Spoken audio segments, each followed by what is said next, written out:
That's the morning 50th, where courage remains. With last guns gleaming, hearts of steel, they march into battle. With grim resolve to deal, for morning's honor, for morning's honor. They raise their cry against the dark fury, they'll never die. With discipline and valor, they'll stand tall. The morning 50th, answering the Emperor's call. The first dawn's all. The morning 50th, answering the Emperor's call. Through the fire and smoke they press on, facing the Steel's horde until the dawn. With every volley they hold the line. Their determination, unbreakable sign. Unbreakable sign.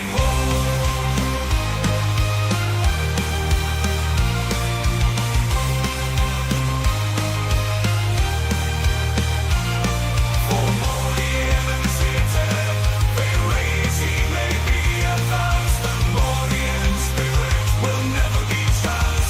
With faith in the Emperor, they fight as one. Their bravery shone, their bravery shining brighter than the sun. The light shining brighter than the sun.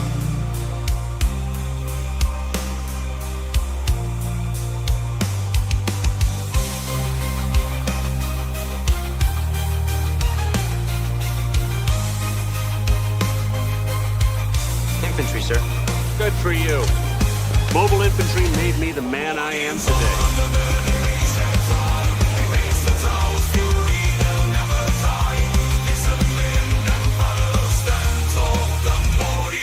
Answering the Emperor's call. So let that story be told through the ages to come, of the morning 50th rifles and of the wars that they have won.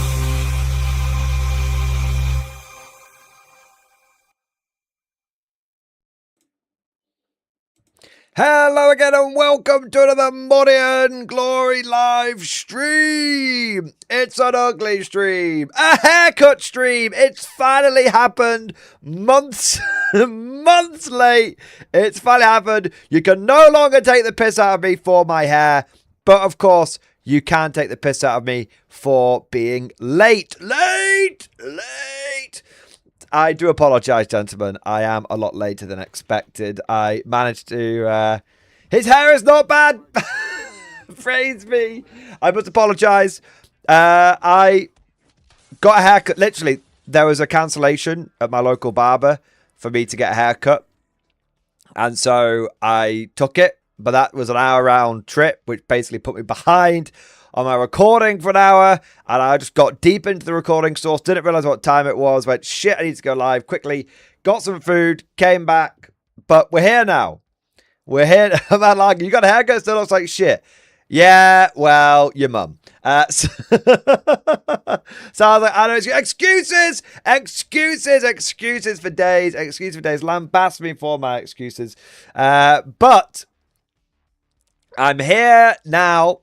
I have arrived, and we can all stop panicking now, and we've got loads and loads of stuff to talk about. In fact, there's, it's a Mordian Glory just chatting stream, so we can talk about anything and everything. But I would like to talk about the metadata, but guard a bottom again. 1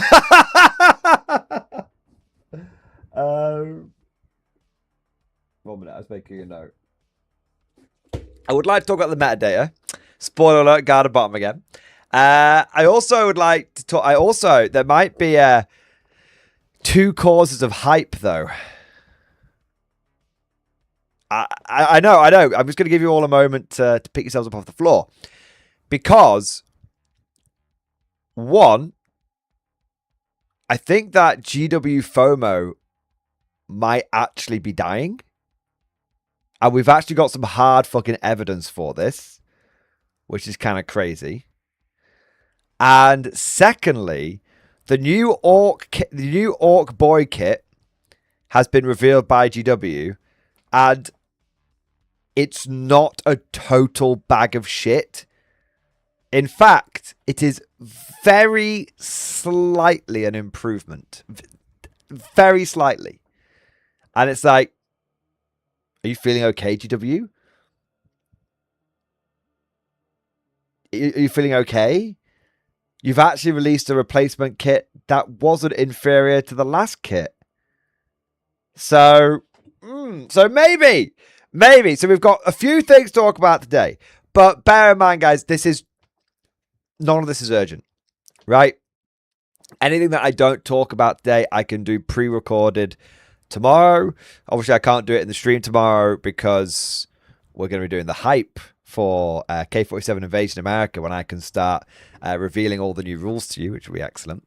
But the point is that anything that I don't talk about tonight it's not a problem. It'll get talked about one way or another. So when I say this is a true classic true classic, they're getting to me. 1 minute. I gotta shut out the mind control race. When I say this is a true classic Mordy and Glory, just chatting about absolutely anything stream, I mean it. So we can talk about Warhammer 40k, whether that's Old Hammer, New Hammer, Mid Hammer.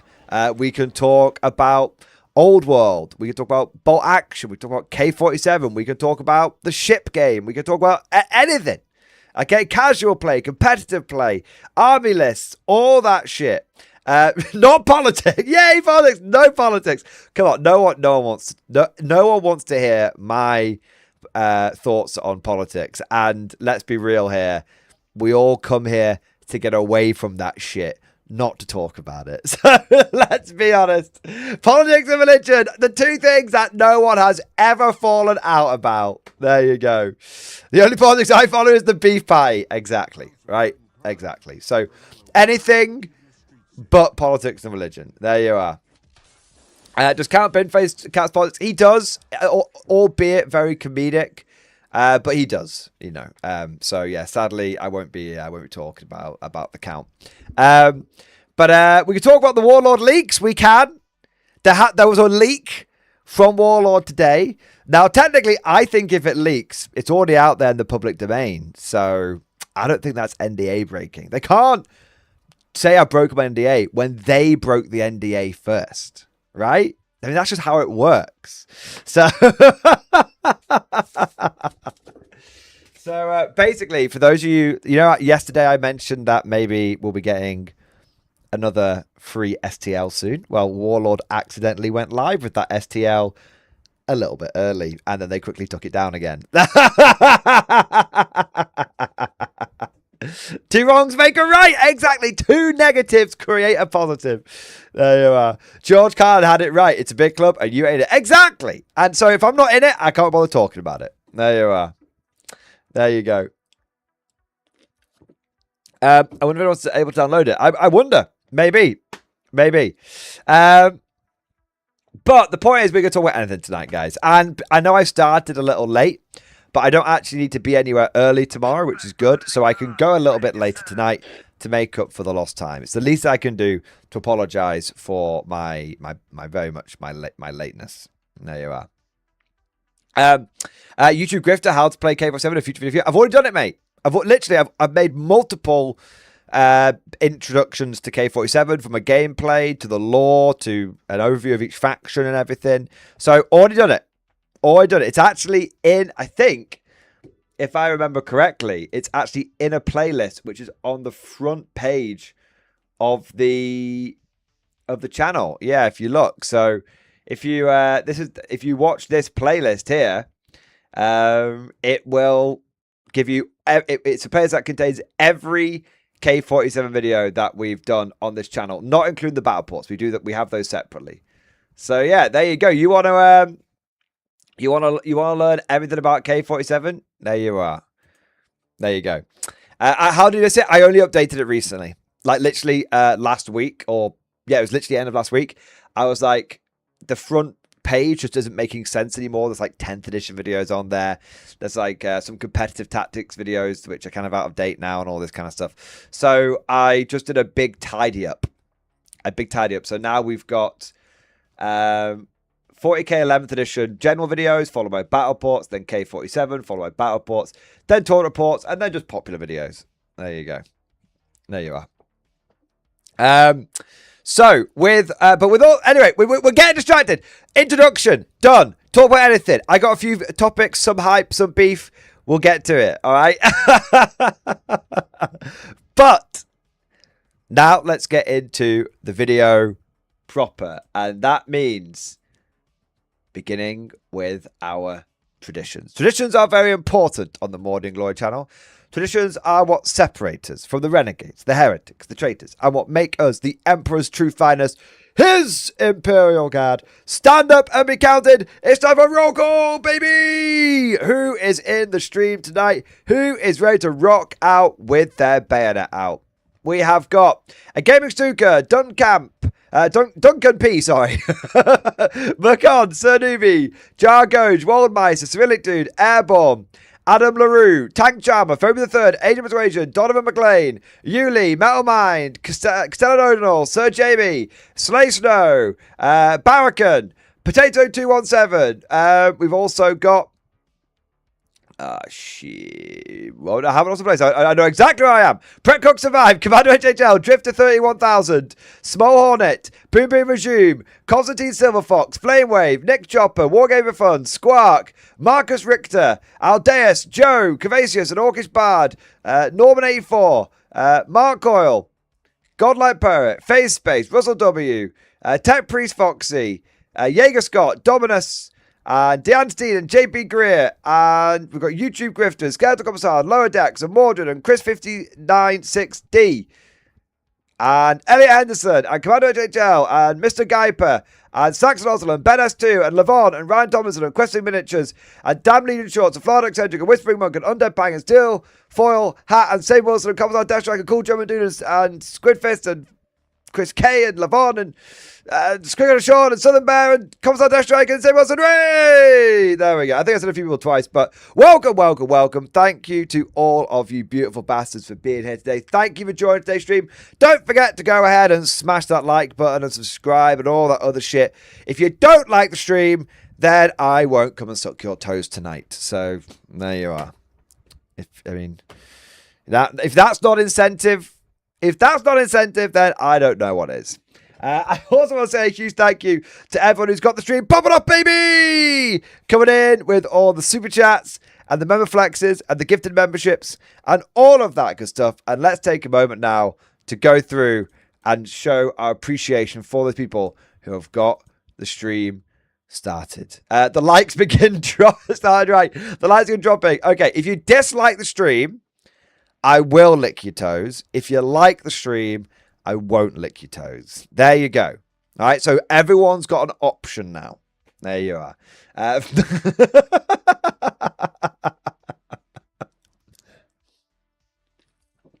All right, what have we got? Disliked.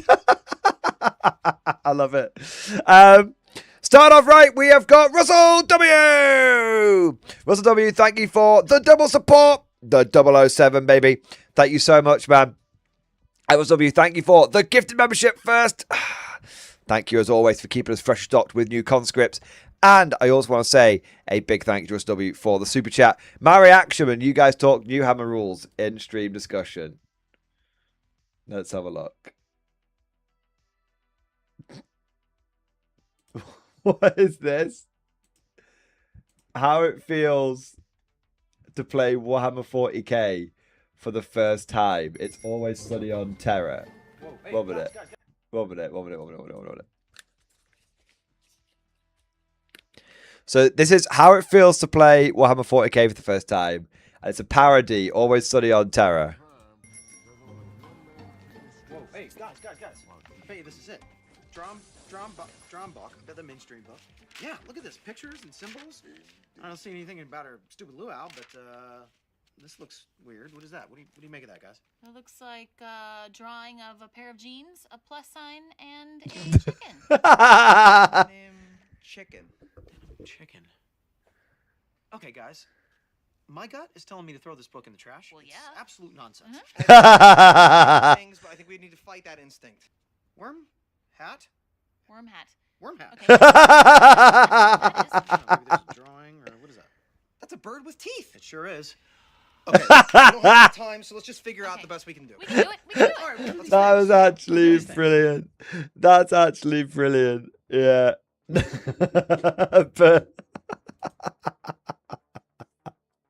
it's very quiet. Do you want to do it again? That is my reaction. Throw this book in the trash. Right. I'll tell you what. I'll link it, and then it's 48 seconds. People can watch it at their own time. There you are. And you can like it, and you can support it, and all that kind of stuff. There you are. I apologize. It was a bit quiet.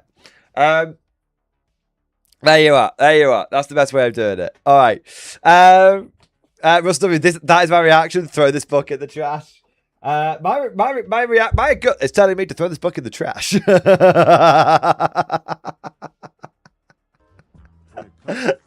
Oh man, that's actually brilliant. I love it. All right. I can't even disagree. Do you know what? That reminds me. Minisodes did a new battle report, and I watched a bit of it. Nope. And it's very good. I write it down. Maybe we do a minisodes reaction. We haven't done one of those in a little while. And that's Oldhammer, right? That's I think it's like epic 40k is what he did. So that's kind of cool. So maybe we could take a look at that at some point. Alfarius, Morgan, did you see that the Konflikt 47 heroes leaked with their product codes for November, please?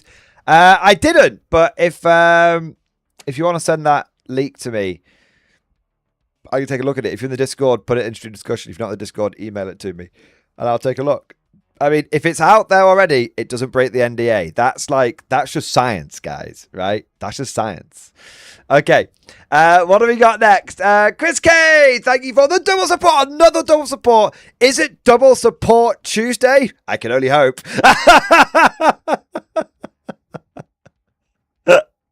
All right. Chris K, thank you so much for the super chat, man. Hobby update in Discord. Let's have a look. Oh, wow. This looks awesome, man. The past few days worth of projects for your review and approval. I mean, they look awesome, man. You got the Fell Gendarmerie there. They're going to stop any inexperienced troops from running away. And is that an American military police guy? I think it might be. Or is that a German one as well? I think it might be American. It definitely, yeah, it's definitely is. You can see it with the boots. Yeah. The Flammen Panzer, yeah, the Flammen Hanomag. Love that. I need to get myself one of those. I really need to get myself one of those. It's such a cool fucking model. It's such a cool model. Does Warlord actually make one of those? Is there more? Let me just double check. No, that's all. Is it like I actually need to see if Warlord makes one of those because they do. I should pick one of those up at the open day or something. They do? Oh my god. I need it. I think that would actually be a really, really, really fucking cool. I think that'd be a great model for the Africa Corps Style Legion. There you go. All right. That might be it. Yeah. All right. So Chris K, I love that, man. The paint job was awesome, and the models are really cool as well. Yeah. I also want to say a big thank to you for the gifted membership, baby. Thank you for the support, bro. Amazing. We've also got Lancer Limblom. Thank you for super chat, man. I painted some boats. Check stream discussion. My God, everyone's been hobbying today. You know what? It's interesting. We didn't get many hobby updates yesterday, but it seems like everyone's been doing the hobby updates today, which is awesome, man. I love it. I think everyone just wanted to talk about the beef of the price increases yesterday. And people were like, we can save the hobby updates for today. Yeah. Cool. They look awesome, man. I really, really want to play, like, boat game. I think it'd be great. Whether it's BFG or whether it's, like, this boat game. I love the idea of playing a proper boat game. I think it would be so cool. Yeah. I love that. Yeah, very nice. Very, very nice indeed, man. What do we got next? Marold, my boy! Marold, as always, sir, I raise my glass to you. You're an officer, a gentleman, a scholar, a good sir, and a kind sir. Thank you for the gift of membership. Thank you for keeping us fresh and stock with new conscripts. And thank you for being an absolute fucking giga chad, mate. Appreciate it. There you go. All right. Good old Marold. Joins every stream, supports every stream. Absolute fucking hero maneuver.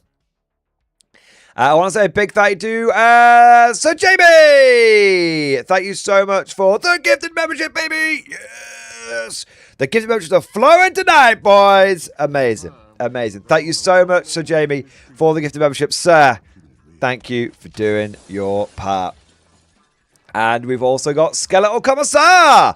40k project updates. Discussion. I told you, everyone's on the hobby and shit tonight, man. That's awesome. Let's have a look. What have you been working on? What you been working on? I can't see it. Did you post it earlier or yeah?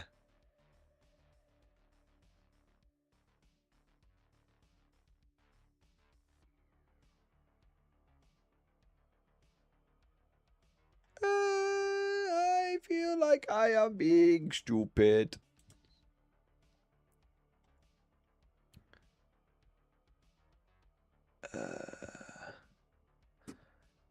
Wrong channel, one mode. Ah, there we go. Ha! It wasn't my fault for once, chat. Officers of the Watch, mark the date. For once, I am not to blame. It's never been done. This is a historic moment. I'd like to thank me mum. I'd like to thank me dad. I'd like to thank the Emperor. There you go. My God, it's a brave new world out there. A brave new world, I say. Who knows? It cannot be. Please mark the time that MG is the plan because I can't let him have this. You can't let me have it. Cosmic, you can't let me have it. There we go. All right, let's have a look here. It's come through now. Some of my projects for the weekend at the beginning of the week. Painted the chimeras, fresh off the printer for my Gaunt's Ghost. Yeah, because you're not fucking, you're not buying new ones, are you, after the price hike? Fucking hell. The Wounded Wagon and Litwick. Finished Honor Guard last night. Man, what a terrific novel. Had me tear up a couple of times. I like the Vergas a lot more than I did initially reading these in my school days. Yeah, I think when you reread the Gaunt's Ghost novels, a lot of aspects that you didn't necessarily appreciate the first time you read them, I think they become a lot better. Yeah. I really do. Like I actually used to really struggle with Honor Guard as a book, but I still struggle with the ending a little bit. But overall, I think it has some of the best tank battle scenes in it of the entire series. Yeah. Let's have a look here. Painted some Heretics of Steel Legion Friday and Saturday night. Maybe some Wounded Tokens. Made some Wounded Tokens last night and painted before work this morning. And preview of my prints for Battlefleet Gothic. Oh, I'm so jealous. There we go. Wounded Guardsman. Hey, but hey, look, at least they're getting Medivac, right? That's cool. I love the stretchers are like toothpicks. That's so cool. Yes, the Wounded Wagon. I love it. Very, that feels very like Honor Guard, you know, with when when you know, they get the beat up old Chimera and Corvex's like, Jesus, where did you find this? And they're like, well, all the good ones have been evacuated. This is the shit they're leaving behind.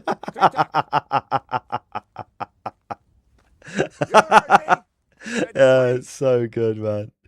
Yeah, amazing. Yeah, specifically the one for Honor Guard. That's cool, man. Forward, I love you it. dogs, to victory! Hey, I've got those flamer turrets, man. They look good.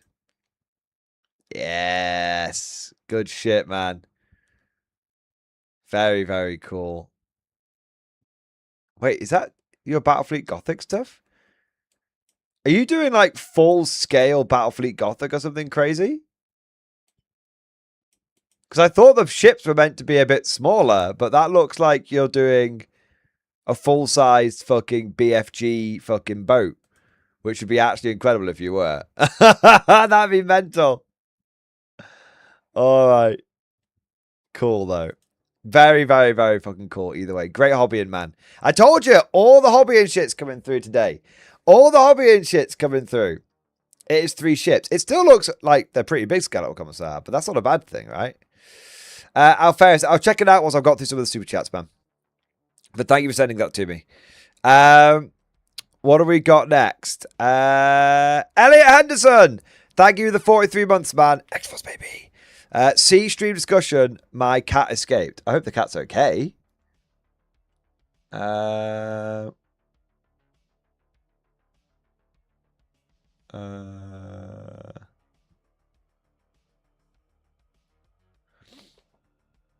I think she's all right, though. Yeah, I think she's okay. Very cute. You had me worried then for a second. Side note, my indoor cat decided to go outside. I found it on the roof, lol. What to get next to the Americans? Is it worth getting more action starter for Chef? I mean, that is a very, very cute cat. That is a very cute cat. So, my indoor cat got out. And it was so funny because she normally has absolutely no inclination of going outside. But, you know, occasionally, you know, the call of the wild happens and, you know, they want to go out, right? And so I opened the door and literally turned round and then the cat shot past me. And what was so funny is, this is a little while ago, she shot out of the back door into the garden. You know, we've got like flags on the back garden, like flagstones. And it had been raining. Now, this cat has never felt cold, wet ground before in its life. So she ran out, literally took like two or three steps before it registered. This is cold. Why isn't this the nice, soft, fluffy carpet that I'm used to? And then I like literally looked at her paw and then went and then sprinted back inside. And proceeded to furiously like clean all her paws. She's not bothered trying to go outside in a little while since that incident. She was like, I don't do dirt. I don't do dirt. I'm going, freedom, it's overrated. I'm coming back in. I've learned my lesson. Don't say anything. I've learned my lesson. All right. All right, let's have a look here. So, you have built the Americans. So should you get some more action for some chaff? Well, it really depends on what you want. Okay. So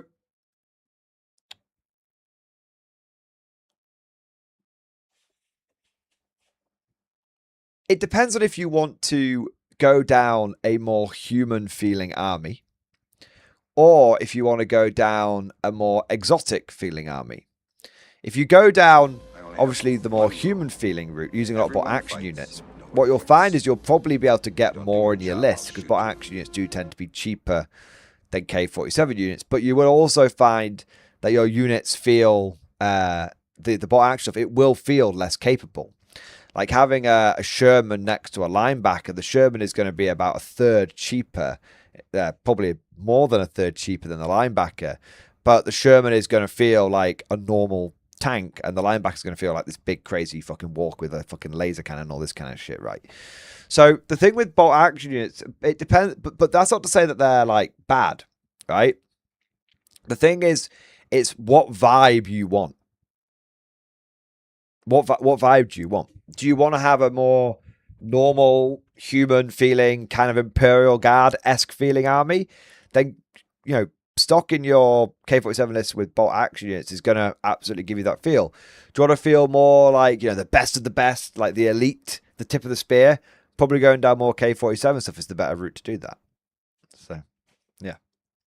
So it really comes down to what vibe you want.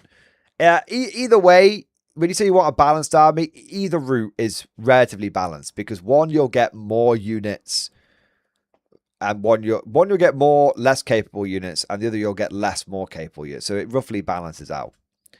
I would say if you go down the more human route, you do want to consider some flamethrowers. But fortunately, you probably have.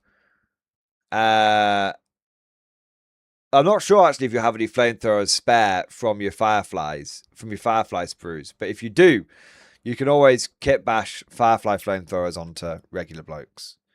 And you know, the other thing is, as Aldea says, when in doubt, both. The thing is that like it's not expensive to do. You've used both flamers already. That's fair enough. It's not expensive to do both. It really isn't, and it's not like you're locked into one way or the other. So you could go down the bolt action route first, and then go down the more K47 route later. What usual box matches for bolt action? If you want my advice, I would go for this. Okay, first question I'd always say is the budget. If you're willing to, you know, go spend about 100 quid, basically you're willing to spend like a combat patrol, as it were. You really can't go wrong with the new starter army. Let me just find it for you. Let's have a look. There you go. So this is potentially a really good option for you. So this box, I think it's good. It's very good if you are a K47 player who wants to get some bolt action units into his army. But also, if you're willing to do a little bit of kit bashing, you can get some fucking great K47 units out of this box.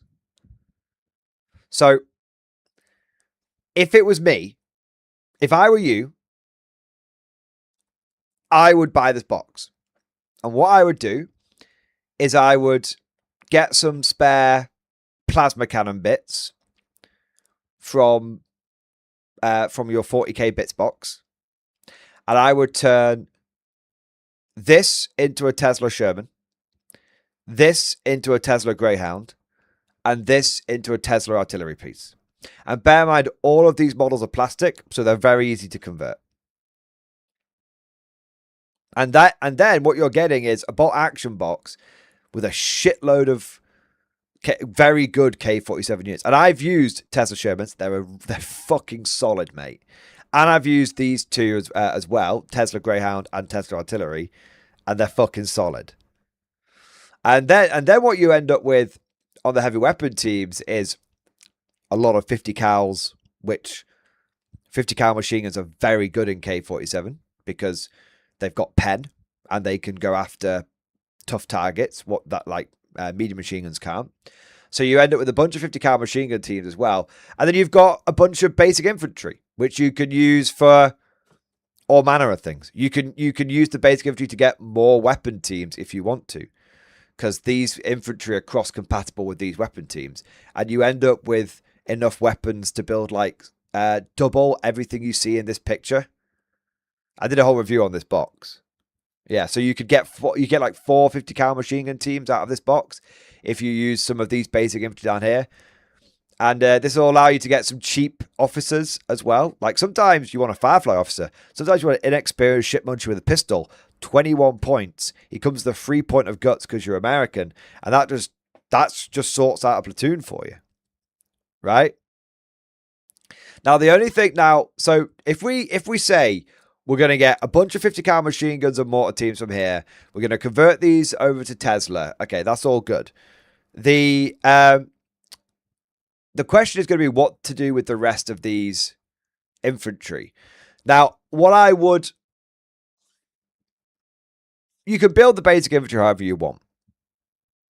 You want to build them with SMGs or rifles, whatever, right? Build them however you want. The one thing I would encourage you to do is try and kit bash some flamers. I know you've got some on the Fireflies, but I did a whole, if I may wank myself off a second here, I did a whole series of tournament reports going over this idea. I think I did 3 of them, right? So I took the Imperial Guard to Konflikt 47 event. I went to a K47 narrative event, and so I took Catachans to a Konflikt 47 tournament. This was basically my series of tournaments that allowed me to, where I was trying out how to make basic infantry work as effectively as possible. And what I found was that 5 or 6 man squads with the flamethrower are very, very good. Like, they're cheap and they can punch well above their weight. So again, maybe it's you raid the 40k bits box, or maybe you pick up some some flamer teams from, you can buy flamer teams and stuff. But if you could get, if you could kit bash a couple of guys here to have two or 3 blokes with flamethrowers, I think that would go down really well. Yeah. There's a couple of options when it comes to getting flamethrowers for the Americans. So you can obviously find the flamer teams, but they come with a bunch of other stuff you might not be interested in. You could always 3D print some. I mean, at the end of the day, if you just 3D print some flamethrower bits to make your guys go, your bits go farther, that's fine. You could use some spare 40k flamers if you've got some. That wouldn't look out of place at all. If you're looking from a buying the stuff from Warlord perspective, which I fully support and encourage, obviously, because Warlord does a good job, and I like to encourage support of them where I can.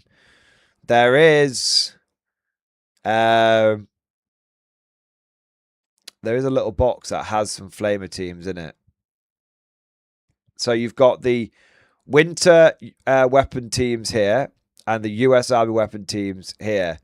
Both of these come with a flamethrower in each one, but then obviously you're also getting some bits that you might not be as interested in. Like you're getting a bazooka and a sniper team in this one, and you're getting a light mortar and a sniper team in this one. So, it's up to you whether you think it's worth spending that much just to get a couple of, you're really after the flamer teams, right? So it's up to you whether you think it's worth that. The other option, like Mad Larkin says, is you could buy a box of Fireflies if you wanted to. Because obviously Fireflies will come with 3 flamers in there, and then you'll get some more Fireflies, which is always good. One thing that I've done, and it's a little heretical, but one thing that I did is I had a bunch. It depends if you're planning on starting. Obviously, it depends if you have any intention of starting a German army / Axis army in the future. But the German veteran infantry platoon comes with plastic flamethrowers, and I can personally attest to these guys being compatible with the American kit, because I kit bashed 2 of my flamethrower guys for my Americans out of this. So if you were planning on getting an Axis army in the future, you could get a couple of flamethrowers. You could get, technically this box comes with 6 flamethrowers in it. Yeah. Technically it comes with 6 flamethrowers. So it's kind of, you're looking a bit far to the future, as it were. But if I'm just throwing it out there as something to be aware of more than anything else. Yeah. There you go. All right. But yeah, that's a couple. There's a couple of places that you can find things. All right. Hope that helps, Elliot. Waldmeister, you said something along the lines of Americans getting grit as their army bonus, what the Germans get. So America, every army gets a number of special rules, but there's no like detachment rules or anything. It's so you don't it's not as much to keep track of as you might think. So the Germans, or in this case the Axis, because the Axis have It's all of the Axis nations have been formed into the New Republic as part of the Green Vault in K47. So what you do is you get 1, 2, 3, 4, 5 army special rules. Buzzsaw means you get an extra shot on all your machine guns. Hardened veterans means that if any veteran unit or any unit wearing power armor never suffers -1 penalty when they lose their NCO, which means you guys just tend to do as they're told no matter what. Our Salvation means you get to reroll a Rift Dice at the end of the turn. Hand of the Green Vault gives one of your commanders a free point of Rift Mastery. And Schwerveld Mastery is if you take a veteran Axis vehicle with a Schwerveld projector, it starts with the top level Rift Dice rather than the middle level Rift Dice. Yeah. There you go. There you are. So hopefully that answers your question. All right. Henderson, thank you. No, dude, thank you very much. I appreciate the support, and I'm glad I was able to answer your question, man. All right. I love how you said as well, like 16 quid is cheap and it's more plastic. Well, I mean, to me, you know, 16 quid, 3 weapon teams. I mean, that's like, it's like a five. I mean, the way I think about it is back in the day, I would pay a £5 for a blister of the metal gun and a plasma gun in it. And that's basically what I'm paying now, fucking 20 years later. So, you know, as far as I'm concerned, good guy warlord in many ways. Yeah. It would be cool if they sold them all in little individuals, but they must have maybe logistically it just makes sense to put all 3 in one box, but yeah. There you go. Yeah, so there you are. What do we got here?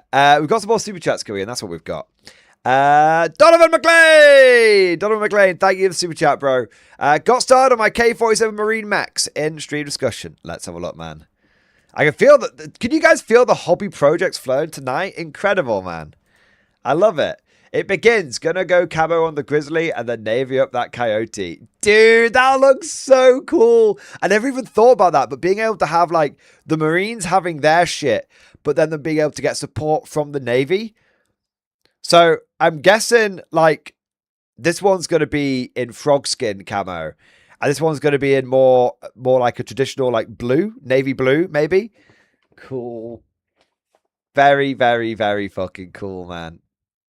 Very, very, very fucking cool. I love it. That's great. That's really good. I love the idea of having the USMC and the Navy working side by side in a game in a conflict army. That's a really, really fucking cool idea. Yeah, there you go. Yeah. Fun fact, Mordian, the Marines are part of the Navy. Oh no, I understand that. It's just like on the tabletop, having that distinctly visualized is kind of what I was driving at. Yeah, it's the same. I think it's the same everywhere, isn't it? Marines being part of the Navy. I know it's the same in the British forces anyway. All right. What do we got here? We've got Cosmic Drew. Cosmic Drew, thank you for the super chat, man. I warmed them up for you in stream discussion. HMG mounted, ready. Right, what have you been working on, Cosmic? What have you been working on? There we are. Well, I got them warmed up for you again. I appreciate it, Cosmic. I appreciate it. Thank you for keeping them busy whilst I was being late. We talked about K47 game, how I felt about the Soviets. I'm liking them so far, but I see they kind of where they want to. But I see kind of the way they want to play. The hype in this. Fuck me, Cosmic. Give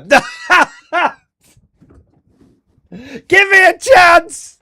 I can only interpret the mad rambling so much. Okay, I'm liking them so far, and I kind of see the way they want to play, and their hype.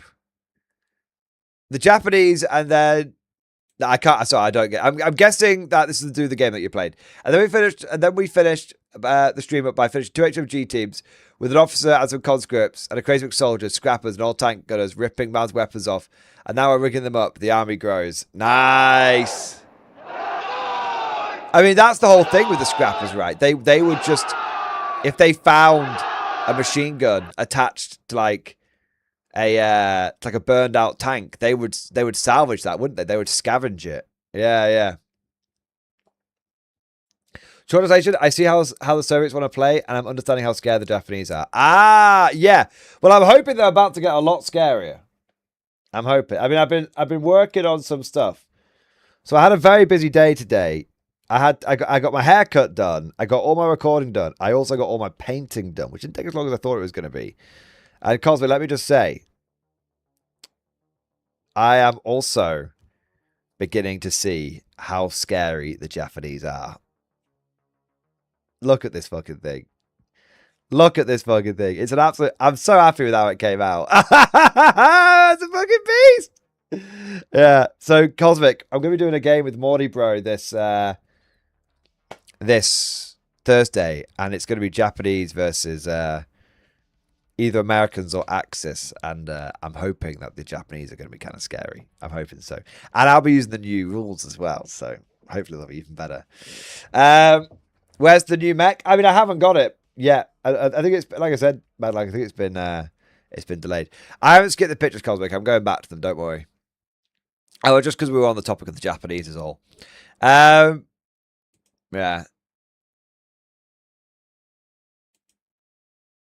They look cool, man. The idea that they're all just scavenging and scrapping. I love it. Everything that they can get their hands on. It's a great idea for an army, and very, very much, you know, in line with the Soviet mentality as well in the game, in the Soviet sort of vibe of in the game. Yeah, I love it. Macon, thank you for the super chat, man. Everyone's hobbying as I'm building my Phoenix. Well, that's hobbying, right? That counts. I think that counts anyway. Yeah. So I'm not sure what the Phoenix is, but if you're building something, surely that counts as hobbying, right? All right, what have we got here? Commander HHL, thank you for the super chat. Varak Scammers Day, and because you're his son, and I had to also donate to you as well. It makes sense. It makes sense. I mean, am I Varak's son? I mean, maybe he could finally be the father figure that was always missing from my life. And he can teach me the ways of the scam. Maybe. Don't know where we're going with this. Fuck's sake. Commander HL, thank you, man. Flames by Phoenix, Old World. Ah, very good. Very good. I understand now. So yeah, I mean, you're definitely doing hobbying then. All right, what do we got next? Ben S2, thank you for super chat. Tonight's shift mission in chat. Let's have a look. Where are we up to? There we go. My last night shift this month. I will get these all based and undercoated and hopefully get a couple painted. I popped down to the bin store for some stealthy rattle can undercoating. Nice! I love how you just fucking... Yep. On the night shift. Right. That's all the work done. What can I do for the next 8 hours? Crazy. I love it, man. Getting those Steel Legion boys done. Perfect. The way it should be, bro. The way it should be. I love it. Well, hopefully you can get them all done. Toot sweet. And hopefully your night shift will be very, very productive. There you are. All right. I'm loving, guys, I am loving all the hobby projects that we're seeing tonight from everybody. It's great. Let the hobby vibes flow. Let the hobby vibes flow, I say. The Red Scout, thank you for the super chat, man. All right, Father Mordian, noted on the last list for LGT. Want to make a list for me, good sir? I'll post what I have a stream discussion and can try and make the MG community proud. 07. All right, Red Scout, I can take a look. Let's build you a fucking list. Solar, yeah, it goes. Commissar, Castellan, 2 engineers, Psycho, 2 command squads, Bullgrin, mortars, 3 las cannons, 3 heavy flamers, 4 fobs, 5 ratlings, 10 engineers, 5 scions, 10 Kazakid, 90 infantry, 2 hippos, 2 battle tanks, 2 exterminators, 3 armored sentinels, Bane sword, Hydra, 3 dawns, 2 hellhounds. Okay. We have everything we need to work with here, which is good.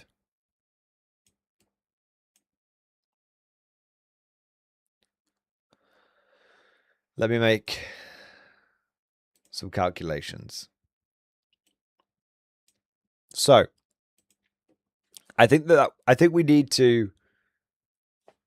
I think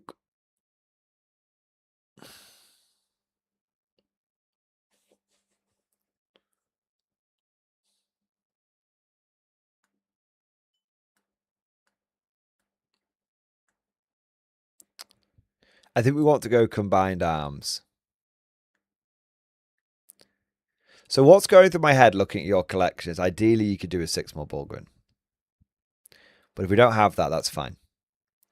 The other thing that's kind of going through my head is we probably want to go... You've got a lot of traditional units. And the way that traditional lists need to do well in... Traditional units need to do well in 11th is by being juiced up to the max and doing a lot of damage. And combined arms really allows them to do that. So what's kind of going through my head here is we go for... First off, we go for the unit of Bulgrin. We go combined arms and abhuman auxiliaries. Because we just want the Bulgrin in there and everything else will just benefit from being in combined arms. That's fine. So we go Bulgrin plus Commissar with Exemplar of Duty so the Bulgrin, he could join them. I think that's an obvious one. I think everyone can call that. That's all right. Then I think we put the 2 Hellhounds in. Again, I don't think there's any real discussion or debate around that. So that's good.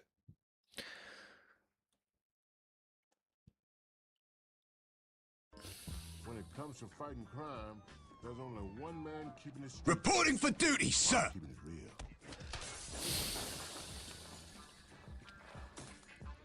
Indeed. What's going through my mind after that is probably the tanks. I think I want to put all 4 of these tanks in there.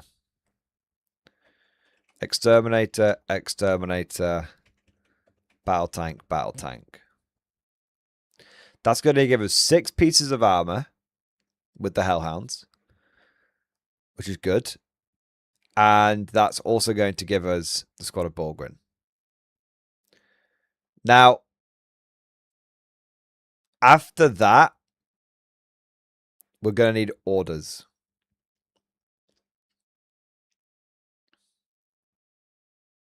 It depends on what direction you want to go in after that. I can buy 6 with Bulgrin. I'd have to, but I'd rather, if I have to. You don't need to. It would definitely increase your chances of victory, but you don't need to. 40k is pay to win. The reality of the situation is, if you want to do as well as you possibly can do, you probably... I mean, the thing is, dude, you're probably going to want those extra Bulgrin at some point, right? So, do you bite the bullet now, or do you put it off for as long as possible? I mean, that's really what it comes down to. Because I will build you a list without them, and then I will build you the list with them, and you can decide which list you prefer. Okay? That's a good way of doing it. And then we don't get bogged down in what ifs. Now, if we're looking for a relatively normal guard list at this point, then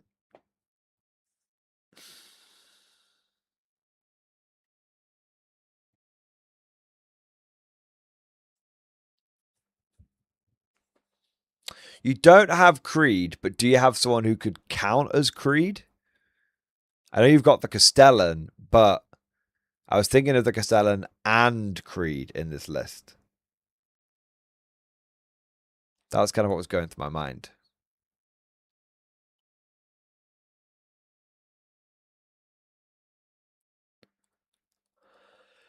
I'd go for the... I'm just thinking about how I want to get orders. Yarrick is it's not good enough, unfortunately. Not enough orders. Low Solar is good enough, but too many points. Yeah, exactly, Red Scout. Okay, that's fine. So let's go for Creed, Command Squad, 10-man squad, and then Castellan, Command Squad, 10-man squad. You're going to give you 5 orders.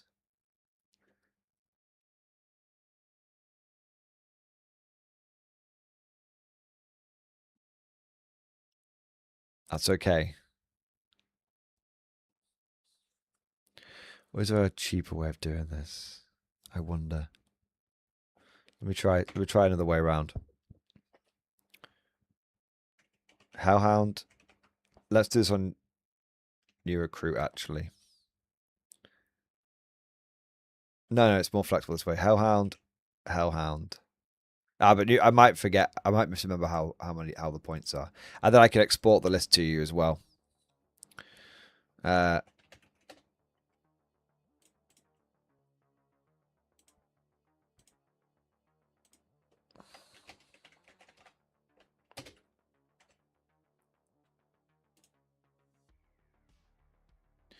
Okay. So, battle size 2K, detachment, abhuman auxiliaries, and combined arms.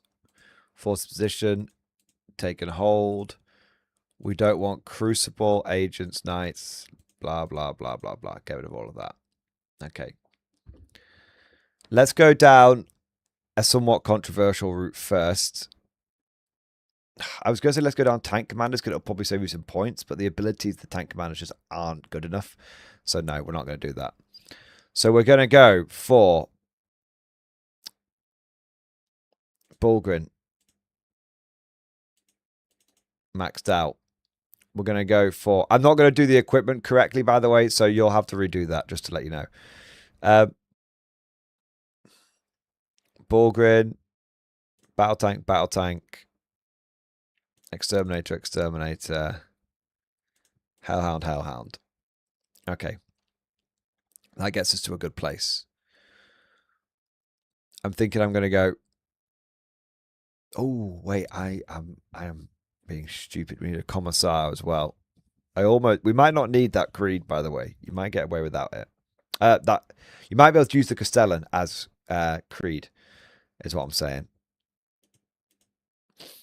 Because we need 4 orders, right? And if we go for Ursula Creed plus Acadian Command Squad plus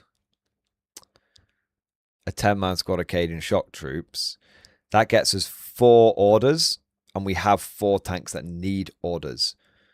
So that's really helpful. That's very, very helpful indeed. Okay. So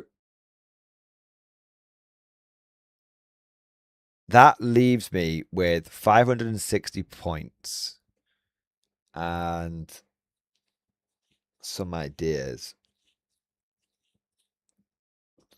That's the base. So the first thing I say is I think that is the base. Before you do anything else, I think that's your base. Now, there's a couple of directions that we can go in here. I'm tempted to get you another piece of armor because I do think guard tanks are actually relatively okay at the moment. I'm thinking Grand Strategist here. And as crazy as it might sound, I'm thinking a standard Rogue D. Not an expensive one, but just a standard one. That still leaves you 285 points. I just think the problem is that you haven't got a lot that can take and hold. And the Rogue D also probably wants a whatchamacallit, a Tepris Engine Seer to go with him. But it is it's 7 pieces of armor. And there are the last 240 points you really could just chuck on ship munchers. Very much so. I mean, you had some we got 240 points.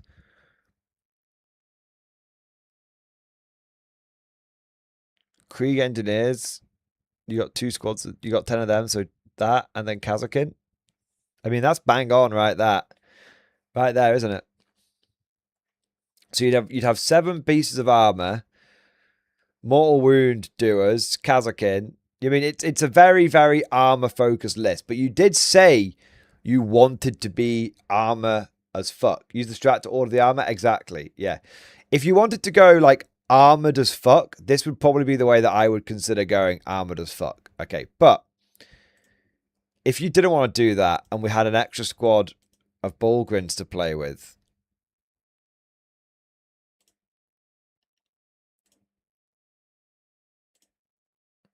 I mean, that's just better, isn't it? Frankly. We've got 2 big bricks of Bulgrin right there. And that still leaves us with plenty of points left over. Yeah. I mean, it's... Yeah. I honestly... do you know what, man? I honestly feel myself... We don't need the extra grand strategist at this point, do we? No. It's kind of what I said yesterday, dude. I'm feeling myself drifting towards that 2 platoons, 2 hellhounds, 2 Bulgrin, 2 Leman Russ, 4 Leman Russ list. Yeah, see, Ghosts don't make the cut. I don't think you need Ghosts anymore, Mad Larkin. And I'm not saying that they're a bad unit. I just think for the average guard player on the street, you don't really need them because there's only 2 secondaries that require you to sort of get around places and do actions. So I don't know. I mean, if someone wanted to put Gaunt's Ghosts in there, I wouldn't. That's up to them. But I don't see the need for them. Yeah. I mean, if I was to suggest the list to you, right?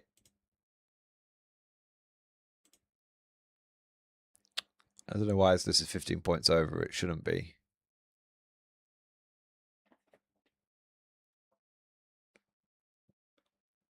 It's not. It's 15 points under. If I was to suggest a list to you, it would be this one. I think this one's even got all the bits in it done correctly. It has done. But Larkin Boy, I don't think you've run them ever. I haven't run them in a long time. I have run them, but I haven't run them in a long time. I've played against them a lot. I always struggle to find them. I always struggle to get them to fit them into the list because they're very expensive for 2 orders. So I know that they've got great utility and all sorts of stuff, but I find if I want 2 orders on my list, Arcadian Castellan does it a lot cheaper. Yeah, but yeah, Red Scout. This is the list that I would recommend, truthfully. I mean, you don't have to go Demolishers. There's 15 points to spare on the list, so you could take battle tanks here instead. But this list, you can do this list absolutely. You're literally just looking for 6 extra Bulgrin. And if you want to see this list in action, I actually did a game with it recently. Here you go. You want to see it visualized. I keep drifting towards this list for like normal guard players. I'm going to make it full screen so you guys can see it a bit better. I mean, I don't know, Red Scout. You're a bit of a guard veteran like me, but I feel like this is the kind of list that would appeal to you quite a lot. Like that looks like a proper guard army, you know? So, yeah. That you could just imagine these are battle tanks instead, and you're pretty Gucci, right? Yeah.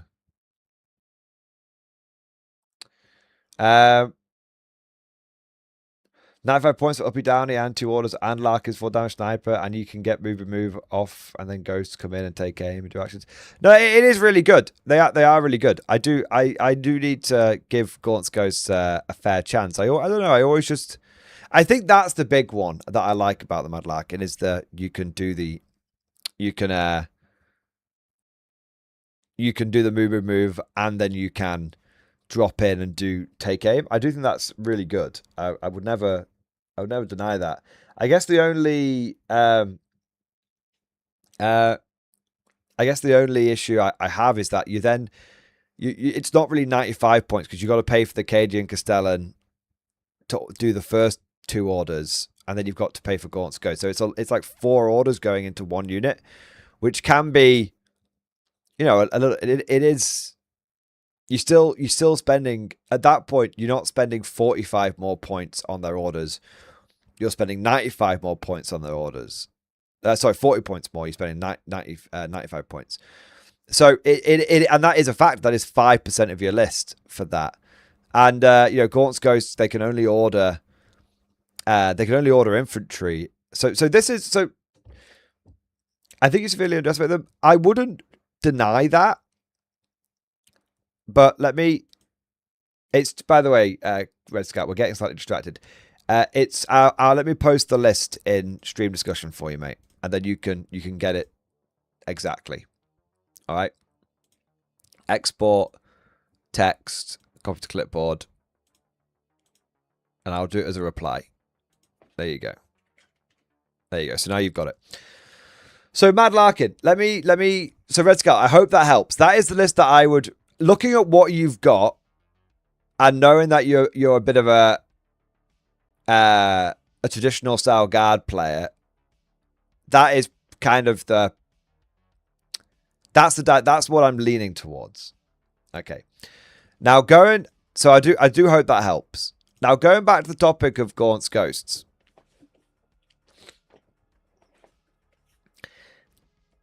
I know a lot of people absolutely swear by them. And when I saw them on paper, I was actually one of the first people to draw attention to Gaunt's Ghosts and say they were really good. Back in the day, everyone else dismissed them as a fluffy character unit, and I actually went, hey, these guys look pretty good on paper. So the thing I have with Gaunt's Ghosts is I think the reason why there's a couple of reasons why I don't gel with them, especially in 11th edition. And the first one is the way that I like to play. I think that you can build really like fancy guard lists, or fancy Warhammer lists in general. And you have to understand, Mad Larkin. Let me put it this way. I have played against Gaunt's Ghosts in tournaments around the world. That's not an exaggeration. In the UK and in America. Right? Arguably the 2 largest metas. And these aren't local tournaments. These are at super majors that I've encountered them. All right? We're talking big events. And I have never lost a game to someone who's run Gaunt's Ghosts.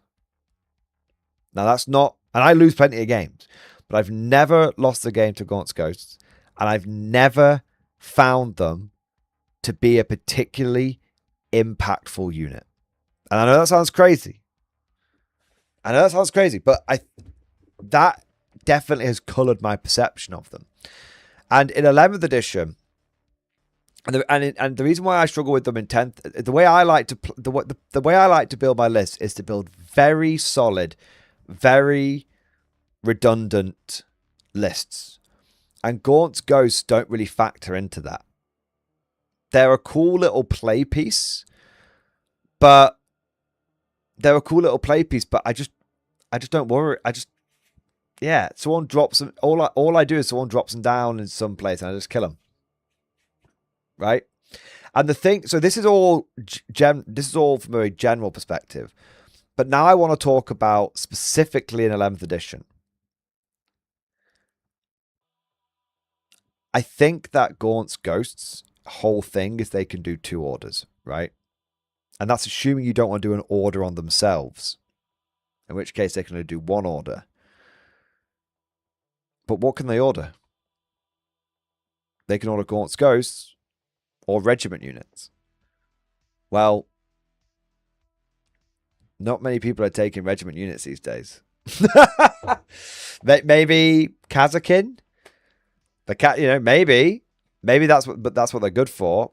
I don't know, but most guard players aren't taking much guard infantry these days, and the guard infantry that people are taking don't really need orders or are self-contained on their orders. So I think that they are, if they were good in 10th, I think they're less good now. I think there's less for them to do. Cater recon squads, okay, but why do you need to? Cater recon squad's whole job is to infiltrate forward and then die, right? Just deny people scouting. There's not a lot. They don't do much in the way of damage output, and there's not a lot in the way of. There's not a lot in the way of orders that they need. That's my take. Again, I haven't used them, so maybe I'm missing something. Scions, okay, but if you're, why would you take Gaunt's Ghost to order Scions when you can take Scion Command Squad? Okay, they're cheaper. That is an argument. They are cheaper. So, you know, but the Scion Command Squad is bringing 4 extra special weapons, which are more relevant, and are bringing sustained hits. Most people, if they're going to bring Scions, they're not bringing Gaunt's Ghost to order the Scions, because you maxed out on Scion blobs. But that is a very, now we're talking a very niche situation, and B, even if you max out on Scion blobs, I don't think you're putting all of them in Deep Strike. You're putting them in transports. At which point, why wouldn't you take a Caden Castellan? Save the points. See, this is my point. You can always... There's the problem I have with Gaunt's Ghosts is there's always a more efficient way of doing what they try to do. That's my issue with them. The uppy downy is like is the main thing, to be honest. But now the way that the uppy downy is the main thing, but now that you hold on to your cards, uppy downy is way less valuable because, oh, I can't get behind him Alliance's turn. Okay, I'll just hold on to it till the last turn. Do you see what I mean? Like, Gaunt's Ghosts were good in 10th, and it was very much a doctrinal thing, a personal doctrinal thing, because you guys know I ran my guard a little bit different to the way other like guard commentators did. This is why, you know, I often championed the Lehman Russ Tank Command when others thought it was rubbish, and I was like, it comes down to doctrine. It comes down to how you're playing your guard army, right? And I never denied that the Rogel Dawn Commander was good. I always said I preferred the Russ Commander for XYZ. So, but in 11th, I think there's a number of reasons why I'm just not feeling Gaunt's Ghosts. I think they're amazing in 10th. They're possibly better in 11th. But why? Why do you think they're better? Because I'm not seeing anything. I'm just not seeing an argument to say that they're better. Someone said for Rough Riders, why the fuck would you use Gaunt's Ghost to order Rough Riders? I mean, maybe there's something I'm missing there, but why would you use them to order Scions?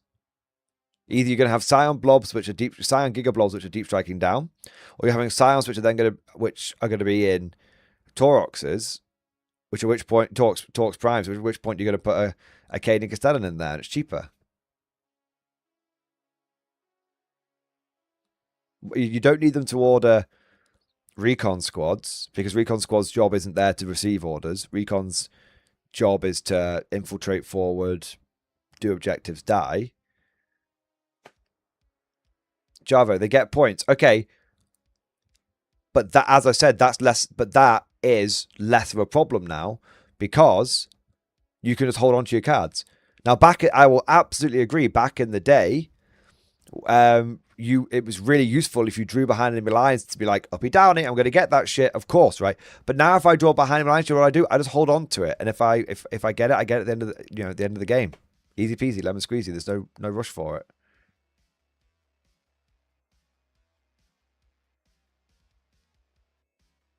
Yeah. So I'm not saying that they're bad. I'm saying I think they're overhyped.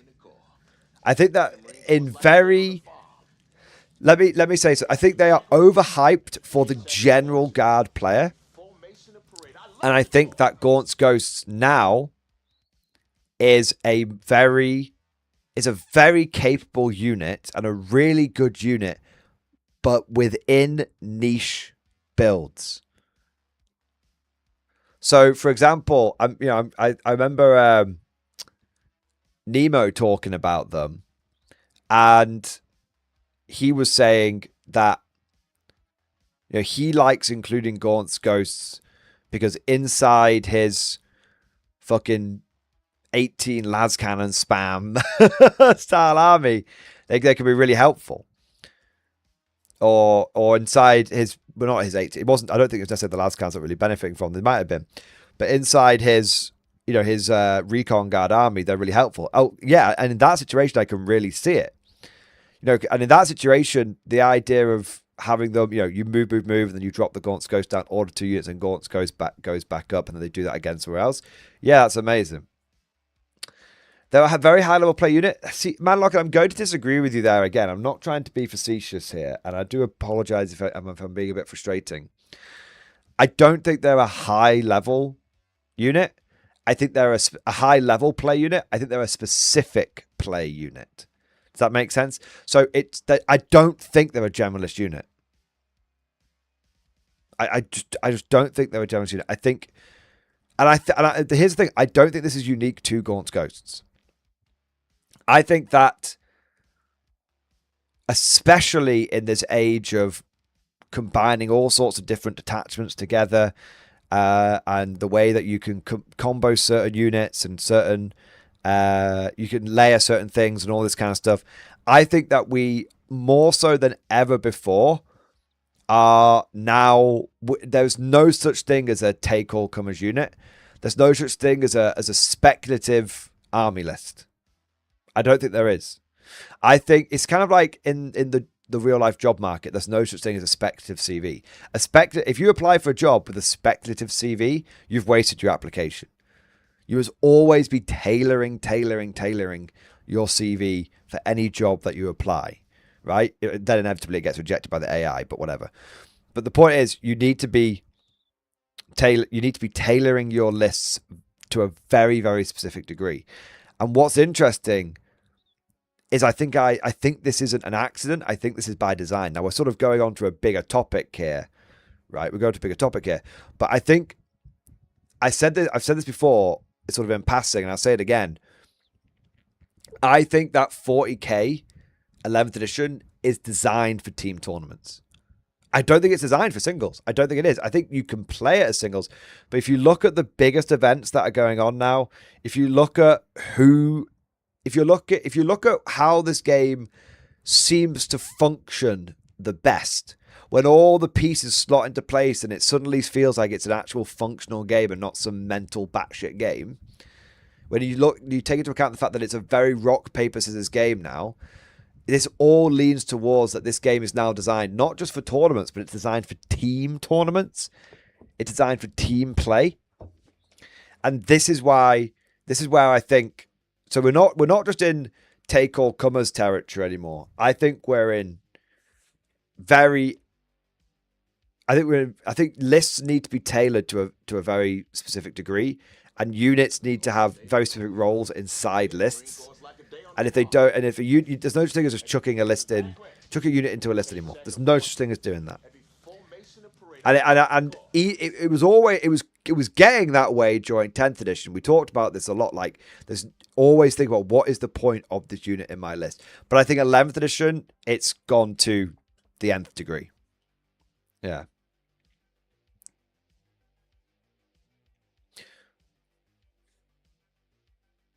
Yeah. So Mad Larkin, it's not that I disagree with you, although it might seem like I'm disagreeing with you a lot. What I and I appreciate that I have the medium of free flowing speech, and you have the medium of text. So we might not be as far apart on this topic as it might first seem. But my perspective on this is a bit deeper. Well, I'm not saying yours isn't. Like I said, I've got the medium of speech. You've got the medium of text. But where I am with this is, I'm not saying that Gaunt's Ghost is a bad unit. I'm not saying any unit is a bad unit, apart from Minister and Priest, they're absolutely trash. What I'm saying is, for 99% of units, there's no such thing as just chuck that in your list. It's every single unit and every single list needs to be designed with a role in mind. I mean, look at my, as a closing example, look at my Bulgrin list. My 18 Bulgrin 2 Super Heavy list. If you took that to a tournament in singles, you'd probably encounter a couple of matchups where it would do really badly. But in a teams tournament, and where I was able to massage the matchups that I got, that list flew. That list did so fucking well. And I think that's a really extreme example of where 11th edition is, where 40k is. Yeah. At least that's my opinion anyway. All right, let's have a look. That was a really interesting topic. That was a really interesting point of discussion, even if we don't completely agree. I think we do agree, Mad Larkin. I think we're just sort of mixing up parlance, as it or we're at cross parlance, not cross purpose, but cross language. But I think we're probably on the same page in many ways. But that was a really interesting topic. We're deep. We're getting into it, boys. Getting into the weeds. That's what we love. Yeah. All right. What do we got next? Squiggle Sean. Squiggle Sean, thank you for the 10 gifted memberships, baby. Yes, thank you for the 10 extra totem core to hold the line in the name of the good guys of K47. There we are. We've also got Florida Eccentric. Thank you for the super chat. Hobby update and stream discussion. Let's have a look, man. Nice. General Veer Star Wars and generic female pirate. Nice. Very, very cool. Very, very cool. That guy's from Empire Strikes Back, right? The guy in the AT-AT. Yeah, very good. And then big titty pirate girlfriend, baby. There we are. I have to say, joking aside, 2 excellently painted models. Really, really, really well done. And very, very fucking cool. Nice. Very nice. All right. I'll always love your hobby updates, Florida Eccentric. The hobby updates are flowing, boys. They're flowing. Southern Bear, thank you for the Giga Chat. Check stream discussion. The point of no return has been reached. I've bought a cabinet. The Malcador is finally done. Let's have a look.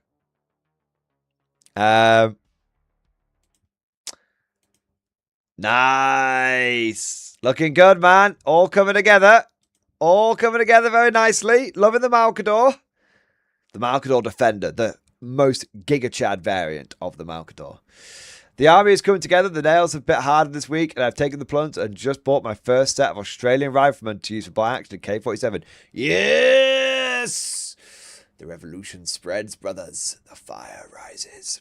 New airbrush and compressor turns up this week, and hopefully I should finish my basilisk and artillery teams. Nice, man.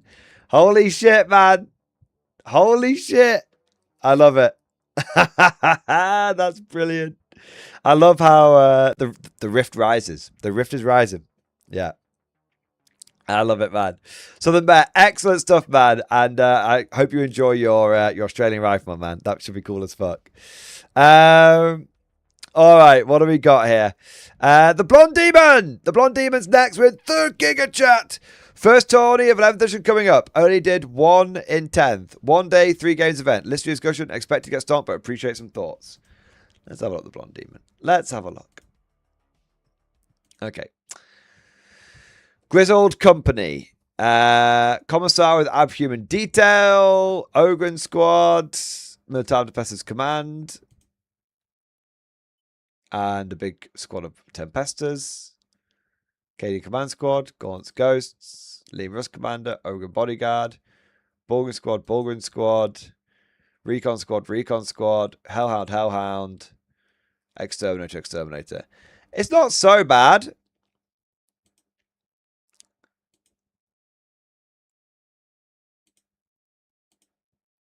Three Lehman Russes is a little low. I would prefer it if you had 4. But you have got the Scion Gigablob to make up for it, so it should be okay. So you got 5 pieces of armor, 2 10-man recon squads. I think you'll be okay because you do have 12 Bulgrin. And so that's going to do a lot of heavy lifting for you. And then you've got the Ogren as well. No, I don't think it's a terrible unit. A terrible army.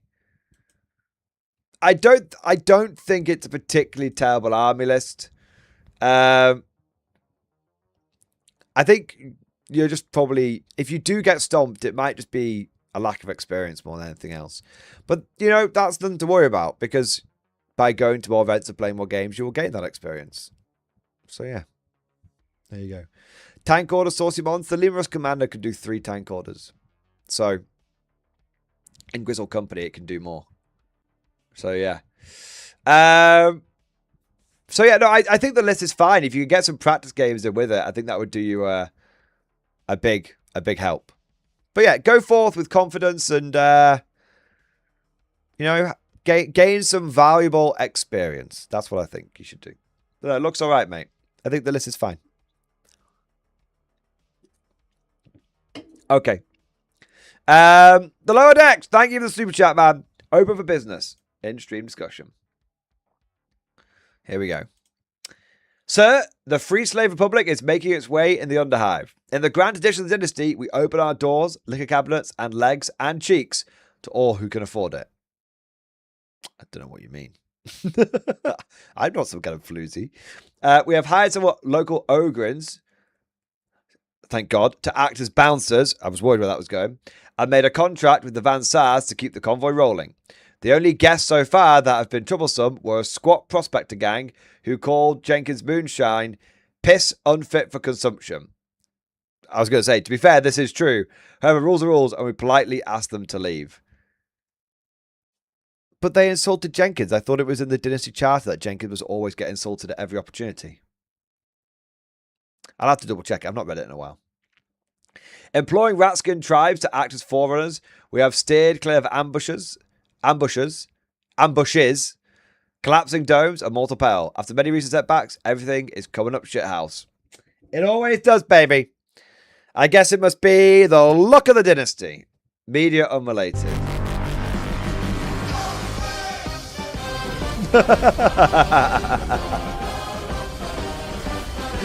Earthcast, we finally finished his children's orphanage. The Kriegsman, 294 kilometers away.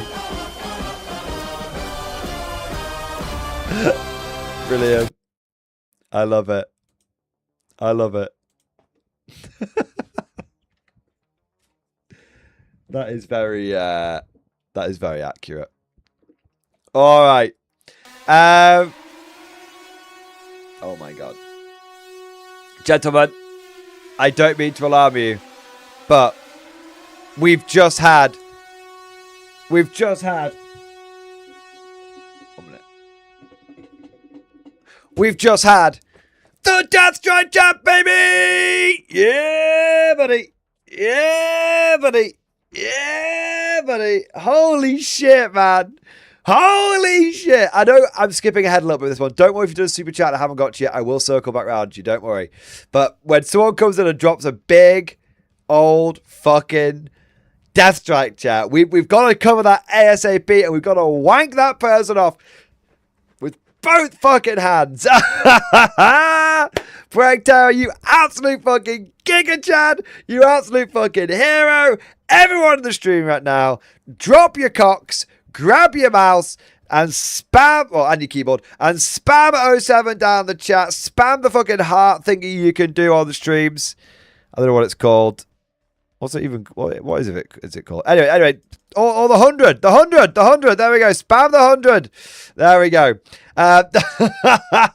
Let's all show some goddamn appreciation for the absolute fucking hero that is Parag Terror coming in with the $100 super chat, baby. Oh my days. Oh my fucking God. Woo, baby. Parag Terror, thank you 1,000 times fucking thank you. For the tip of my toes, the end of my big rubbery nose, thank you for your incredible generosity and for the big old super chat. Let's see what the message is here. 07, sir, hobby update stream discussion. Love your videos, man. Love the community. That has become a part of 10 out of 10 would join again. Hey, dude, that's very, very kind of you to say, man. Thank you so much for the incredible support. Thank you for the incredibly kind words as well, dude. And mate, it's great to have you as part of the community, man. It absolutely is. it's fucking awesome. And I agree with you 100%. Like, I always say the best bit about the Morning and Glory channel at this point isn't this dickhead, isn't me. You know, it's the lads in the community, the guys in the Discord and everything.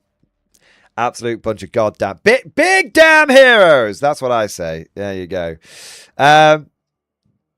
Let's have a look at the hobby update here, bro. Let's see what you've been working on. There you are. 07, sir. The voices of demand. I keep my towel after selling some of it. Now I wish I didn't, so the profits have gone to mad lad things. On the way is the Twin Lance. Enough XV-50 stealth suits to make 5 more stealth teams. 5 more stealth teams. Okay. And a Manta is on the way. Anyway, here's what's left of the Great Towel build for myself. Hey! I mean, dude, if you sold... Hey, at least... I mean, the army looks incredible. And obviously, I love the giant fucking mega stomper bastard in the background. That's so cool. But at least you had the maturity to, like, you know, sell some models off and go, you know what? Actually, I don't want to do this. Because a lot of people, they would sell some, and then even if they didn't want to, they'd feel like they'd committed. So they'd sell everything, and then they'd regret it even harder. At least you, like, you know, you sold a little bit, and you were like, actually, no, I actually want to keep this army, and I actually really want to play it. So, and I really want to do this like hobby project and everything. So yeah, dude, that's I think that's a really like mature mindset, and I think it's like I said, I think it's a big difference from where, you know, even where I mean, I've been there. I've sort of like, I feel like I can't turn back. We must push on to Moscow kind of thing. Where actually, no, sometimes stopping, turning things around, that is the right way of doing things. That's the better way of doing things. So yeah, no, I think you've made the right decision there, 100%. But yeah, I think the army right now looks insanely cool. With Farsight, all the commanders, all the crisis suits, all the broadsides. I love the missile pods and those broadsides, man. And I'm loving the camouflage scheme for all the riptides and the ghost skills and everything. It looks amazing, man. It looks absolutely sick. And then it's gonna look even better when you get the Twin Lance, 5 more stealth teams. Oh, and of course, a giant fuck off Manta. My God. My fucking God.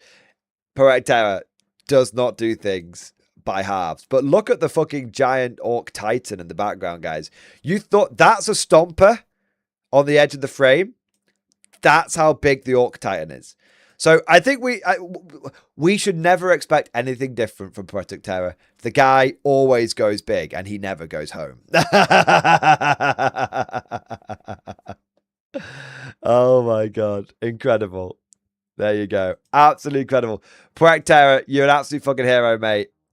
Really, really, really generous. And once again, thank you. Thank you. Thank you. The Manta, of course. How else are you meant to deploy this entire army if you don't have a Manta to facilitate said deployment? It just makes sense. It just makes sense. Dude, I raised my glass to you, man. Thank you so fucking much. It's Warlord size. Fucking hell. That's incredible. The big orc thing is Warlord size. Yeah, I thought the Manta was Warlord size. I'm actually not sure how big a Manta is. I know it's big. How many orc trucks is a Manta? Both physically and cost-wise. Yeah. Oh, man. But no, seriously, Proto, one last time. Thank you. Yeah. I really do appreciate the very generous support. And for all you greenhorns around here, it should be very much worth noted that this is not the first death strike that Poetic Terror did. He's done quite, he's done many on this channel. He's a really big supporter. He's a really good lad, and we very much do appreciate it. We very much do appreciate his support. Yeah, we really do. So there we go. Yes, 2 Mantas there. I mean, of course, right? What's better than 1? 2, dude, I'm always going to encourage the crazy hobbying. I'm always going to encourage it. Half as big as MG's ego? Wow, that is pretty big. 2 Mantas is the equivalent of my ego. I think that makes sense. There we go. Crazy. Crazy times, man. Crazy, crazy times. All right. All right. So let's see where we are up to here. We've got a few more super chats coming in here.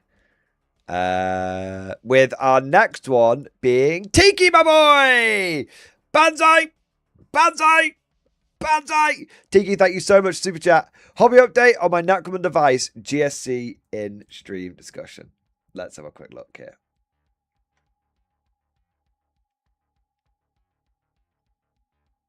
Oh, very cool, Tiki. Very, very cool. I really like the third-party alternative models for GSC because it kind of makes me feel like either they've built these tanks themselves or they've got them from the back of a storage yard, and it's some sort of locally produced pattern, which, you know, it's only really used by like the PDF and stuff like that. Very, very cool. I also like the use of the Necromunda models as well. That's excellent. This post has been fact-checked by very real and very normal Imperial Patriots. I love it. That's so cool, man. All right, what have we got after that? Razor Claw, thank you so much for the 4 months. 300 grand Grotmas box, anyone? The prices probably will be there by the time we get to Grotmas. No, I think the prices for Grotmas boxes this year will be £195. Because they went from 160 to 180, and then now I think they'll go to 195. Yeah. There you go. That's. I don't think they'll be 300k, but I do think they'll be close on 200 for the like battalion and battle force boxes. Yeah. What we're up to next? Cosmic Drew, thank you super chat. Buy tickets for Tiki versus Larkin parking lot rumble. I'll buy that ticket for that. Put one to one side for me, Cosmic. I'll be live streaming it. There we are. James G, thank you for the super chat, man. Hobby Quandary in chat. Let's have a look. Hobby Quandary, more do I have a problem? A good one. A buddy and I deciding what to get into next alongside K47. Here are the options. 40k 4th edition, Horse Heresy 2nd edition, Old World, I simply can't decide. Pictures below are test schemes for Weathered, 4th edition Crimson Fists, and my Warriors of Chaos. Ooh. Whoa.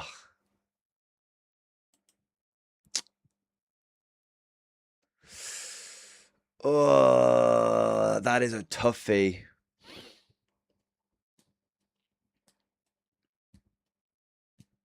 Both models look brilliant, by the way.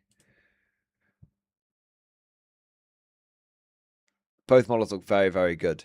Okay. I was going to say I agree with Aldeus on this one. I think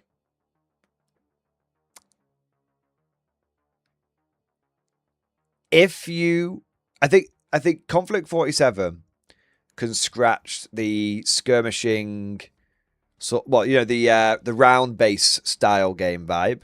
An Old World would scratch a rank and flank vibe. So you've got two different games there. Yeah. That's one way of looking at it. The other way I would say is 40k 4th edition, because then you're getting 40k models, and that way if 11th edition turns it around or GW turns it around, you've got models that you could use in modern Warhammer and in old and mid-hammer as well. So both would be good options. Both would be very good. Yeah. 4th edition static, which means no rush. That's very true. 4th edition isn't going anywhere. Yeah, 4th edition isn't going anywhere. But 4th edition is so fucking good, and it's so fucking cool.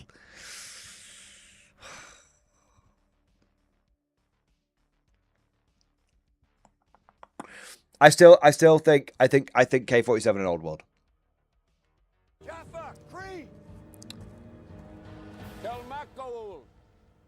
Yeah, 4th and the Old World is such a toss-up.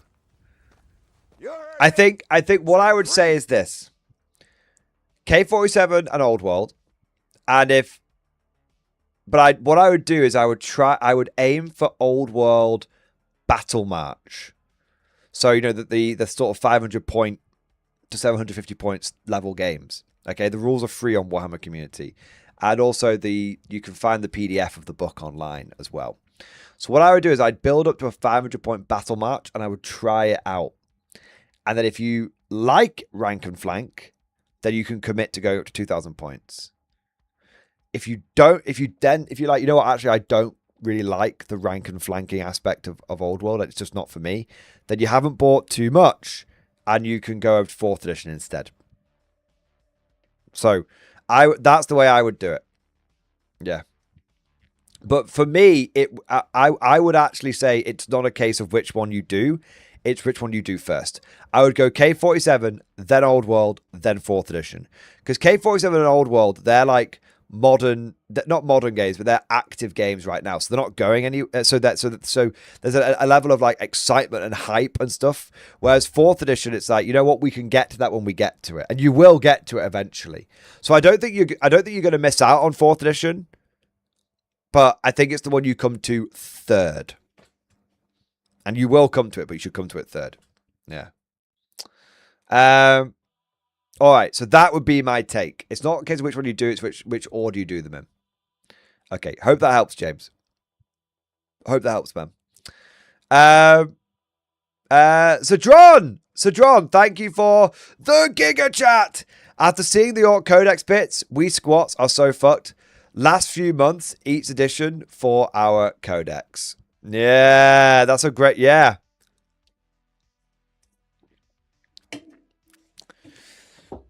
Yeah, they always do squats in the second half of an edition, don't they? Yeah. Interesting. I think it's going to be the same for Guard, you know. I think because we know Armageddon Steel Legion are coming out in about 18 months to 2 years.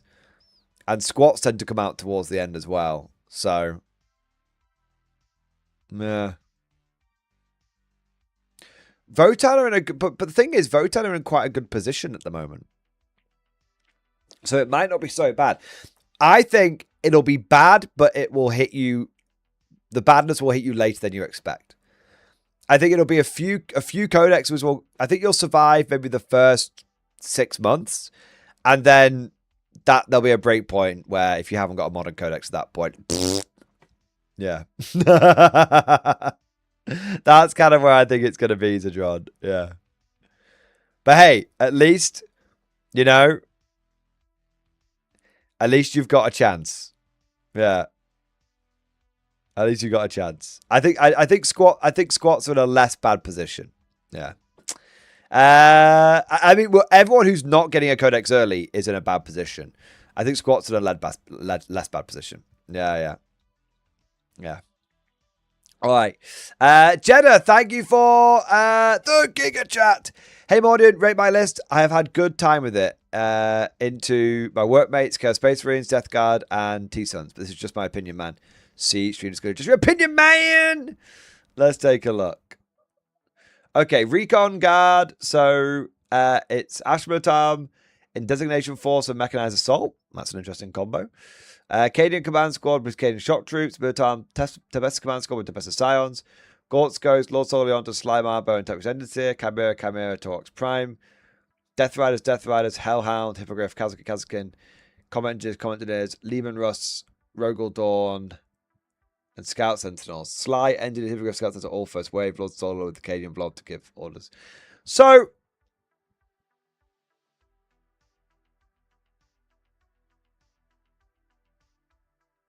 I guess my question is, why have you gone for those particular detachments? Because it doesn't look, I mean, I don't think the combination of units is particularly bad. I just don't think you're really getting all that much out of the detachments you've gone for.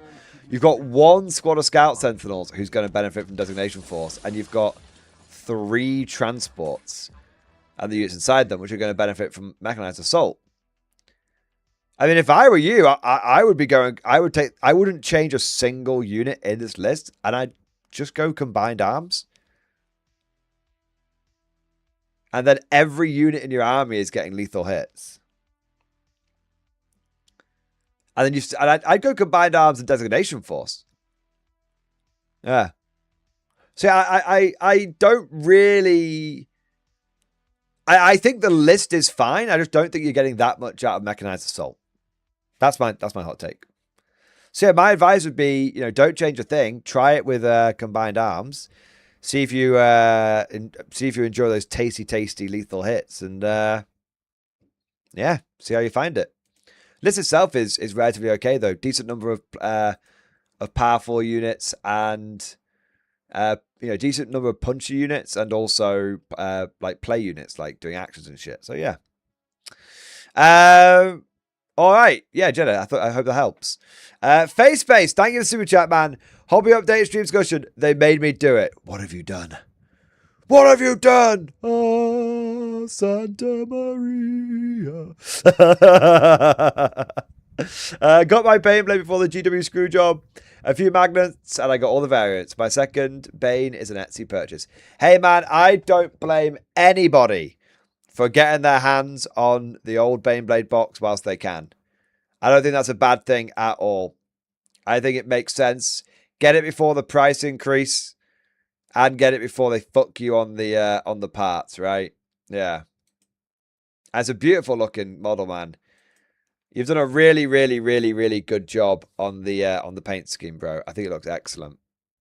Very, very cool. Very, very, very fucking cool, man. Love the conversion coming out the top. So no, I do not blame anybody who has decided to get the old Baneblade box before they took the sprue out and before they put the price up by $10. Yeah. No, I think it looks great. You've done a good job. Looks great, man. Yeah. Commander Crash, thank you for super chat. Which K-47 Axis starter army would you recommend? Ooh. Okay. Commander Crash. Let me have a look here. So when you say when you say Axis starter army, which one do you mean? Because we've got a few. You've got a few different ways of getting into the Axis. All right.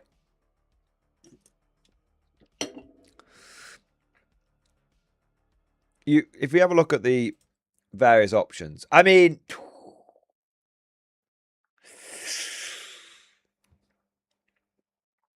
I'll tell you what, I'll tell you my two favorites.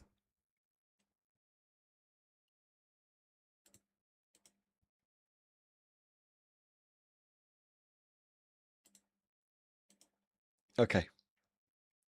I'll show you. These are my two favorites.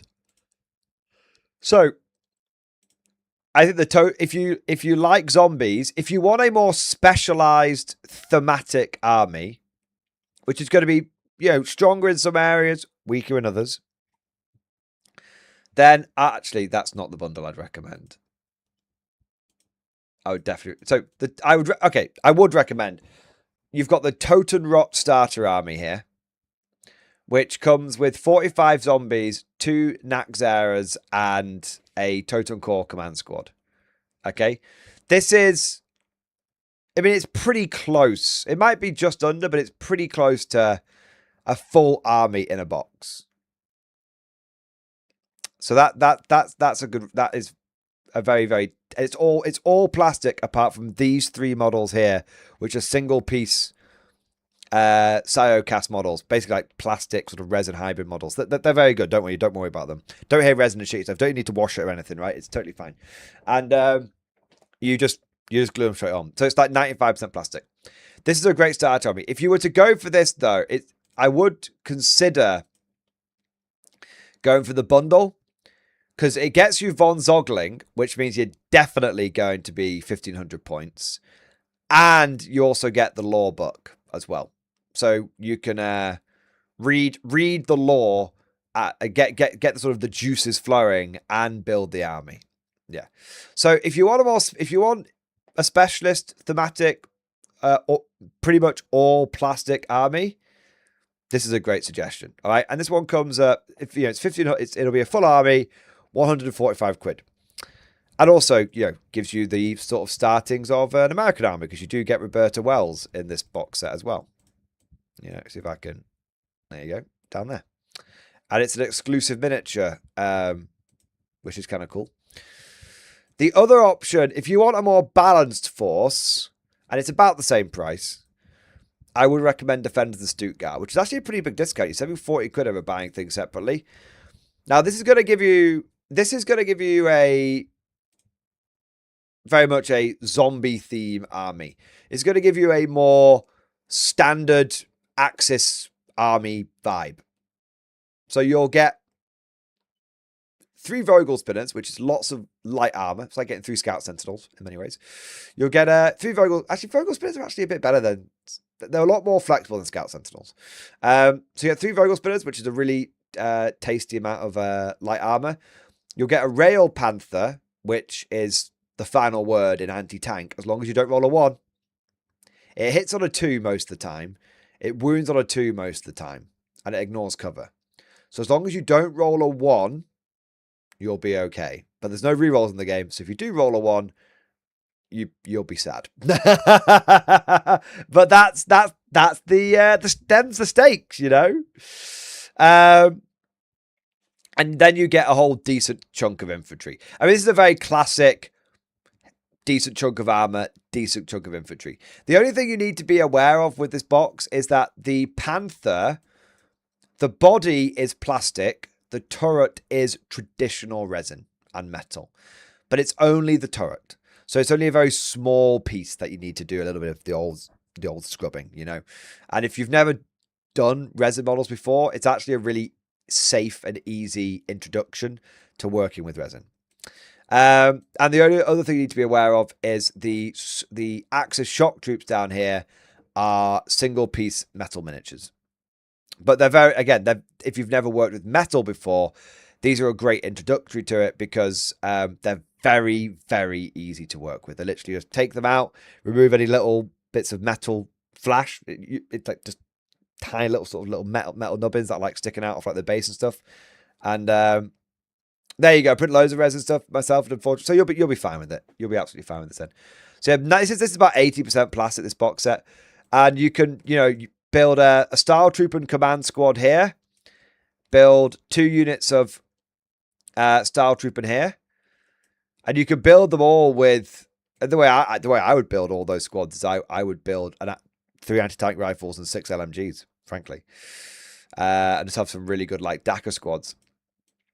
And then with the shock troops, you can run them as a big 10-man squad, or you could run them as 2 5-man squads if you wanted to. And as a result, you could get a full assault platoon, and then you could get a full armored walker platoon. Yeah. Yeah. So yeah, these are either one of these bundles. And honestly, what I would say, Commander Crash, is you'll probably enjoy K-47 so much that it probably will end up being a case of not which one do you get, but which one do you get first. Right? So, yeah, there you are. So, because this one is really good on its own. This one is really good on its own. And both of them get exceptionally good when you can mix and match from both armies. So, if you, for example, a Totenrot army, as you can see, is mostly close combat orientated. It can absolutely benefit from having some Vogel Spinners providing some mobile range firepower to it, or a Rail Panther. Likewise, you might want to drop, let's say, like the shock troops on one of the Vogel Spinners to just chuck a whole shitload of zombies in the list. Right? Yeah. So, but my point is here, each army is great individually, and then if you wanted to combine elements of both, you could do so and have a very, very capable, very flexible, very powerful Axis army. That would be I do generally recommend people who are, if they are going to go all in on Konflikt, I say both those starter boxes are the way to go these days. They're very, very good. And they complement each other very, very well. Yeah. But, like I said, I'd buy one, try the game out, see if you like it, then get another one later. Yeah. All right. All righty ho ho. But yeah, don't forget with the Total Rock bundle, this one with Von Zogling is a good option. Although you don't need to buy, you can buy the Total Rock Starter Army for 110, and then just get Von Zogling for 15. And if you're not interested in the lore book all that much, I mean, it's a shame because the lore book is good, but if you're not all that interested in it, then you could just buy him separately. You don't need to get him as a. He's not exclusive to the bundle. Yeah. All right. Hope that helps, mate. Hope that helps. All right. Chris K. Thank you for the super chat, man. K47 list building question in Discord. Let's have a look.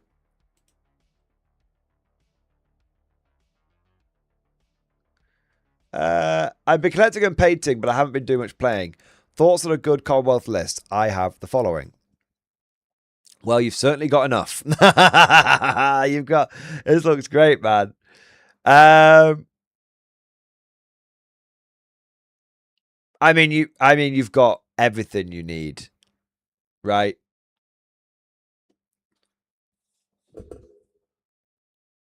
What I would probably recommend is a Mark II. I'd recommend an automated platoon with a Mark IIc automated commander with a couple of friends with him. If you can get them all to have Tesla, I'd do that. And then a couple of other Mark II squads, 15 Mark 1s, B for Bertie. And then if you can fit it in, I'd go for a Hornet and a Guardian. Something like that. Or if you want a bit more armor, I'd say Hornet, Percival,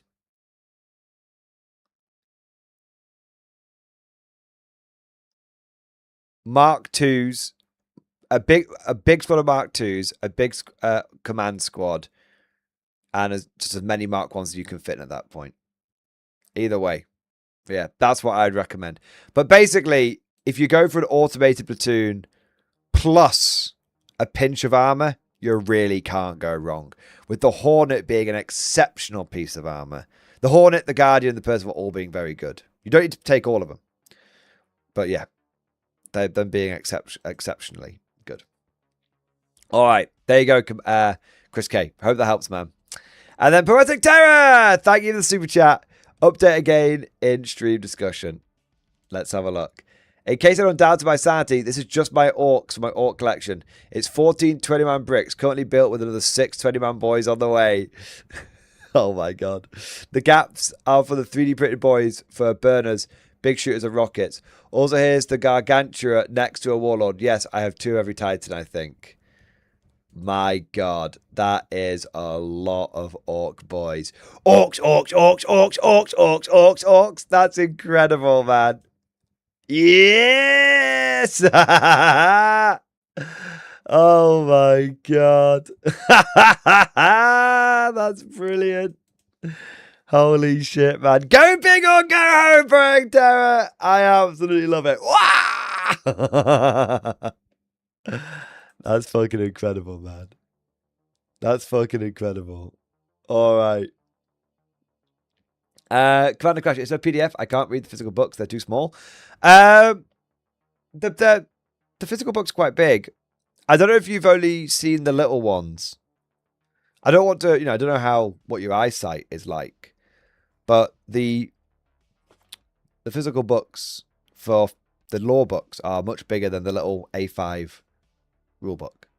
But if you're, not to be insensitive here, but blind as a bat, then PDF might be better. Now I have the physical main rulebook. Yes, but is it the small one or the big? Let me show you. Right, let me show you. Take a second.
Okay, so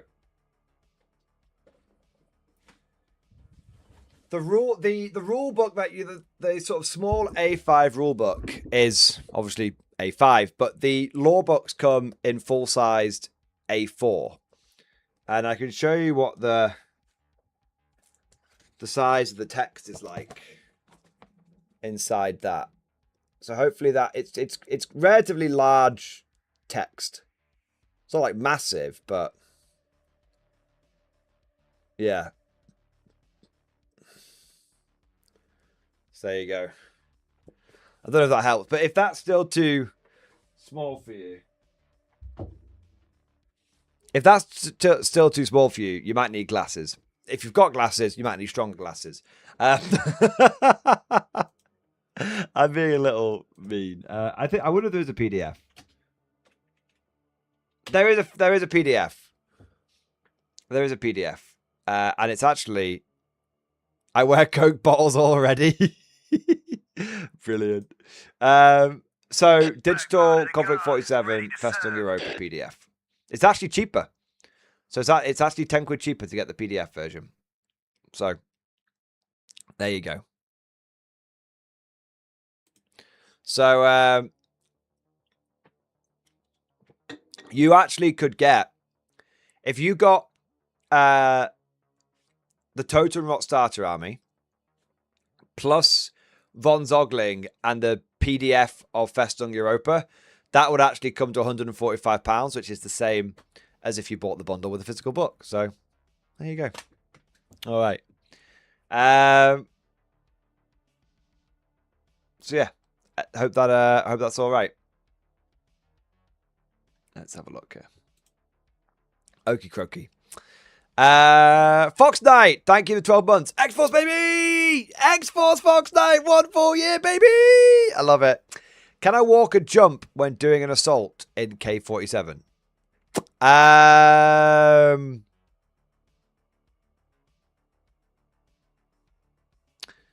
Do you mean...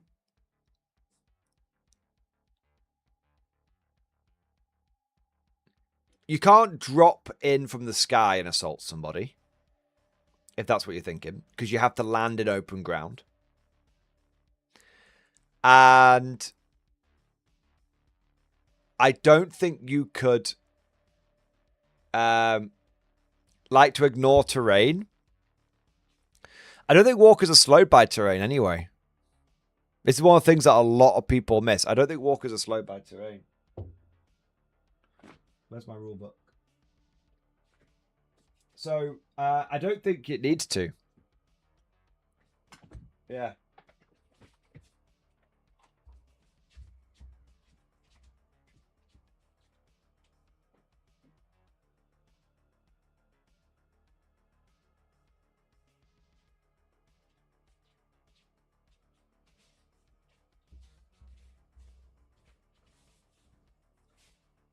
Like I think walkers can run 24 inches through terrain, even through rough terrain.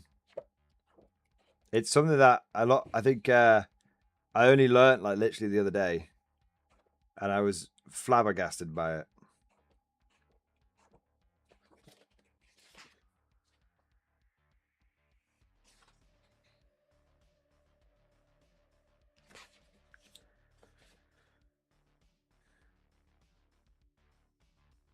Yeah, there you go. So, walkers, rough ground, no effect on movement. Obstacle, no effect unless it has been designated as an anti-tank walker, anti-tank/walker obstacle, or impassable blockage or any equivalent, in which case it is impassable. Building, cannot enter or move within this kind of terrain.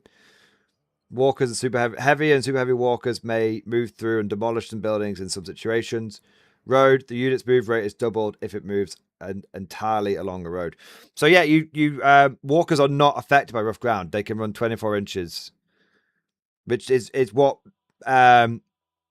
makes them. It's one of the advantages of walkers. The jump rule goes out of its way to say you ignore it.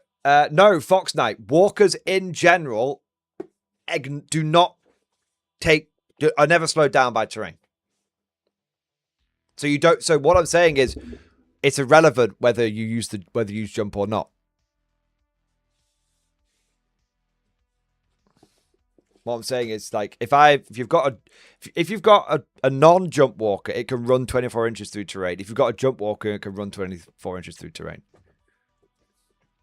Also, I don't think. Let me have a look what jump even does. I think jump is just a way of deploying onto the board. I don't think it's the same as. I don't think walkers jump up and down like firefly. Not up and down, like jump around the board like fireflies do. But I could be wrong on that one. 128.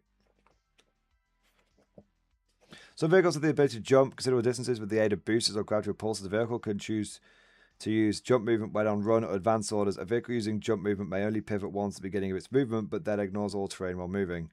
If a vehicle uses jump movement is on a run order, it must land on open ground at the end of the move. If an advance order is used, it may land in rough ground.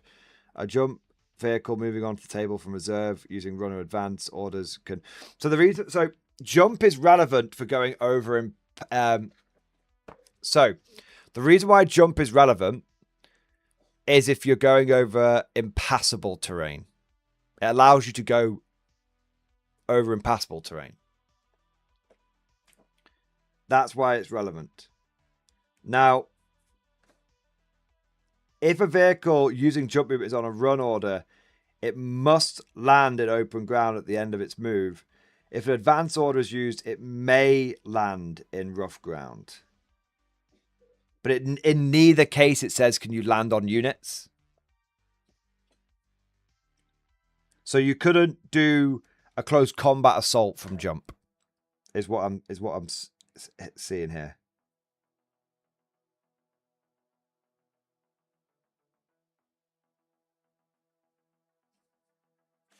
But let me have a look at Walker Assault.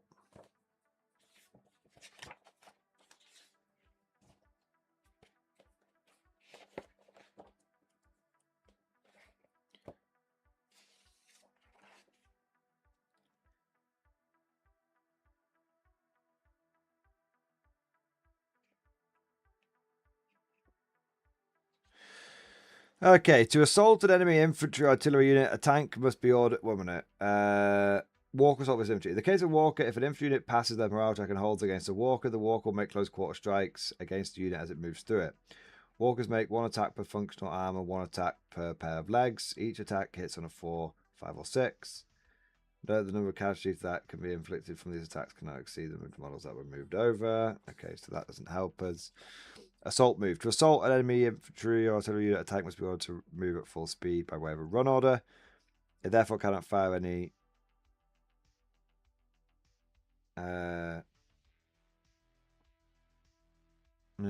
Okay. Walkers are much more agile, however, and are able to initiate an assault using either run or advance. Know that Walker that assaults an overrun infantry using an advance order may fire its weapon as normal when it's completed its move, assuming that it's not been destroyed.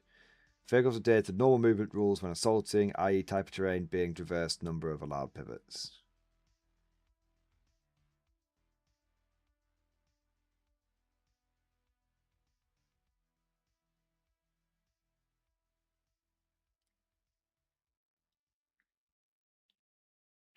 Yeah. So, I don't know. So,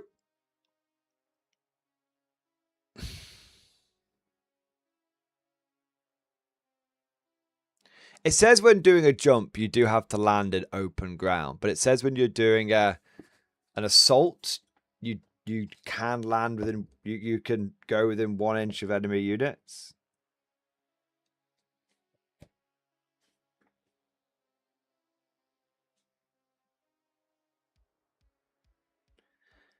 You must run full speed by way of a run order. Run or advance order for walkers.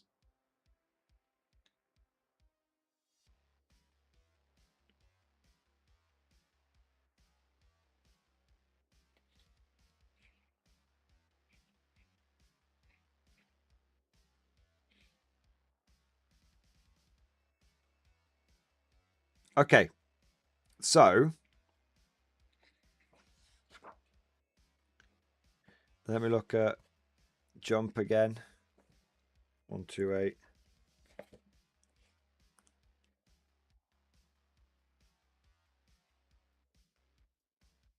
I think you can do it.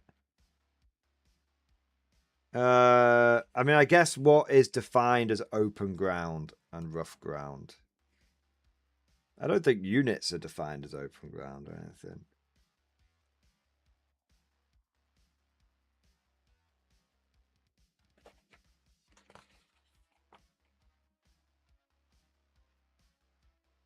Terrain, 59.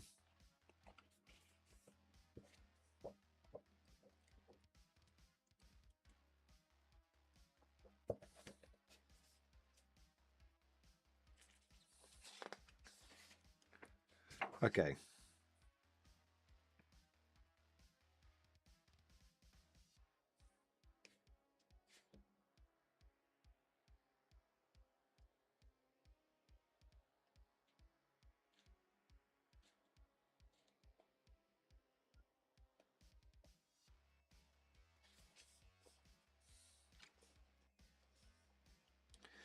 Okay, so this is my take. All right. This is my take. You need to be able to see the target that you're assaulting. So you couldn't use, let's say your walker's on one side of a forest, the enemy is on the other side of the forest, you can't see each other. You couldn't do a jump move onto the enemy unit because you couldn't see it to assault it. You couldn't do a jump assault, as it were. But if there was a wall, let's say there's like there's like tank traps, impassable to vehicles and walkers, right? But you can see through them. I think in that situation, you could go, well, I can see you, but in order to be able to do this assault, I need to be able to go over the impassable terrain. So what I'm going to do is do a jump move. And if I do it on an advance, I can land in rough ground. But if they were over, so if they were within 12 inches, you could do it if they're in rough ground. If they're in rough ground and they're over 12 inches, you couldn't, because you can only land in open ground if you do a jump on a run order. So I think you can do it. It's just a little tricky. Now, and how would you obviously determine which models get hit by it? Well, I think that would come down to your base size, essentially. And then what would happen is you'd land in the middle of them, and then they would move 1 inch away from you, and then you just hit who you landed on, essentially. Does that make sense? So I think it can work, and I think it's cool as fuck. And I think, could a walker go just like go and ape in the bunch of the middle of units? Yes, I think that would all be possible. So yeah, I think Fox Knight, I think you can do it. But it's it's a little tricky, and it's kind of niche, and there's a lot of situations when you'd be better off just running through them, right? But I think in a very niche scenario, it is possible to do it. Yeah, I think it is, which is cool. It's cool as fuck. Yeah, I would allow it in a game if I wasn't certain. I would allow it in a game because I think it's cool as fuck. Yeah. So there you are. All right, let's have a look here. We've got Snow Peace Tea. Thank you for the super chat, man. Showing my list for Saturday in stream discussion. Let's have a look. Let's have a look here. Hopefully the Saturday with my first 1,000 point 40k game. If my father's surgery goes smoothly, otherwise I'm staying home. Twist is, it's a crusade, so no match missions. Hooray! My mission is tower hiding inside a shipyard, and my recon force will need to sound the alarm. All I have to do is step on their deployment objective, do an action that finishes at the end of the tower turn. If I do, game ends, I win. No secondaries. Problem is, I'm running guard, and my crusade list is balanced, not skewed for 11th. You're fucked! So all I can think of is, can Tau kill you at 6 Bulgars in one turn? If yes, can I divert their fire enough for them to survive? Oh well, this is not me asking for a list review. I'm locked in. I just want to share how sprued I am in my first game. Here's the list. 1,000 points. Add human auxiliaries, combined arms, Cadian Castellan with Grand Strategist, Commissar with Exemplar of Duty, Liberus Commander, Big Troll of Bulgrin, Kazakin, Hellhound, Vanquisher, Chimera. Nah, I think it's all right. If the Bulgrin could do it, hey, either way, like you said, either the Bulgrin draw enough firepower to allow the other guys to do it, or the Bulgrins do it themselves. So yeah. It sounds like a cool mission, though. I actually really like the sound of that. That sounds fun and interesting. Sounds a bit like Demolition in bot action. So there you go. I love it, man. Good luck, and may the Emperor protect. Right, gentlemen, I am going to have a quick comfort break and get a snack. And when I get... We've caught up on all the super chats, so big thank you for all of your support, guys. I'm going to be back in a few minutes. I just need to have a quick comfort break and grab a snack, bring it back here, and then we can maybe get into some metadata. Maybe. Should we do a poll? Should we do a poll? And you guys, whilst I'm taking a dump, you guys can can vote on what we talk about. We'll probably cover all of it. So it's what do we talk about first? What do we talk about first? Metadata. FOMO. GW FOMO is dying. Or new Orc Boy kit actually looks good. There you go. All right. I'll be back in about 5 minutes. So talk amongst yourselves.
I'm being decadent tonight, boys.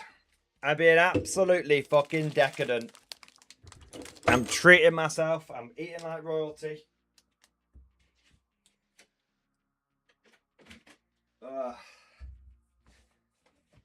If you can't stuff your face on occasion, what's the point in living? That's what I say. I was tempted to go on a Mackie's run, because we've actually got some vouchers through the door, which is very, very cool.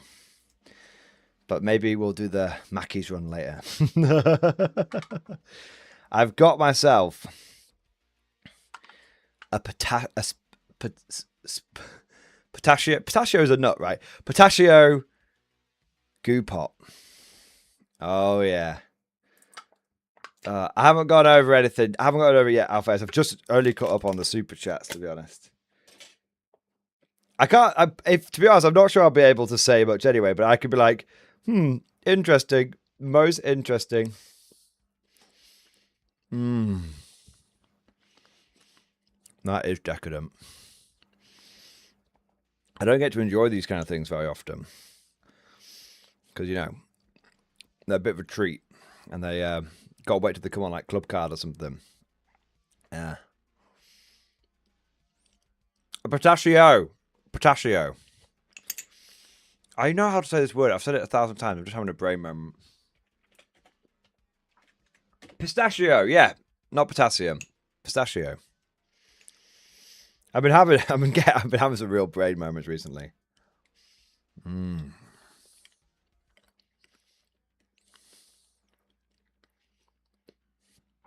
Noble Bright, why do you insult me like this? You bought any more GW yet, Noble? Do I get to ban you yet?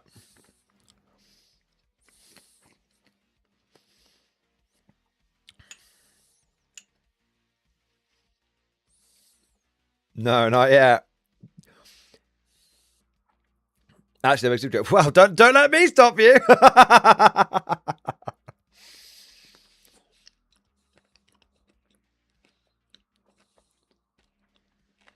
I appreciate all the support, man.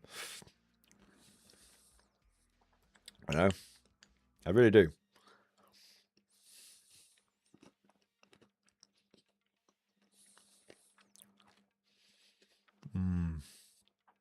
This is almost sickly. It's so decadent. I'm a vanilla ice cream, fucking wall soft scoop kind of guy normally.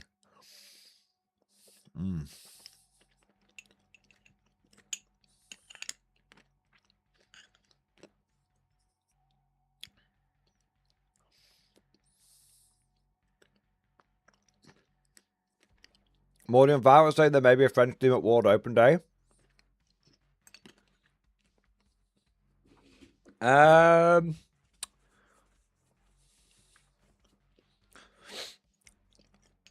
Couldn't possibly comment.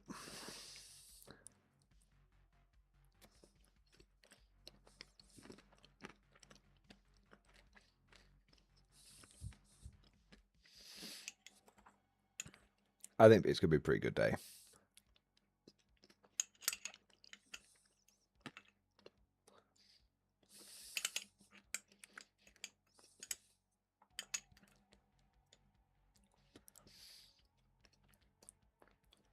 All right. That was really fucking good. When it comes to fighting crime, there's only one man keeping And now to have something a lot cheaper. Doritos. Although they are brand Doritos. They're not like cheesy triangle potato crisps or corn crisps or whatever.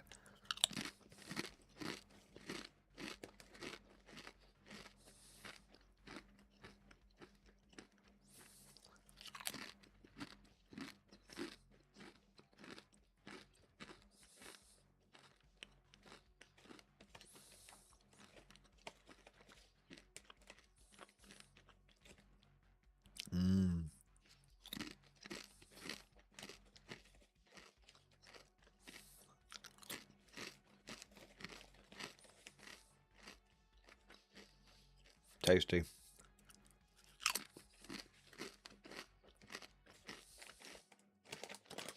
But Mountain Christian von Carmian posted a video today almost crashing out over 11th. I saw that. I didn't see the whole thing. I saw like the first minute.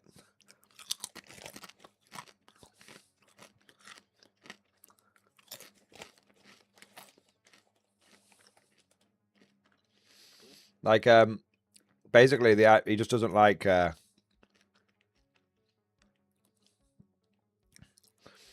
He's. I think. But we could have a. I tell you what.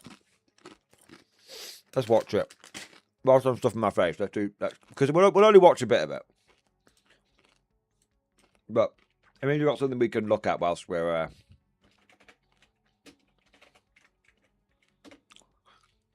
Whilst I'm eating, right? Let's just watch like 2 or 3 minutes of it. Generally, I'm not feeling 40k tournaments. I've rarely been to big events. They tend to be so far away that I have to get a hotel and travel the day before and stay overnight, and there are plenty of smaller events nearby within like an hour's drive. I'm lucky to live in the UK for that. I go to events that have an interesting premise, something different. 1500 points instead of 2000 points, an escalation campaign. I want to go to a Dominatus tournament event, but haven't found a local one yet. I want to go to a really? 47 event and see what other people have. Baby! Not so much bold action. That has a Horus Heresy problem of everyone is the same, but with slightly different colors. Oh, a regular infantry squad? Me too. But the big... I know that's a little... I think that is a little unfair. But if you're someone that likes... I actually completely disagree with it. But I can understand why someone would have that perception of if they've not played the game. Just international or national tournaments have never interested me. I don't care about being the best. Forward, you I dogs, could be to the best victory! Adeptus Veritas player in the UK or in the world. Or I could be slightly above average. I don't care either way. I seem to be a good teacher, and I want to have fun with my sisters, which does include an unusually high number of battle sisters. Fun is what matters when playing a game. I was tempted by the grand narrative. Fun? Fun? What the fuck do you think this is? Do you think this is 4th edition? Ain't no fun around here, partner. Ain't no fun around here. There's only winning, and there's only losing, and there's only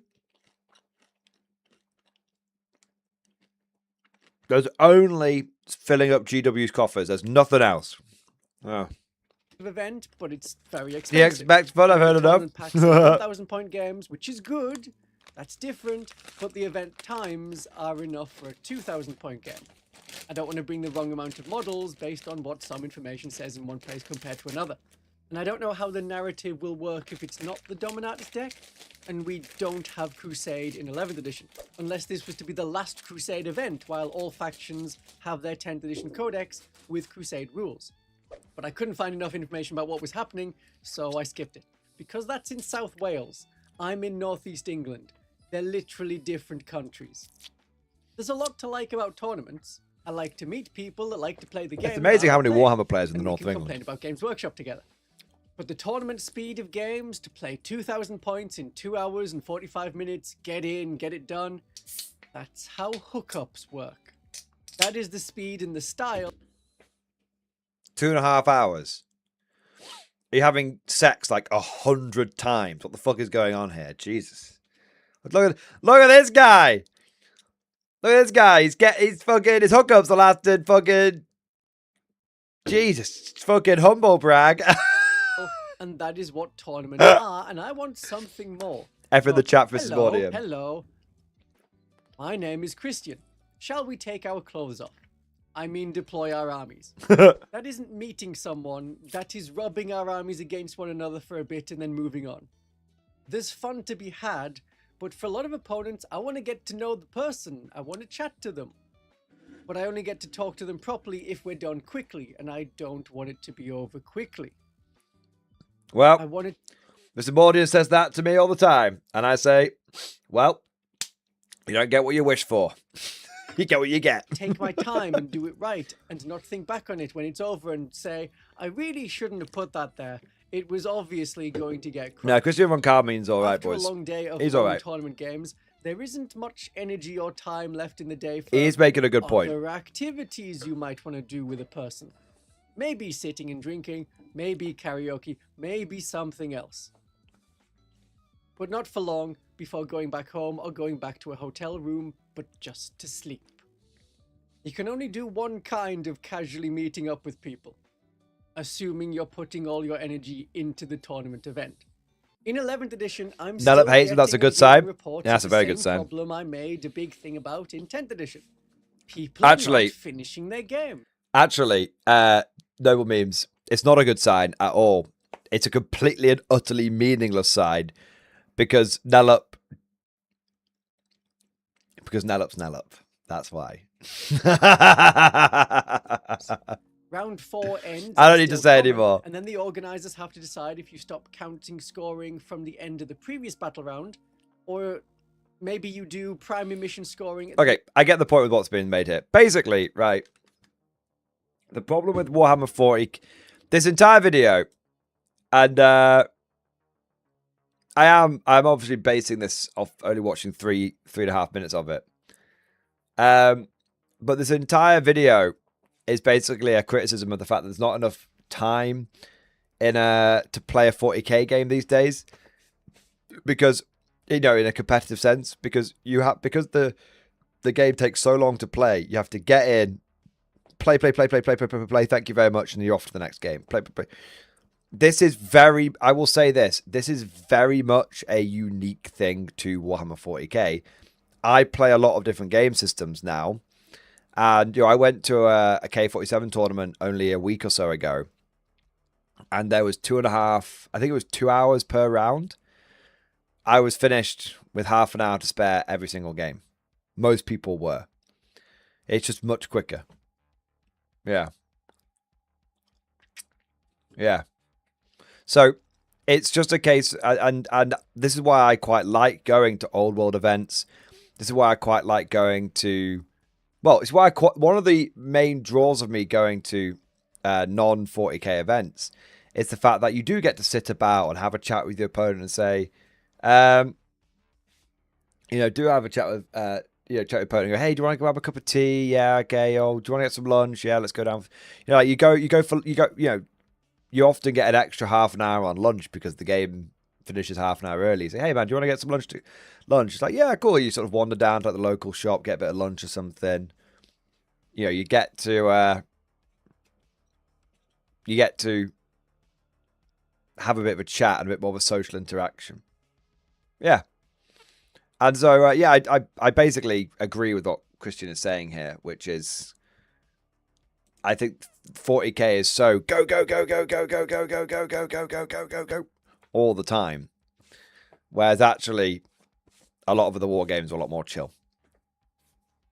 It's just an extension of what people have been saying for a while now. 40k being a little bit too competitively focused. Yeah. He talks about having teams who are incentivized to crush your opponent completely and there's no chill. Yeah, that's partially down to the points differential where you need to win by a lot. Because because you're not playing for victory, you're playing for 20-0. Yeah.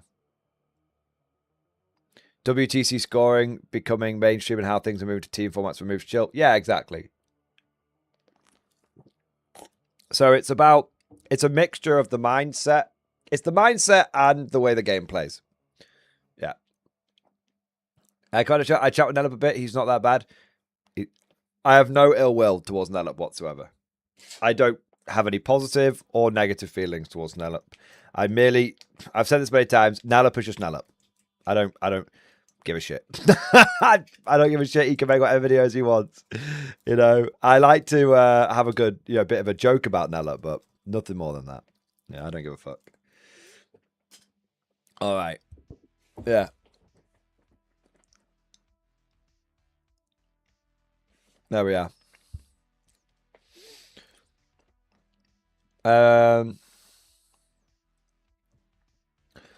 Kundriel, what happened to all the nav talk from 3 months ago?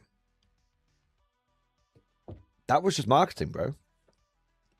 It's more narrative because the objectives now have L-shaped ribbons on them. They're not, they're not circles anymore. We don't stand on circles anymore. We stand on squares now, and the squares are more narrative than circles. That's what happened. Yeah. At the beginning of the summer, people said narrative reasons they were building armies. Yeah, that very quickly faded away. Yeah, that very quickly went away. Anyway. Old issues and old world are a bit more fun for me since you just knowing the core rules fundamentals can do a lot for you. Yeah, very true. Very true, Labadamir. Very true. It's more narrative because you have time to write one after getting table by turn 3. There you go.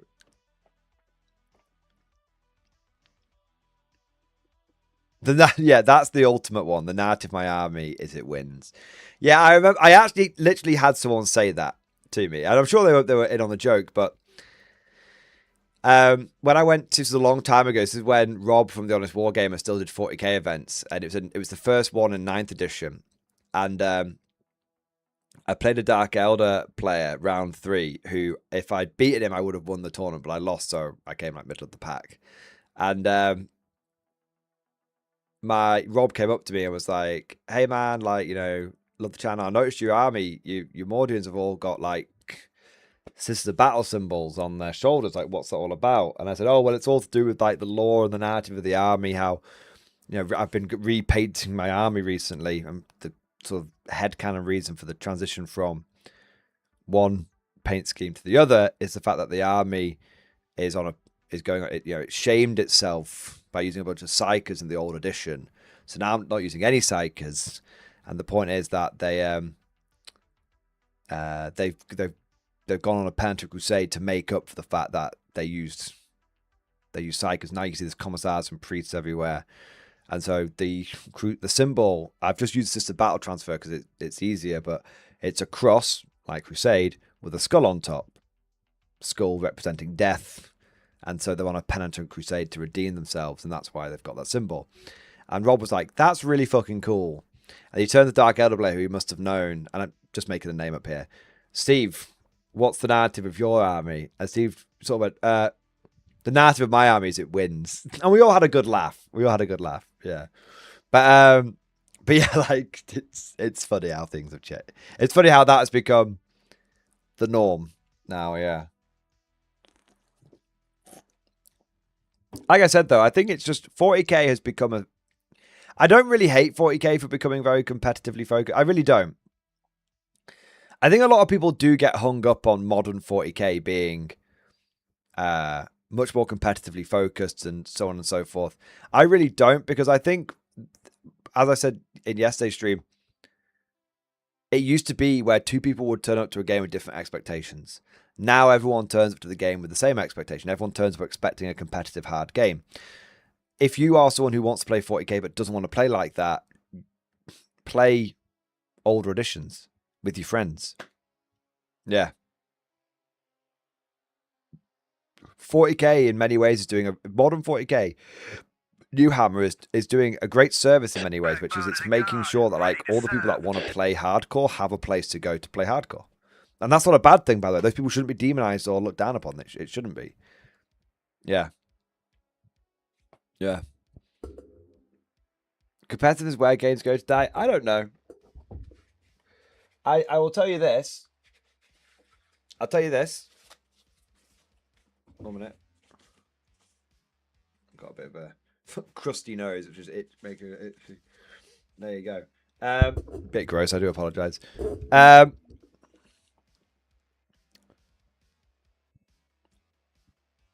What do you think does more damage to 40k?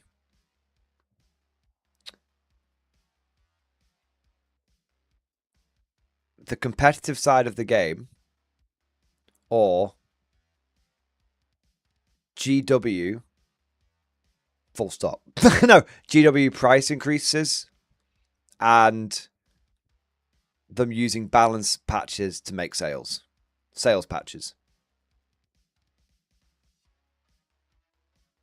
It's not the competitive side of the game which is the problem. It really, really isn't. Because there are many, many games which have a competitive side to them. There are many games that have a competitive side to them. It's the yeah. That's what it is. The competitive scene being so prominent in 40k is a symptom at worst, but it is not the cause of the problems that 40k faces. Yeah. Yeah. It's GW nonsense which is the problem. Not competitive play by itself is not an issue. How well did that lean heavy towards competitive work for War Machine? That is a very good point, but I don't think it was. I think that's a very good point, Tiki, and I was thinking that myself. I think the issue that War Machine had though was there was nowhere else for people to go. So what do I mean by that is 40k has the advantage. Let's use two examples. 40k has the advantage of if you want to play a more chill game, loads of people will play 4th or 5th edition, right? And then look at Magic the Gathering. Magic the Gathering, you know, you had the whole churn and seasons and all this kind of shit. And a bunch of people just went, no, I don't want to do that. And they play Commander. And they came up with Commander. And so there was a place for people to go.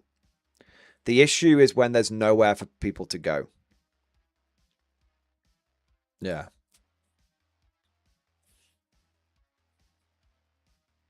That's what I think anyway. GW's bullshit and competitive focus aren't mutually exclusive reasons for causing damage. Both can and do cause extensive amount of damage. I think that's a fair point, Macom. I wouldn't say competitive play is... Let me rephrase this. I don't think competitive play is completely guilt-free. But I don't think it's fair when people lay down so much of the blame at competitive play's feet. Yeah.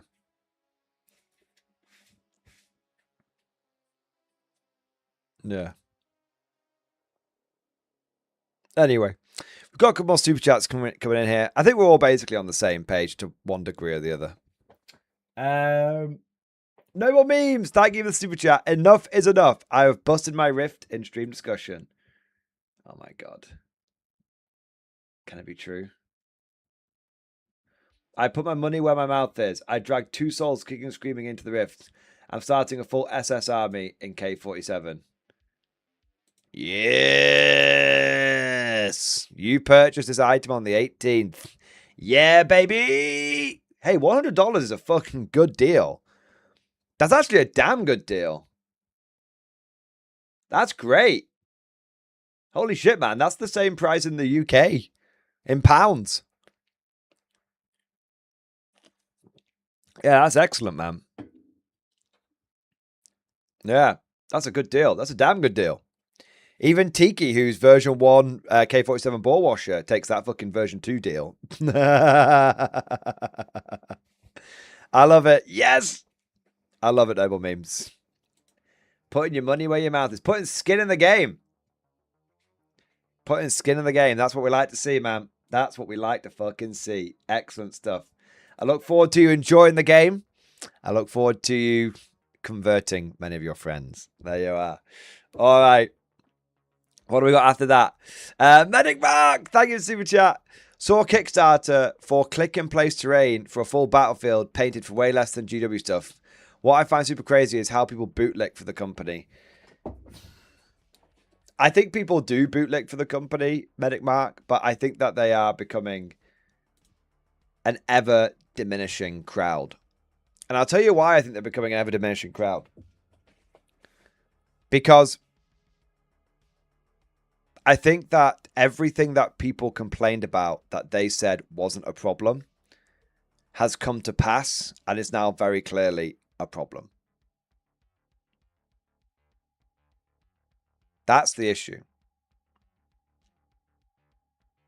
Like, you can only ball wash for GW so much before, before it's like people are going, this problem exists. No, it doesn't, blah, blah, blah. This problem exists. Well, they're a company, they can do X, Y, Z. And it's like, there's only so long you can do that before it actually becomes just obvious that it's not true. Yeah. There's just no, exactly. There's just no actual defense anymore. And I think people, do you know what it is? I think people are, I think this is a thing that's happening generally across the internet. I think people they're just woken up to the corpo bullshit. I think consumers, not all consumers, but I think a lot of consumers are a lot more savvy these days than they used to be. Like, how many, using 40k as an example, how many times have you heard people say, oh, well, that's a Warcom, so it's like, bet it's probably not true. Like, companies can only bullshit for so long, and companies can only bullshit for so long before people just become wise to it. And when some Jorbo slug comes along and goes, but see, they said X, Y, Z. Well, now there's this huge backlog of evidence for the person who's making the complaint to go, yeah, but they said that time, and they said that time, and they said, look, I've got 4 or 5 fucking case studies here saying, look, GW said exactly the same thing, and it wasn't true. And that person now hasn't got, and so now that it's flipped around. Yeah, that's what it is. You can play tanks in 40k and Horus Heresy. Yeah, exactly. Yeah. Dominus Plexus. My main problem is when asking for a casual pickup game, some people in my shop want to treat it as a high-end tournament and be overly anal about everything. It's been like that since 9th. I agree. Yeah. I agree. Yeah. I think that is a bit of an issue. What I find very interesting, I think that is more of an issue in America than it is in the UK. In the UK, people tend to be a lot more like, yeah, just move it. You can probably make it there, but as long as you're not like completely overreaching, people tend to be relatively chill. But I've spoken about this a couple of times on stream, and Americans, they don't get insulted by it. Generally, I've had a lot of American viewers say, yeah, like there's always a that guy in every club. Whereas in the UK, there aren't that many that guys anymore. That guy mentality, they've all been relegated to the Warhammer creche, which is the Warhammer shop. Yeah. Yeah.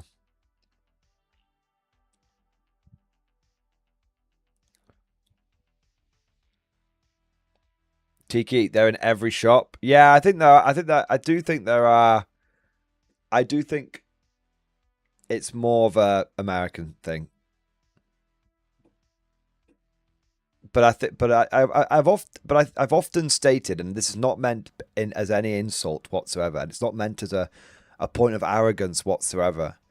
I've often stated that I think the reason why there tends to be this slight disparity between the UK and the US is because of how spread out the US is in terms of the player base versus the UK, where everything's very, very concentrated. So, there's less. I don't know why, but that seems to have a positive effect overall. Yeah. Yeah. So if there's someone who's I think the main thing is like if someone's at the Warhammer club and they're being a dickhead, either people will just move to another club. People just move to another club. And then all the good people concentrate in one place. Yeah. Yeah. TK, I got a local who likes to teach new players, then goes ultra hard, whack and seals club. Yeah, that guy's doing a great service. He's teaching a lot of people what 40k is really like. He's just piercing the fucking veil, man. No, but yeah, though that is a problem. That is a bit of a problem. Yeah. What? When does the TV show release? Fucking who fucking knows, man.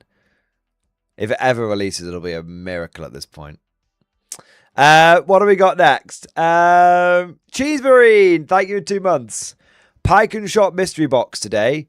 188 men for £125. Warlord greater than GW. Yeah, I mean, it's all about quantity versus quality, isn't it? But those Napoleonics, they do look very spiffy when they're all painted up and they're all ranked up. Very nice. Lanchneck 2. Oh, perfect. It's great when you get a Pike and Shot and Old World army in the same box. Hooray! Yeah, Empire Proxies. Dude, that's amazing, man. That's so fucking good. I love it. Damn good deal. Damn good deal. Yeah. All right, what do we got after this? David Stanford, thank you 16 months. X-Force, baby. Playing 11th in a dad group and every list is fluff. Yeah. I wish... yeah.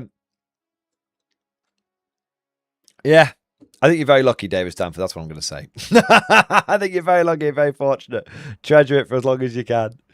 Chicken Detonator, thank you, super chat. 07 lads, bought actual game prep and stream discussion. Let's have a look. 07 lads, prepping for a game bought actual Thursday. My opponent has nearly completed his new British 8th Army, and I shall be bringing a German list with models I haven't used before. Below the list, I am bringing and some photos of the army. Yes, we've got an elephant. An absolute shitload of infantry. Wait, is that a fucking French tank? My God.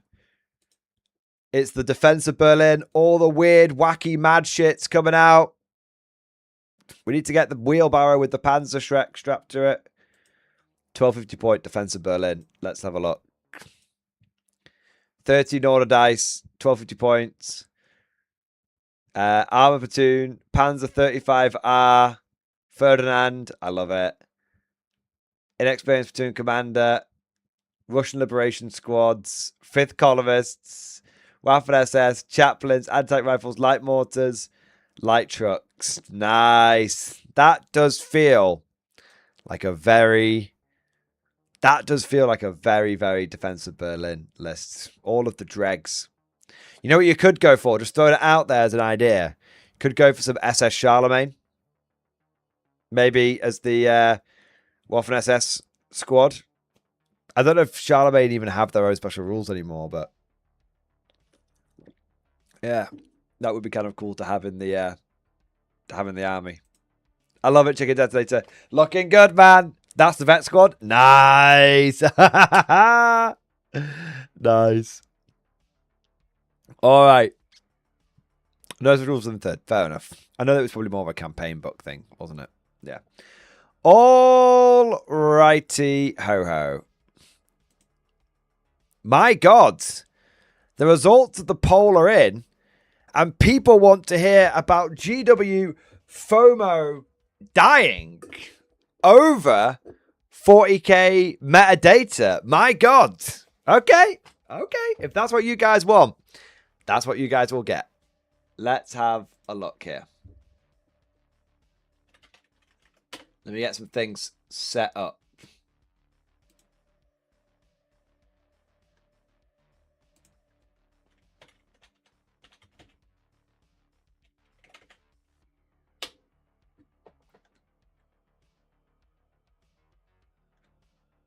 A minute.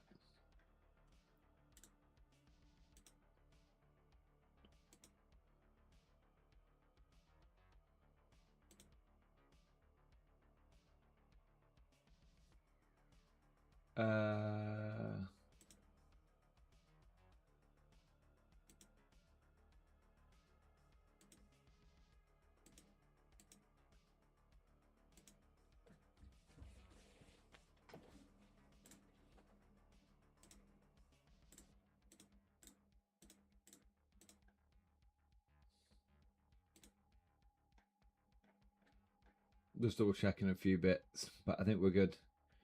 Okay. Croaky. Let me find some things here.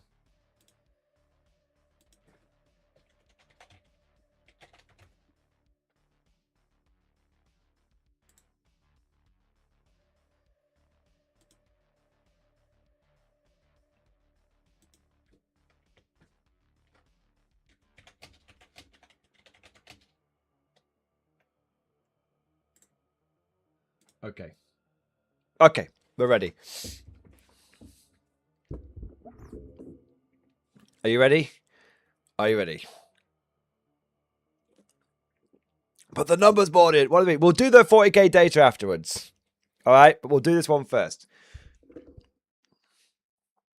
I think I might go where I am. I just want to check something. Nice. I was checking if my Inigo is basing a dried. It has done. I am particularly proud of this model. I don't know why. It was a very simple paint scheme. It only took about an hour to paint it, but I'm pretty happy with how it came out. I was just double checking that. Yeah. All right. So, gentlemen, ladies, small furry creatures from Alpha Centauri. I don't mean to alarm you, but we might have some hype, but also beef. Heaf! Heaf! Or bipe? Bipe! Anyway, the point is, something interesting is happening. And I think that this is actually potentially a point of positivity in the wider 40k universe. I also think it's potentially beef, but not us beefing on GW. But GW might actually be feeling a little bit of beef on us, the community. Because maybe we're not infinitely milkable. The other day in a stream, I said, GW thinks with these price rises, they can just keep on putting the prices up whilst decreasing the quality of the product that they're offering. And apparently we're infinitely milkable. But after that stream topic, we actually stumbled across something kind of interesting. And it gives me hope for the 40k community. And it also, I think, shows there is a limit. There is a line. There is a place where GW can't get away with their chicanery. They can't get away with their bullshit. And I think we have a smidgen of evidence to support this. And that's what I want to talk about today. And I'm going to say it. I think that GW FOMO might be dying. That's a bold statement. That's a damn bold statement, I say. Damn good. So I'm going to have to back this up. Before we do, very briefly, and I know some of you will be like rolling your eyes, but very briefly, for the people that are new to this whole thing, it is the beginning of a new edition after all, so it is worth explaining some of the basics. What the fuck is FOMO, especially in the context of Warhammer 40k? All right? FOMO is the fear of missing out. The idea of a company putting something on like limited availability, buy while stocks last or only available for the next 2 weeks kind of thing. And so it creates this fear as a consumer. It creates this fear of, oh, well, this is a good deal, or this is a good box, or this is just like, this might not come around again. I need to take advantage of this. I need to take advantage of this whilst I can. So that's the fear of missing out. Now, what does this mean through that's general fear of missing out. You see that all the time in all sorts of industries, not just in Warhammer.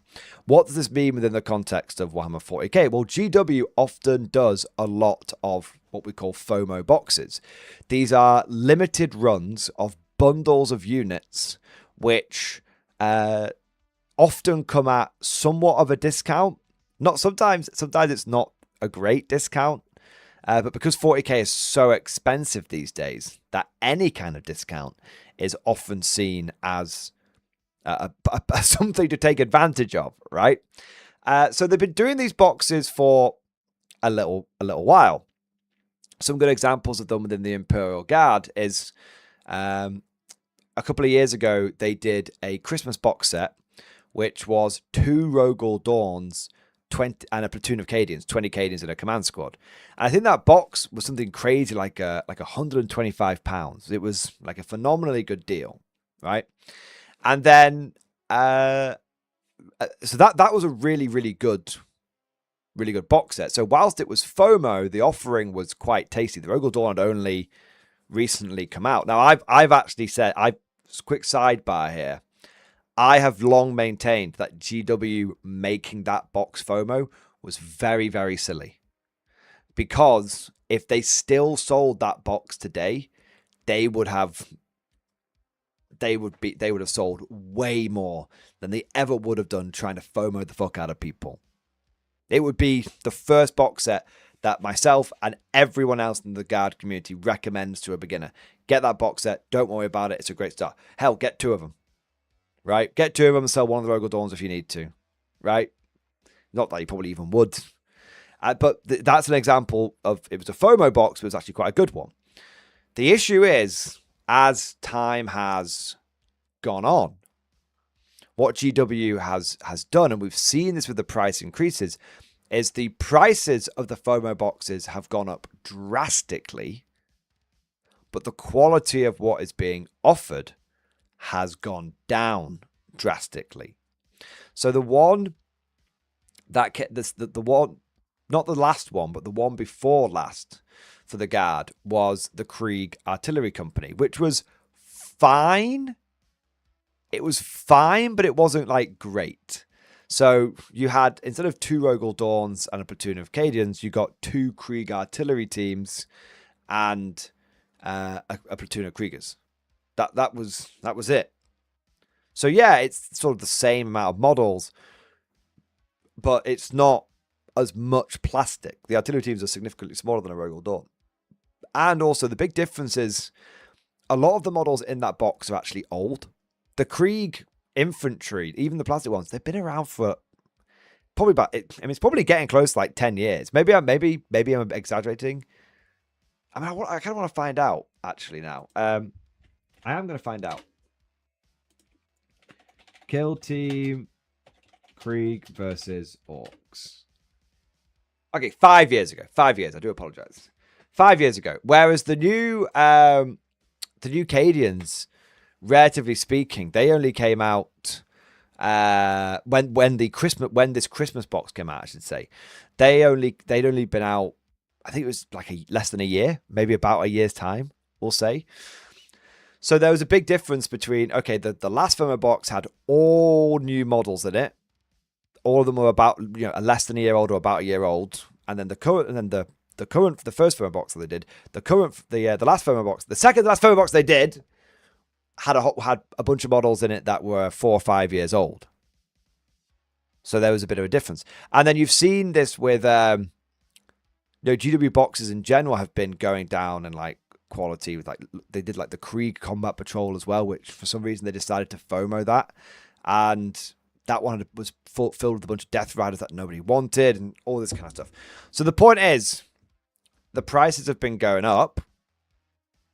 The quality of the box has been going down. I believe the Krieg Artillery box, I think that was £140. So it went from 120 to 140 in the space of a year, but the quality of the offering went down, right?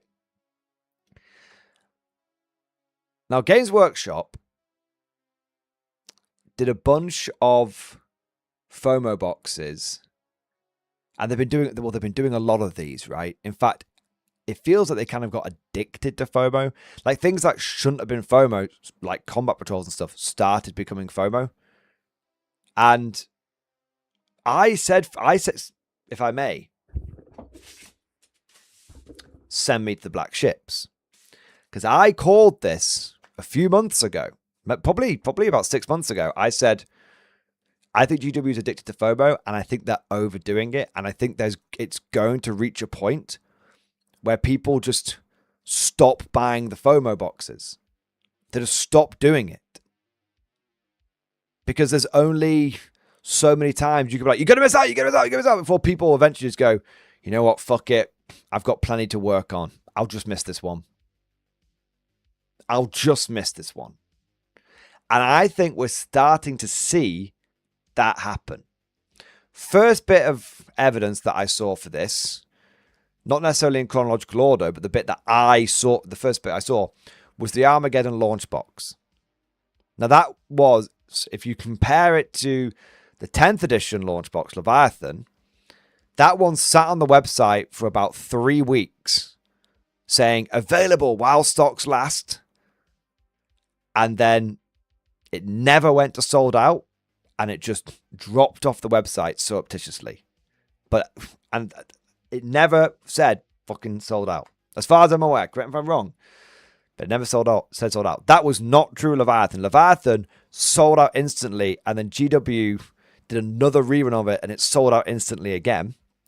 And when we had Indomitus, I think GW ended up doing 3 runs of Indomitus, and GW actually said, this box is so popular that we are not going to stop taking orders for it. It might take you 3 months to get your Indomitus box, but we are going to basically leave this open because it's sold out so quickly, like 2 or 3 times, that we're bringing it back again.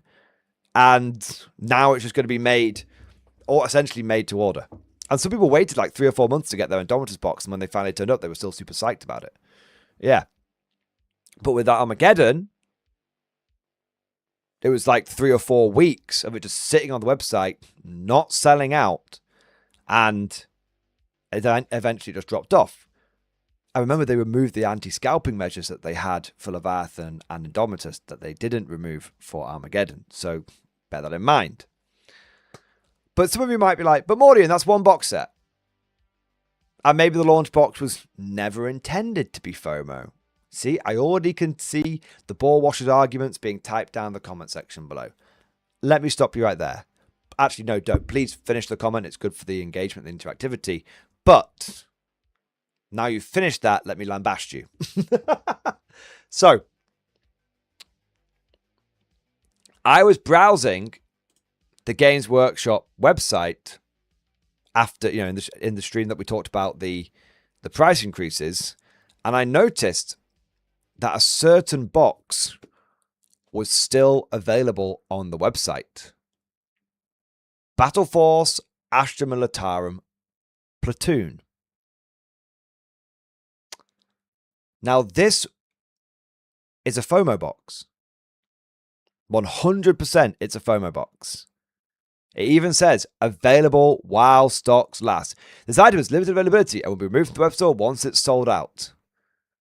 Now, this is the latest in the Guard FOMO box story. We had the double Dawn box, we had the double artillery box, and then we got this one just before the new... And before anyone says this hasn't sold out because Guard is shit right now, this box came out before we knew how bad Guard was going to be in 11th edition. So it came out before that. So that's not even an argument. Okay. Now this box set is distinctly mid. It's not a terrible box set by any means, but it's not a great box set. You have got 10 guardsmen and a command squad instead of, 20 guardsmen and a command squad like they used to do. You've got 2 vehicles, but one of those vehicles is old enough to drink in the US, which is the Basilisk. Hey, it's a great kit, don't get me wrong. But one of the big criticisms that this box set got was they are definitely trying to shift a bunch of old Basilisk models. And then it's got a couple of field ordnance batteries. Now, 3 years ago, when the Fobs, the Cadians, and the Rogel Dawn came out, these were all new models. So these were all considered amazing to get in a Double Dawn style box set. In 2026, this box set is full of older models. Not old, but older. Especially when we've had a bunch. I mean, think about the Guards Codex that we got in 10th edition and all the new units we got with that. Excellent. Don't get me wrong, right? But none of those new units are present in this box.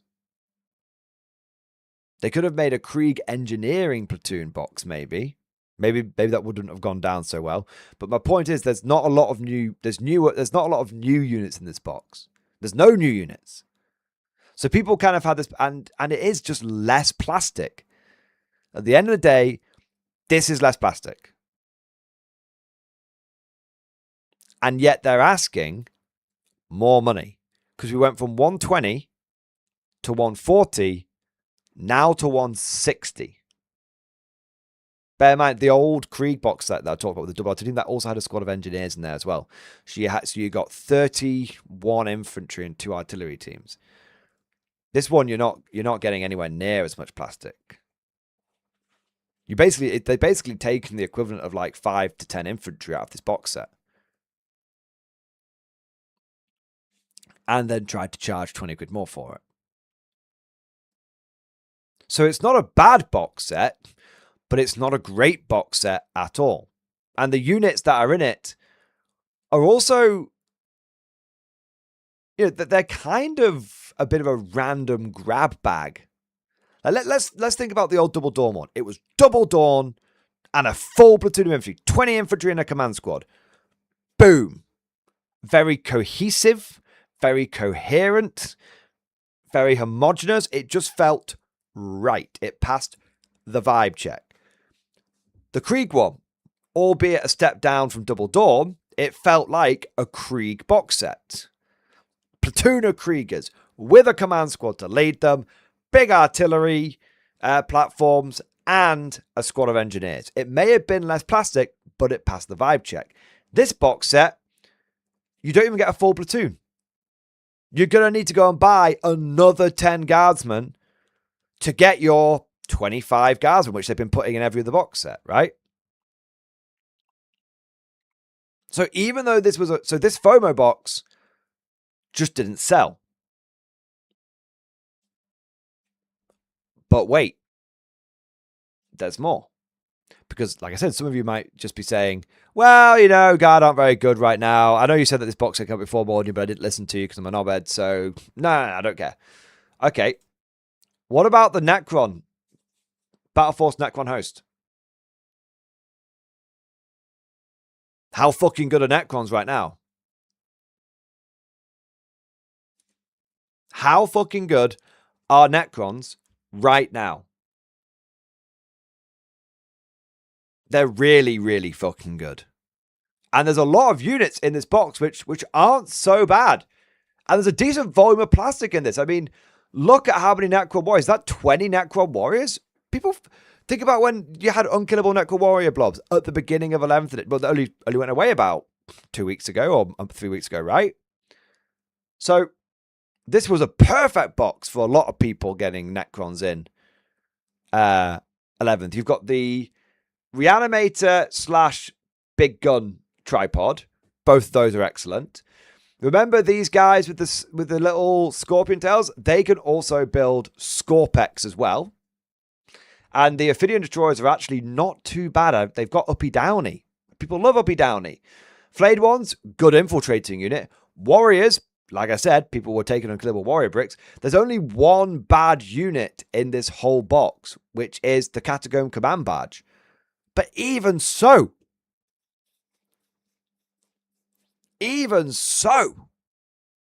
that's actually not a bad box. And if Necrons are very good at the moment. So even if there's like one bad unit here, maybe another slightly mid one, it's all relative when it comes to Necrons, right? Take some of the worst Necron units and put them up against some of the worst Guard units. And those Necron units are going to start looking a lot better again. They're going to start looking a lot better again, aren't they? Right? But this one, available while stocks last. Still not sold out. And some of you are going to be asking, when did they go on pre-order? We'll get to that. Don't worry. I ain't going to try and dodge any truths here. We're going to be full honesty, full bore transparency. Don't you worry. I got you, baby. I got you. What about the next one? Chaos Space Marine Warband. There's 20 cultists in here, 10 legionaries, 2 obliterators, a venom crawler, and a disco lord. Now, I will admit, I don't know a huge amount about Chaos Space Marines. Maybe this is all a giant bag of shit. But from a pure volume of plastic, I mean, compare this one to fucking this one, right? This one feels pretty fucking light. This one feels like there's a decent volume in. But I'm an infantry guy, right? I'm an infantry guy, so I see like 30 infantry. I'm like, I'm salivating, you know. I'm having to stop the spittle dribbling down my lip, you know. So this is, you know, and this is a good volume of plastic, but it's 160 quid. It's 160 quid. And I think a lot of people in chat are saying that this box was just worse, was just significantly worse than the last FOMO box. So I think that what we're seeing here is the chaos. And I will take chat at its face value, right? And chat's telling me this is not a great box set. It's definitely a downgrade from the last one. Well, there you go. Downgrade. GW gave a worse product, but tried to charge more for it. Tried to get people to buy it with FOMO. And the FOMO didn't work. Think about it, right? Even if we say this box set is dog shit, GW's been able to shift a lot of dog shit boxes with FOMO. Remember the fucking Red Corsairs Combat Patrol that had a bunch of Felgor beastmen in it? Literally, you could not find a more obvious example of GW being like, shit, man, we got a lot of these on the shelves. Shove them in the fucking box. Right? Right? That one fucking sold like hotcakes. Because people are like, oh, I don't want to miss out on getting the Red Corsairs. They're going to be so important at the end of 10th edition going to 11th edition. Oh, yeah, we haven't heard anything about them. It was just a bunch of FOMO. This time it hasn't worked. And then we've got the Tyranid one. Okay. I don't think this Tyranid box set is bad at all.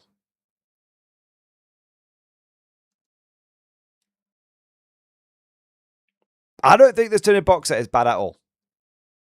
You can never go wrong with more Hormagaunts and Termagants. You can never go Von Ryan Leap. You can never go wrong with more Hormagaunts and Termagants, right? Literally, you can never have enough of them. I got 360 of them combined, and I'm still looking for more. Fucking love Hormagaunts. Fucking love Termagants, right? Von Ryan Leapers, solid unit. Lictors, everyone fucking loves Lictors for doing actions and shit. Even if you say Tyranid Warriors and Hive Tyrants aren't particularly like good models, the rest of it is, you know, those are the filler, right? Like, it's all right. Hasn't shifted. Again, I think you know, this is a 6 out of 10. This is a 6 out of 10. This is a 6 out of 10. This is like a 5 out of 10, right? But it's not shifted. Now, I guess the big question is, how long have these boxes been available for? Well,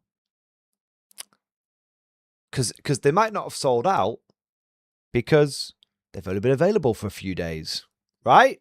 No, wrong. This article, dated for the 27th of June. At time of recording, it is the 19th of August. So that is about 6 weeks later. 6 weeks late. 6 weeks later. And the pre-order date matters. Not just the release date, but the pre-order date matters because the pre-order date is when the FOMO begins.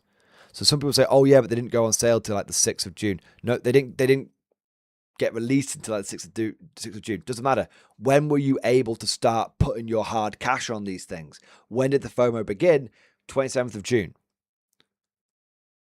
So that's actually we're looking at 7 weeks. 7 weeks. 7 weeks for these battle forces. And every single one of them, not just one of them didn't sell out. Not just one of them. Every single one of them has failed to sell out. And I don't think I am alone in this observation. Please let me know if you've seen something like this before in the last, let's say the last 2 or 3 years, right? But I've never seen a GW FOMO box still be available 7 weeks later from Games Workshop. I've never seen that. Those motherfuckers sell out in the pre-order window every single goddamn time. And here we are, post pre-order window, technically an entirely new edition. And when people should be, when getting into new edition, should be looking for new boxes to discount boxes to be able to start armies with. New edition, new army, right? And some of these armies are pretty good. Tyranids, greatly improved. Chaos Space Marines, they're taking a few hits, but they're still pretty reasonable. Necrons, amazing. The only one you can say hasn't sold out because of how shit they are is the Guard. But that one should have sold out like hotcakes at the end of 10th because Guard were fucking great at the end of 10th. So, I think this is the first time that I have seen an entire FOMO run just go fall flat on its face. I don't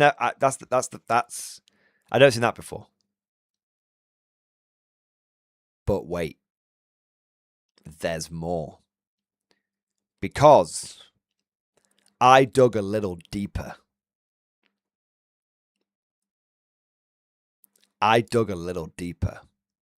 And I found this motherfucker. The Eye of Terror Battalion, Adeptus Mechanicus. £105. And you get 3 of the go-to tanks for AdMech. Now, I know some people go, oh, well, the Scorpius isn't as good. Guys, come on. Onega's great. Fucking Einstrider's great. And the Scorpius is fine.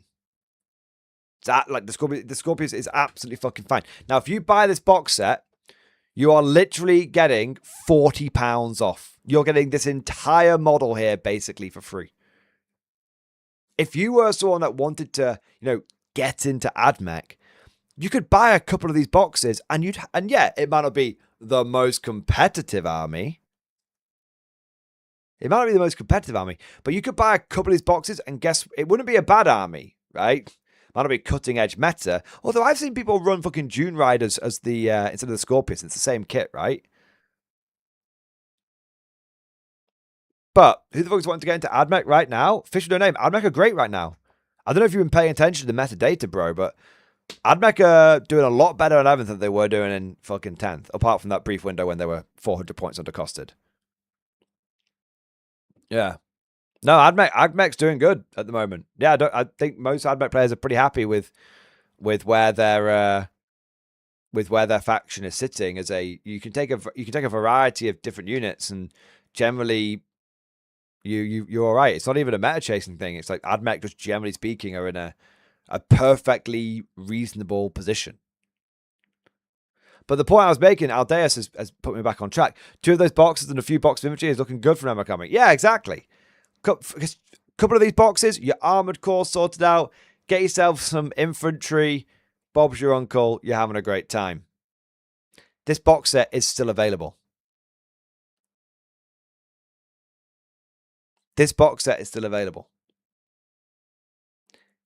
How long has this box set been available for, you might ask? Since fucking April. I know, I ain't lying to you. It's down here in the pre-orders.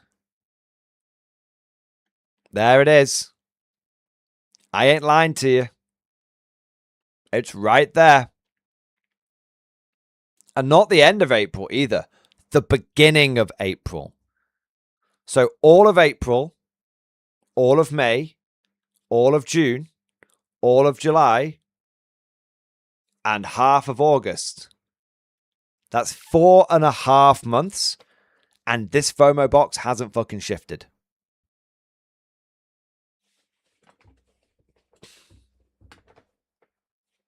This FOMO box hasn't shifted. That I have never seen before. I have never seen a GW FOMO box still be available 4.5 friggin' months later. Woo, baby. Now,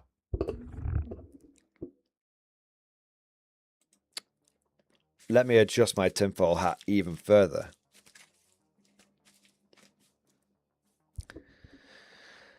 In the previous stream when we were talking, so before we say anything else, that I think of itself is very, very, very noteworthy. And this is why I said some people might see it as beef. Beef! Some people might see it as hype. Yay! The FOMO isn't working as much. That's good. Hopefully, maybe the Warhammer 40k community is becoming less milkable. Maybe we have reached that point where the price is too high and the quality of the boxes has decreased so much, because they have decreased over time. Some of them are still okay, like the AdMech one, but as I pointed out, some of these boxes are still okay, but in comparison to what was being offered before, they're a decrease in quality. But I think on its own, that's noteworthy. But wait. Put your hat on even further, because I've got a conspiracy theory. I've got a little winkle. I'm going to winkle out with my winkle finger. I am Poirot. I think this is very indicative that 11th edition has failed to bring in sufficient new blood. Let me explain. So when we sort of briefly touched upon this in the previous stream, and I'm sort of doing the main stream highlight in this stream now, right? Frequent stream joiner and supporter of the channel, Siriade, said, asked a good question. He was like, who are these boxes for?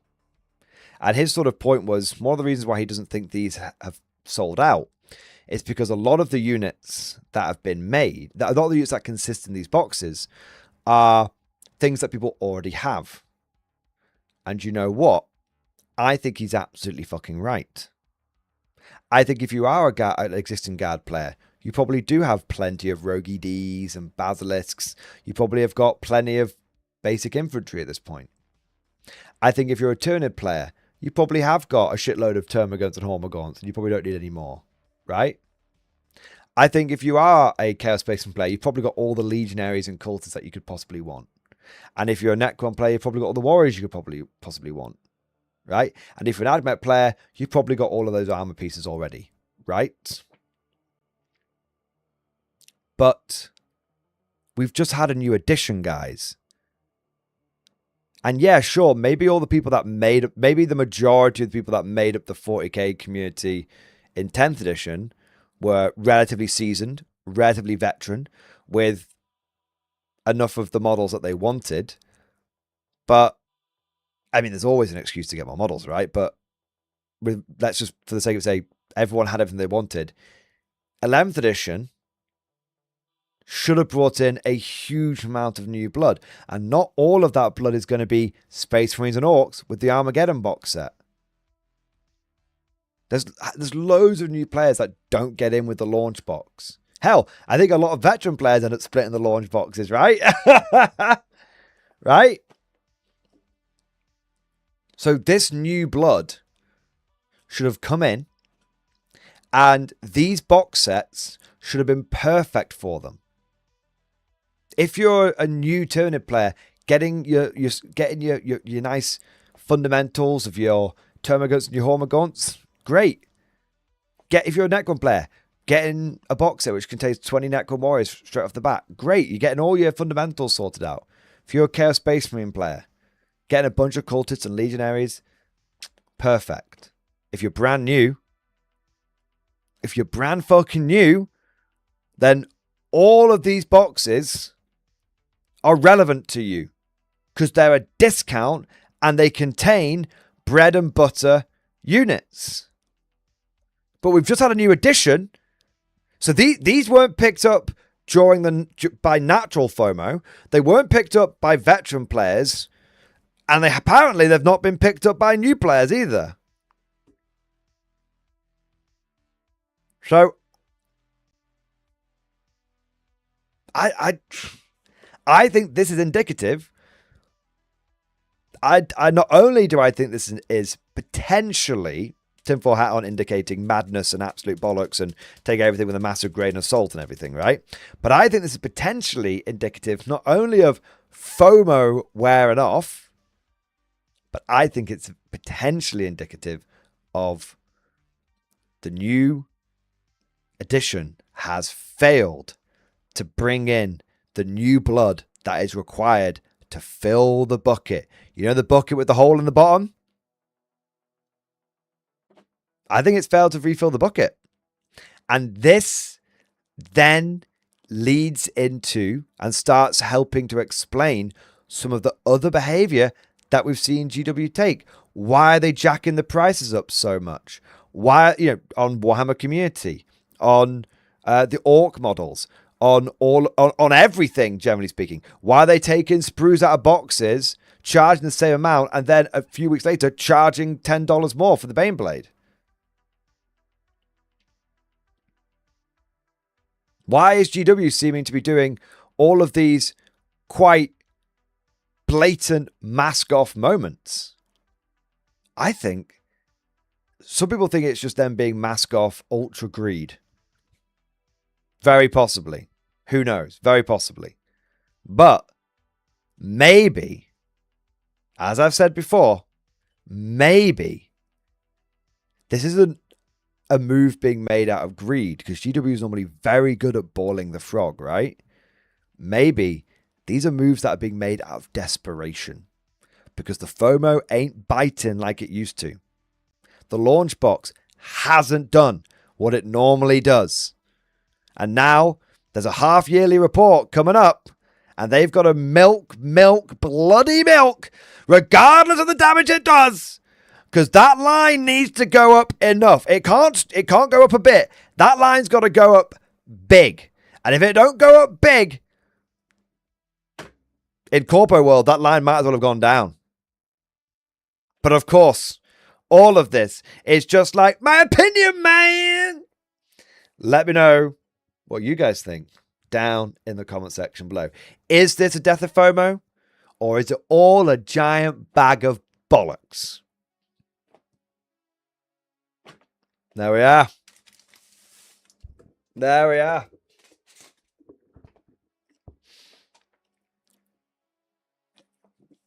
The line is down. It has been for nearly 2 months. It's still higher. The line is down. That is true, but it's still relatively very high.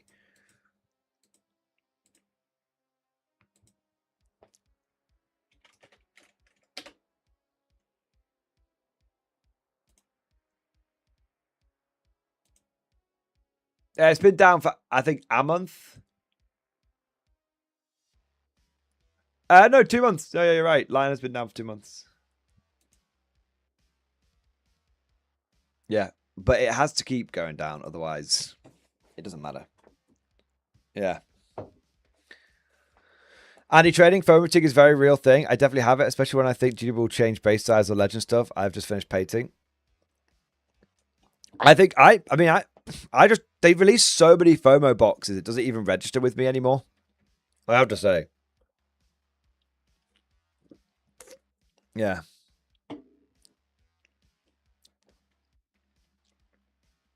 Yeah. Pan the fuck out and sell everything. Sell everything! No, Canorian, see, here's the thing. You will never hear me say, this is the end of GW. It's going to go to shit. I am, and I know we don't see eye to eye on a lot of things, Canorian, but I'm not one of these people that says GW is going to go under or go to shit.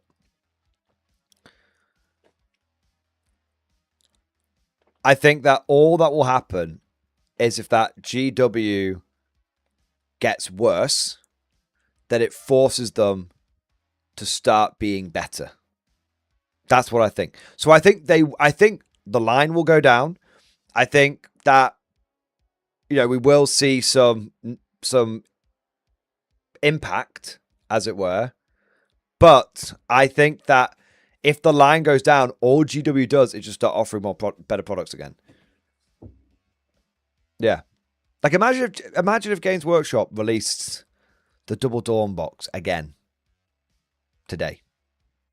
Even if they put the price upon it to like 150, I think a load of people would buy that. I don't know exactly how much the Dawns cost these days, but let's have a look. Dawns are pretty pricey, aren't they? Pretty spenny. £63.25. Yeah. If they released the Dawn box, how much? Right. How much is £120 in? It would have been like what, 23? We'll say 23 worth today. 129 quid.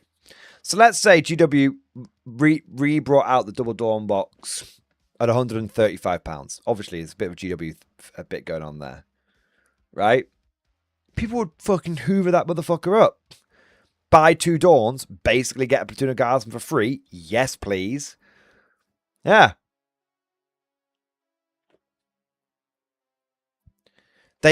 All that will happen is they will, if the line starts going down and things start indicate, it will never get so bad. It will never get so bad that they'll go completely under or anything like that. If the line just continues to go down, it will just force GW to behave better. That's it. Yeah. I think that because my evidence for this, I have evidence for this, by the way. It's called fucking 7th edition to 8th edition. Everything that bit them in the ass in 7th edition, they're doing again now in 11th. And all it did is, they went, okay, well, we can't get away with this anymore. 8th edition. Hey, look, start collecting box sets. Do you want a Lehman Rust and basically 15 Guardsmen? I'm oversimplifying, but you get the point. A Lehman Rust and 15 Guardsmen for 50 quid. And everyone's like, holy shit, you're basically giving us the infantry for free? And GW was like, yeah. And I went, yeah, fuck yeah. And they just bought shitloads of them. Right? And they did that for every faction.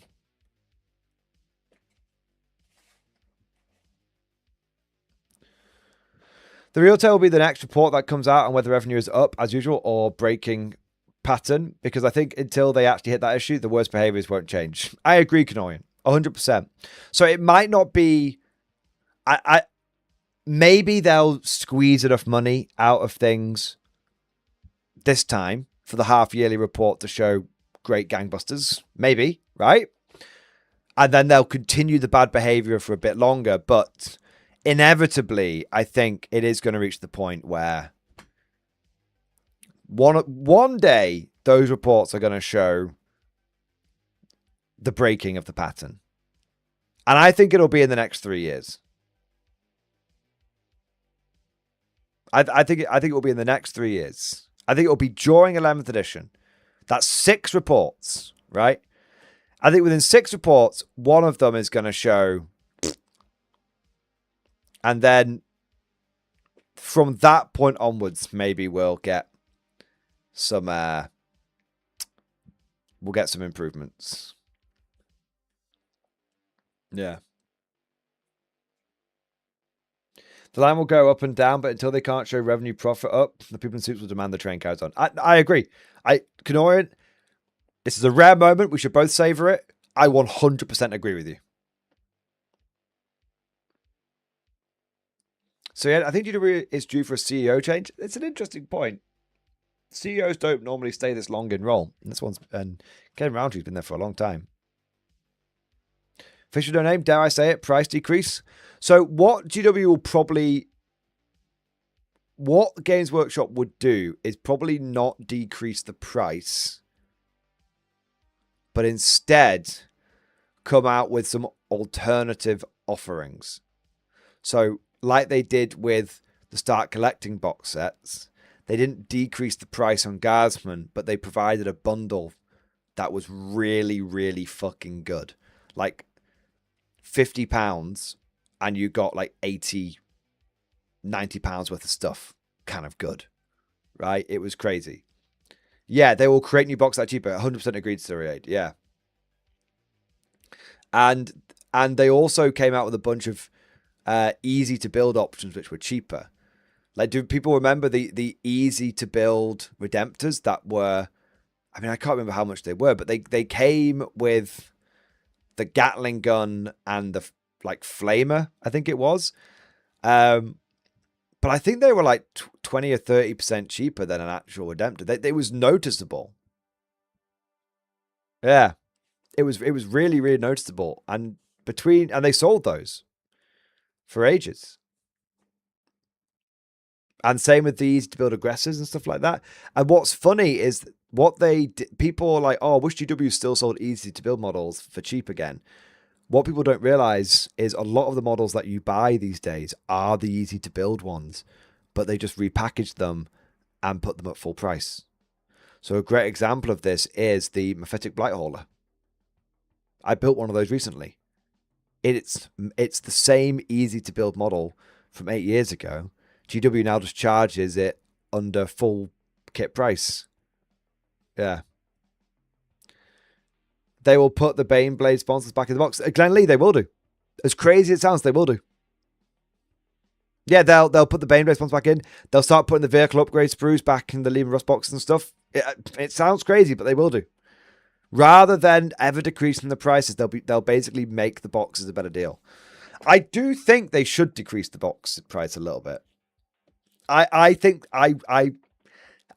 this last price increase has crossed the line.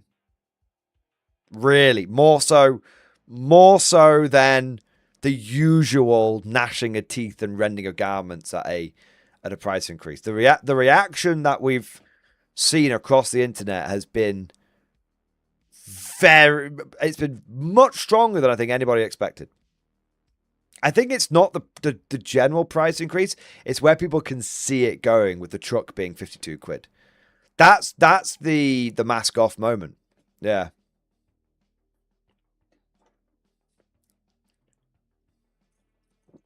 So yeah, they do need to go back to start collecting boxes where there are boxes that you can buy stuff off. Totally agree. The big problem with the combat patrols is they always come with some sort of character that you don't want more than one of. Yeah. They need. I've been saying this for. I mean, so yeah, you join all these streams, so you know I've been saying this for a long time, right?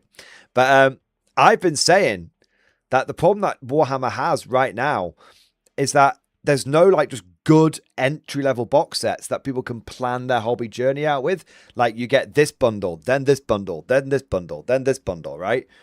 And I think you've heard me say this before, Syrie, but for the sake of people that haven't, you know, when the old Combat Patrol existed, I said it was great to get a couple of those Combat Patrols, then get the Double Dawn box, then, you know, and if you collected Guard by just buying one of every single type of bundle and so on and so forth, it'd be amazing. People would have, you know, you buy one of the old Combat Patrols, one of the Double Dawn boxes, one of the Start Collecting boxes, they were still around, one of the Krieg Combat Patrols, one of the Krieg Artillery boxes. You just literally just went bang, bang, bang, and they just kept those up there. People will just go follow that path. And look, I don't know much about plastic miniature manufacturing, but I can imagine there must be some value. There must be some value to a company being able to predict what their customers are more likely to buy. Right?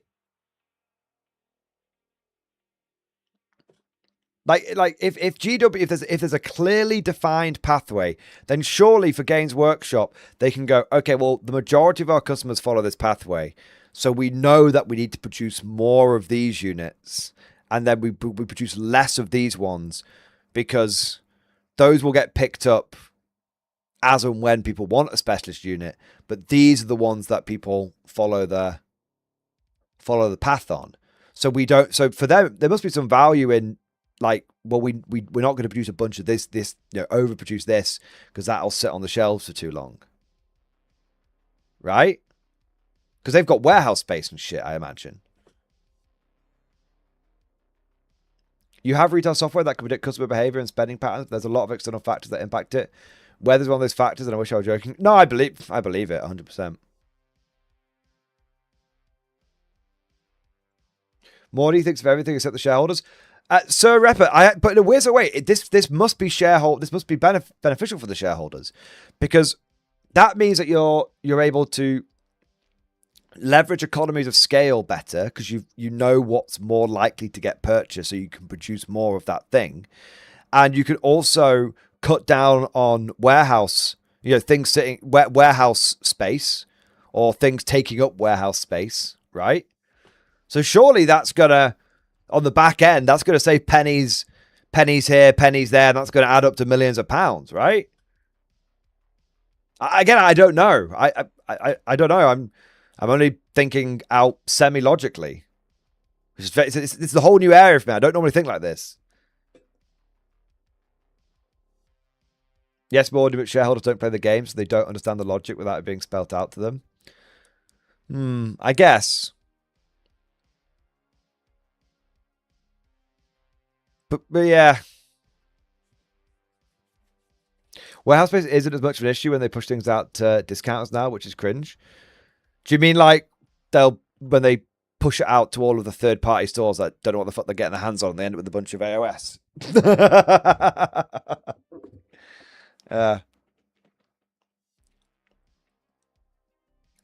Dorian, honestly, I don't know what I would hope for out of a GW panic moment. Better deals would be nice, but there's so many more things like them filling out ranges or having better lore integration. But yeah, I mean, all of that would. I mean, if 7th to 8th edition is any indication, I think that is actually, like, 8th edition was such a good edition because it felt like GW was for the players first. Yeah. For the first time, it did. At least for 2 years. And then the Justify came out and it all went to shit. That's thinking long term, we're only in quick wealth extraction, like Baneblade sponsors. Yeah. Yeah. I mean, I do think we are seeing a bit of a GW panic at the moment. Again, I have no evidence for this, but the way that they're behaving with these crazy price increases on every front, it does feel like this is a panic moment. So maybe Canorian, what a panic moment initially looks like is GW going absolutely fucking ape on the corpo wealth extraction button. Milk them! Milk the bastards harder! And then eventually when that stops working, they go, shit! All right, let's finally do a good job.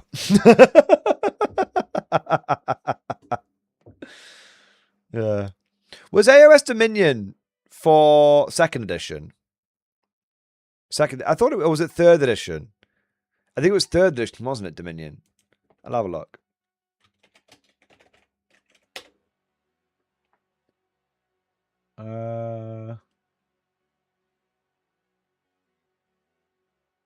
It was 3rd edition. And it didn't do very well, did it?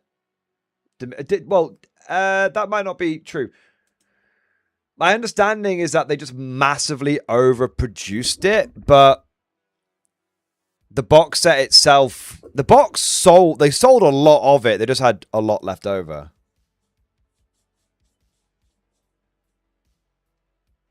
Is that correct? It's still available. Wow. Really? Right, fucking hell. I mean, I love a good deal. I love a good deal. I wonder if Armageddon will be like that. Age of Sigmar Dominion.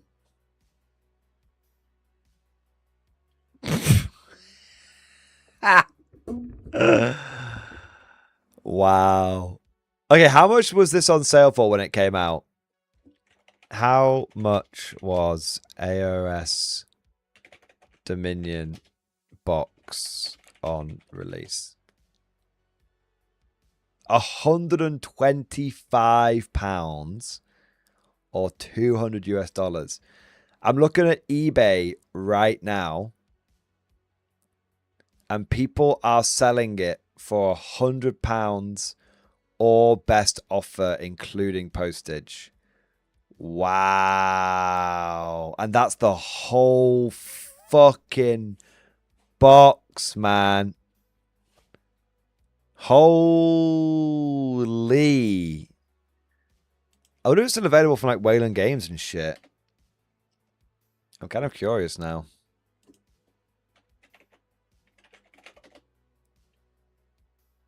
No, they must have shifted all of those. I'm curious now.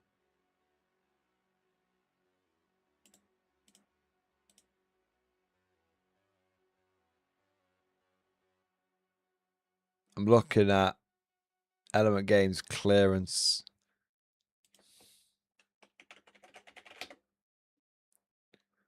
I don't see it. I don't think they've got it. Okay, let me just look here. Shopping. Okay, so yeah, it seems 100 quid seems to be the going price for it. 100 quid or best offer. I bet you could get it for £80. I bet you could. That's ridiculous. Amazon? I'll check Amazon.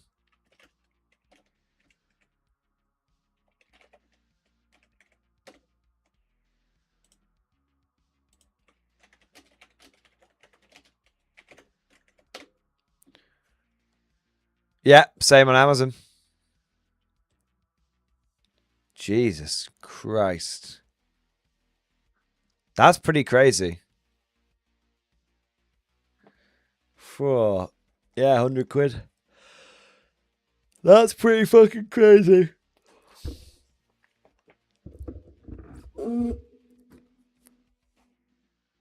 Another noteworthy overproduced box is Necromunda Ash Wastes. Let's have a look.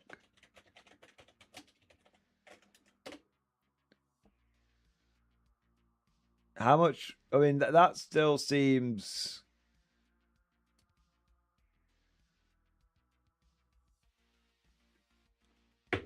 That still seems like... That came out in 2021, did it? Okay.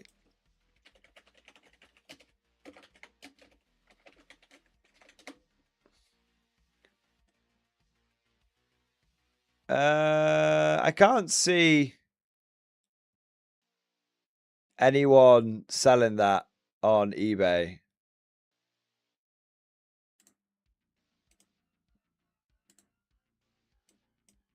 Wait 1 minute.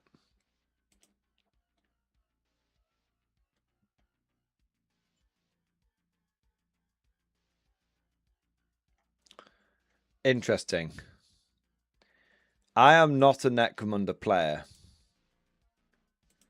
but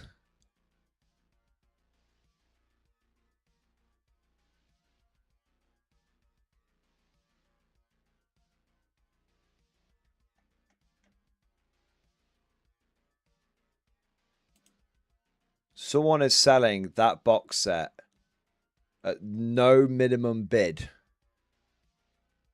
And currently it's on £12. That's a very expensive. That's a very cheap, expensive box set. I imagine that's going to go up though. It's only just gone on. It's only just gone on.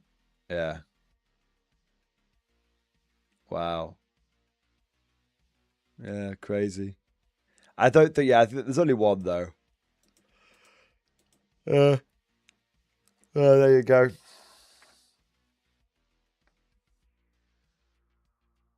That's crazy. That box expensive. Fuck, it was stupid expensive. 300 plus. Yeah, how much was it when it came out? How much was Necromunda Ash Wastes when it came out? 180 quid in 2022. Wow. That's expensive. That's that was $300. And that was 4 fucking years ago. How much is that worth now? How much is £180 worth today?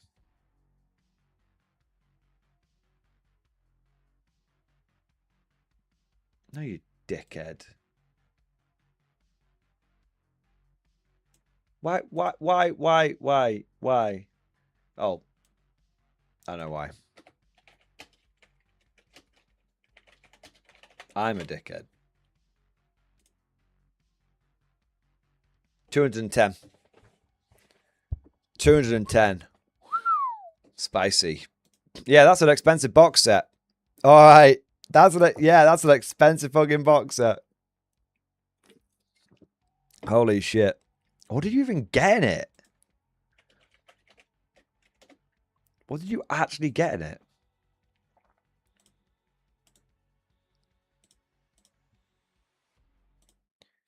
Is that it? I mean, don't get me wrong, the terrain is kind of interesting, but a paper battle mat, 2 gangs, and a bunch of fucking Jawa buildings.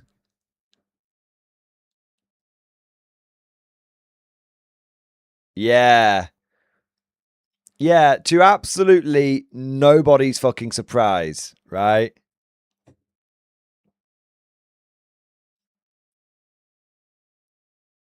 To absolutely nobody's fucking surprise.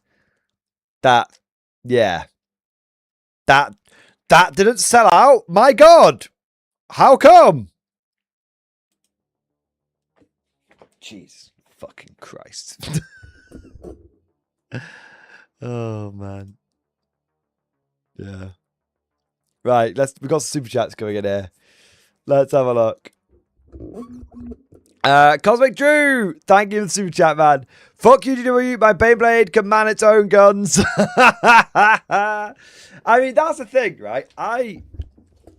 Back in my day, and now in all of your days too, because I've taken the upgrades route, we had to make our own fucking sponsons. And that's how I did it.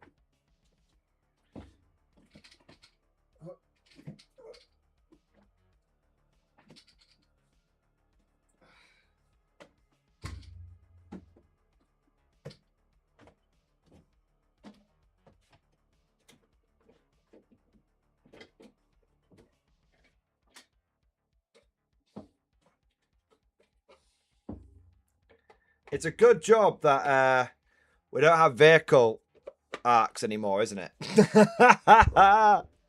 There you go. So how I did it is I used the extended firing deck of the Stormlord, a couple of spare heavy weapon gunners, and a couple of las cannons, and then I stuck the turret from the Baneblade bit up here. There you go. It's not perfect, but it's good enough. And then I used to be like, that's one set of twin heavy bolters, that's another set of twin heavy bolters, and that's the 2 las cannons. Yeah. And now you're all going to have to learn how to do this too. These Greedos, I don't know how good they had it. And now, but I mean, it's not a good thing though, because it's not a good thing because obviously things should always be progressing forward, not regressing backwards when it comes to like products that are being offered, right?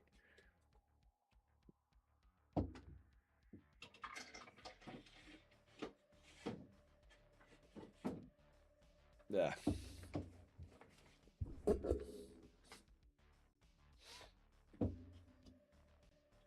All right.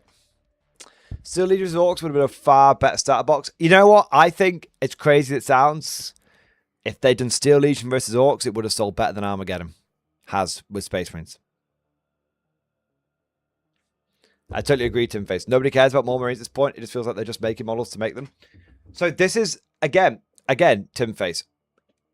You're right, but you're right in a bigger way than you realize. We were just talking about this a moment ago, so I'll keep it brief. But we, the veteran players, do not care about more Marines. Everyone who already plays Warhammer has all of the Marines they could possibly want. But Armageddon shouldn't really be for us. Armageddon is a launch box. Armageddon should be a fantastic box for all those new players coming into the game, because to all those new players, 10 intercessors is good because they don't have any intercessors. 20 orc boys is good because they don't have any fucking orc boys. But now, but now the people that are buying the Armageddon box set, or who aren't buying the Armageddon box set, are all the veteran players. Because like, well, I have all the Marines I need, blah, blah, blah. So basically, Armageddon is a great box set if you're a new player, but no one's fucking buying them because the bucket, it's completely failed to refill the bucket. And the question might be, why did it completely fail to refill the bucket?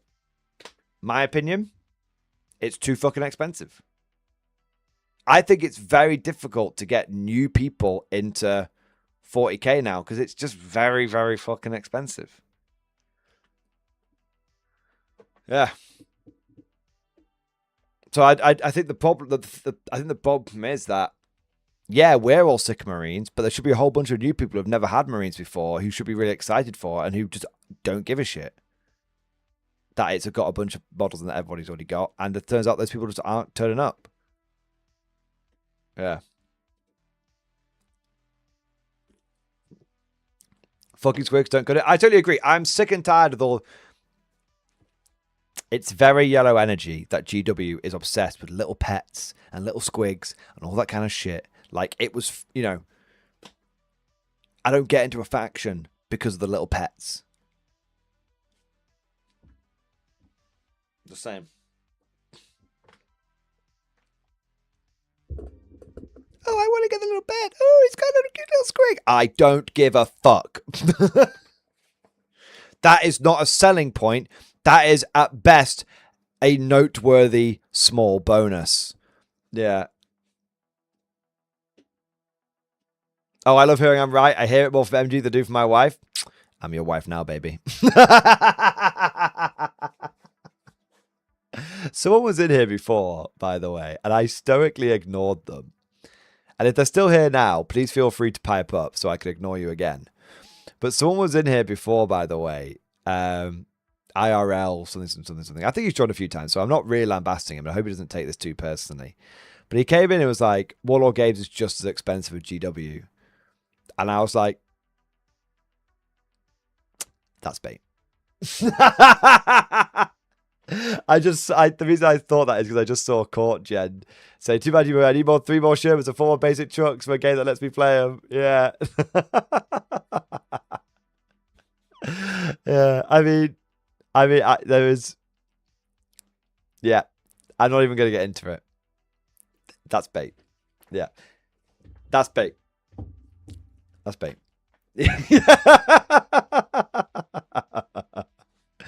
Like, I genuinely feel, generally it felt more people were hyped for Yarrick versus Gaz. Yeah, bro. I mean, yes. Obviously, yes. He said you're all Warlord employees. Nah, man. It's just weird.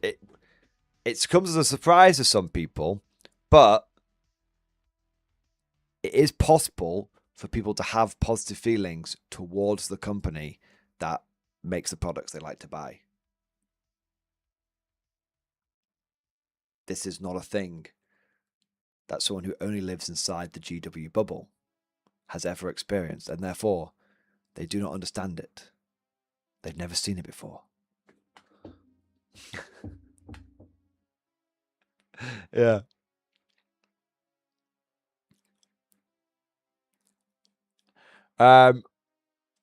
But yeah, no, the Canorian. I think people were way more excited for Gaz versus Yarrick. Yeah, way more excited. Honestly, if they'd had Steel Legion versus Orcs, that thing would have sold out so fucking hardcore. It would have sold out so fucking well. Yeah.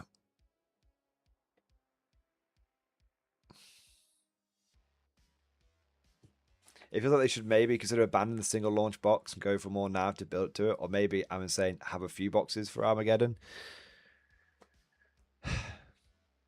The thing is, and Canorian, this is kind of comes back to what you were saying before about you want them to weave the narrative into it more. The thing is, the narrative, this is the problem that they've had for a little while now. They set up story threads, but they never pay off. So this is actually I think one of the things that has, in many ways, like it puts me off getting into the new lore because there's no payoff. They get me hard, but they let go well before I'm coming. Narratively speaking, of course, right? How many times they set it with a payoff? Yeah. How many times have we... Sarata, I'm going to wank you off. One minute. Let me get the fucking alert sound going. I'm going to wank you off thoroughly for the very generous super chat. But just give me like 2 minutes to finish this point, okay? And then let me say a massive thank you to you, okay? So... let MG come. Let me come. Right. Actually, this might be worthy of a stream highlight. But long story short, how many times have they done a big battle on Armageddon and then the result means nothing? Oh, it was going to happen, but then... oh, it was going to happen. What's happening in the 500 Worlds? Don't know. What's happening with the Fourth Sonic War? Don't know. What's happening in the Maelstrom? Don't know. What's happening? There's never any payoff. And the reason why there's never any payoff is because we no longer... because the 40k timeline is traveling forward. And people will be like, but wait, that doesn't make sense. Surely if the timeline's going forward, then we can have payoff. No. You see, this is one of those classic... This is one of those classic things where people, you see this all the time with like, how many times have you seen this with like government policy or, and we're not getting political because we won't get into specifics, but government policy or a company's policy, right? So where the government goes, okay, we're going to do this and it should have this effect. And then it has the exact opposite effect. Okay. Like to give you an example, and it is slightly political, so I do apologize, but it's just been in the news recently. In Scotland, they put the tax up for people who earn over 100k. And the government was like, this will raise more money for services and stuff that the government wants to do, right? Okay, makes sense. Put the tax rate up, get more money. What actually happened is it had the complete opposite effect, because the kind of people that can earn 100k in the UK will just work, rather than earning over 100k, they'll just work 4 days a week instead and live perfectly comfortably on 99k, right? So what actually happened is it has cost the government of Scotland millions of pounds in lost tax revenue, because a bunch of people that were earning over 100k just suddenly went down to earning below 100k, and not only have they lost tax revenue on it, but now they're having a productivity issue where a bunch of people are now working 20% less. And this is just, I'm very briefly summarizing the point here, right? or they'll, as Siri is saying, or they'll move to just south of the Scottish border, or blah blah blah. But you get my point. Whatever it is, right? Whatever it is, the government, there was this policy that was done, and it had the opposite effect, right? Like, you understand what I'm saying? Like, one thing was done thinking it would lead to A, and it led to B, right? Now, getting back on topic for, like I said, let's not get dragged into it. I'm using it as a very very, very, very high level example that I'm only touching upon softly because it's, just an example, right? Okay. So let's not get bogged down in the details of it. Let's not discuss it any further. You understand, if the detail is wrong, you understand the point I'm trying to make, right? So going back to the point I'm making here with the whole timeline going forward. Everyone thought, oh, the timeline going forward, and there's now, what the game of 40k that we're playing now being based in the here and now will mean we'll finally get payoff, right? We'll finally find out what's happening to XYZ. We'll finally find what's happening to 1, 2, 3, to ABC, blah, blah. But the exact opposite has actually happened.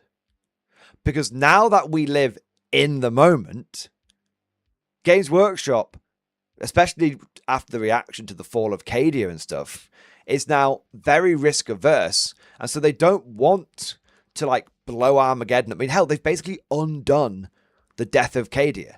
Think about it. Cicatrix Maledictum going off means nothing. People just travel between both sides now. No one gives a shit.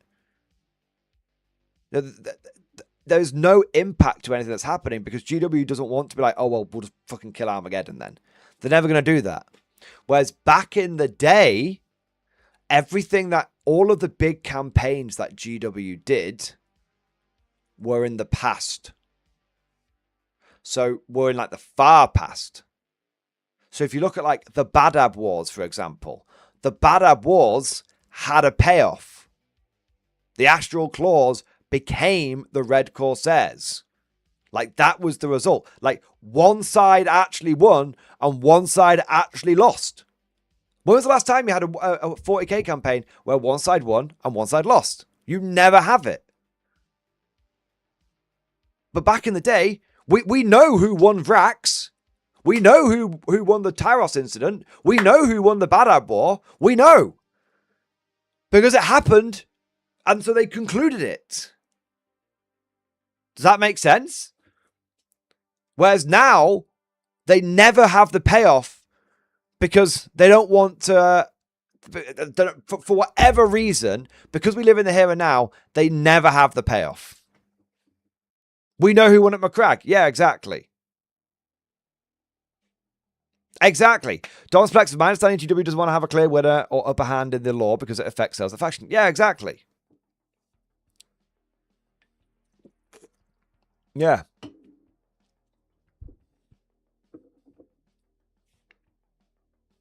That's the thing, right? So this is why when people were like, I can't wait for the timeline to move forward, and I thought this at the same time, but looking back on it now, retrospectively, it's actually had the complete opposite effect of what we thought it would do. You need wins and losses. Yeah, exactly. What was the biggest issue with the fall of Cadia? Was it Cadia falling? Or was it the fact that it seemed to make no difference that Cadia fell? Now, the main criticism of the fall of Cadia at the time was that Cadia fell and there were no guardsmen really mentioned, right? That was the main problem that people had with the fall of Cadia was just this fucking thing's fallen and we've got nothing. It's all Inquisition and Gilliman. Gilliman is a big, Primarch coming back was kind of cool, but even then people were kind of pissed off that the fall of Cadia involved no fucking Cadians. But then we got all the Minka-esque stuff, and so yeah, now we know from the Guardsman perspective what happened in the fall of Cadia. Okay, great, awesome.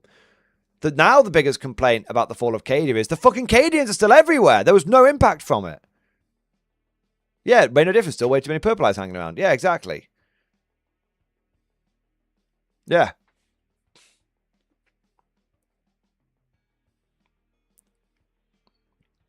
They need better writers that motivates people to get invested and helps people build their own lore around it.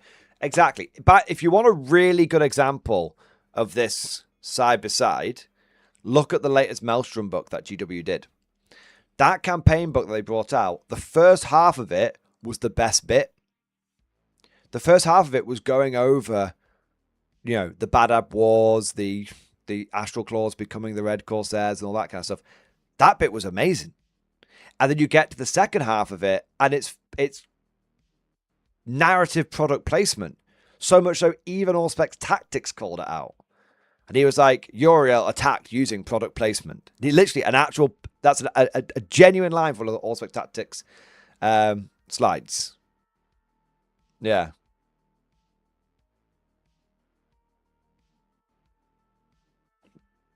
And that's the two, and that book right there shows the two things next to each other, the two eras right next to each other, and shows why one is better than the other.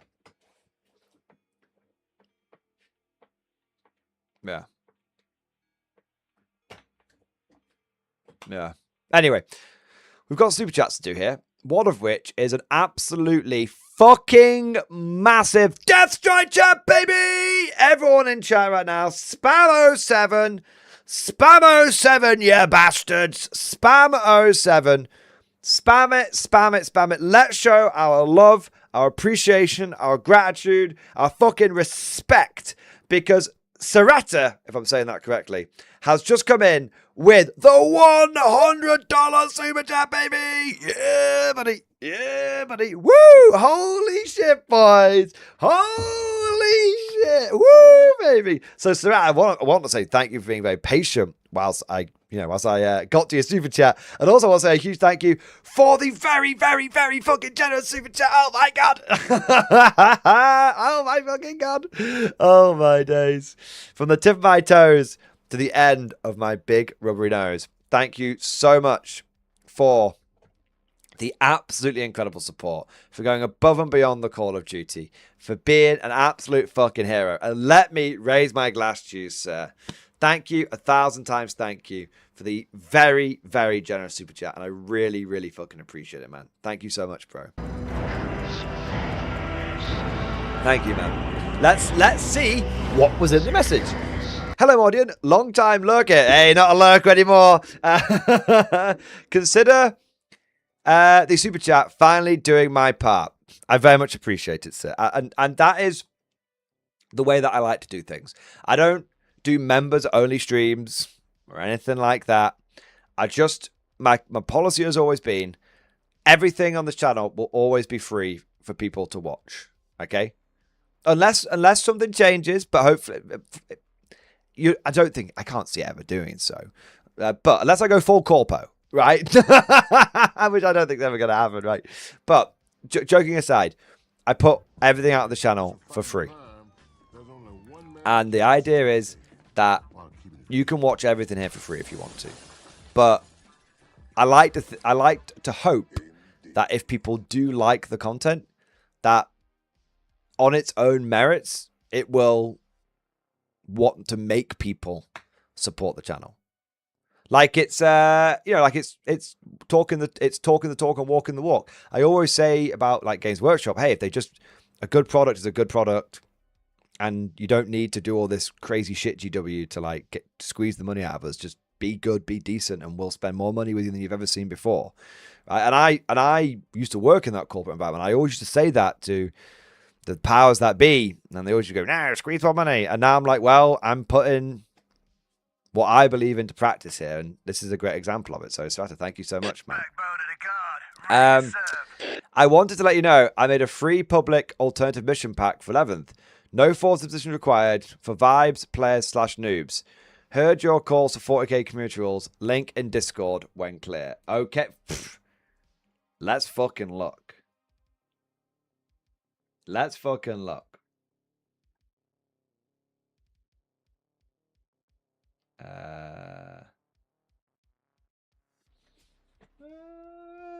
Where is it? Link. Was it a direct link or was it in stream discussion? Yeah, I want to see it too. I think we all want to see it.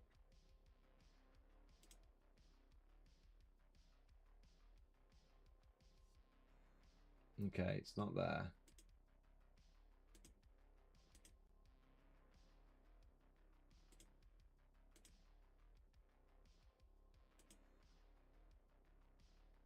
It's not there.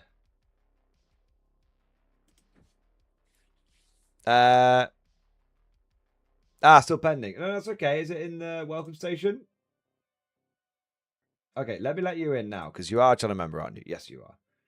Let me let you in now. Okay, so I've let you in.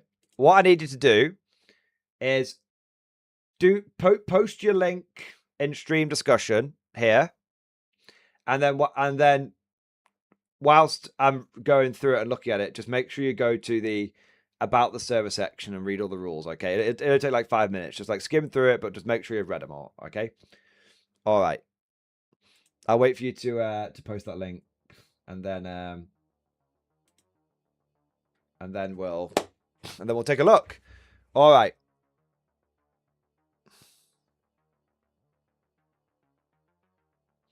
Let's have a look. No, Tim GD, we're running out of juice. They can squeeze from previous times of stuff. Many here love 40k. It's the current caretakers that are letting us down. I agree 100%. Yeah. Alternate mission pack from stream, and then Reddit posting. Okay. It's a shame nobody commented on it. I'll give you a fucking upvote, bro. Okay, so. Okay.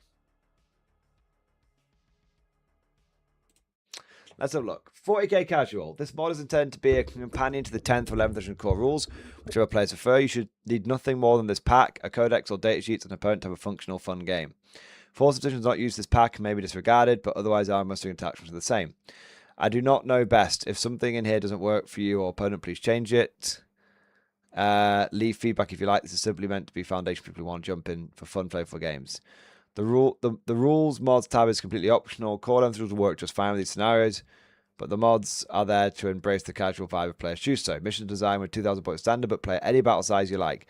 1,500, 2,000, 2,500 are recommended for small, medium, large games, but anything between 1,000 to 3,000 should work. The following play order recommended. 1. Muster around list. Do an overview of data sheets and attachments with your opponent. 2. Review the rule mods tab and select which are active, if any. 3. Select a primary mission from the mission pack tab.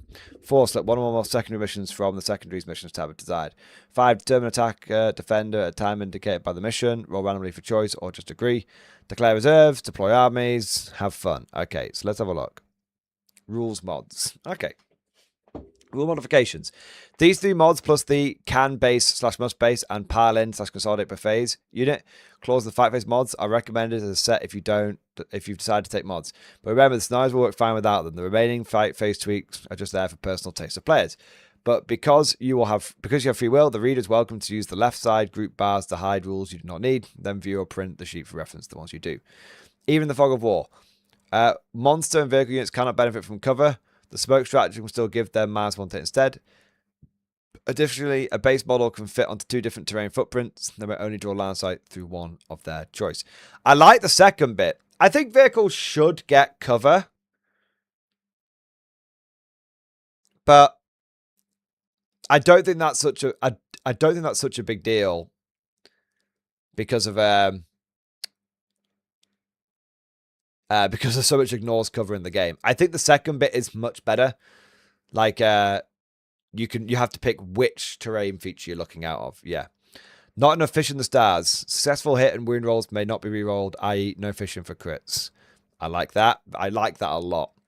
Only mortal after all. Any rules that state ignore all hit rolls / modifiers change to ignore one modifier to the hit roll. Count stealth and cover from terrain as separate modifiers. I like that. That's actually really good.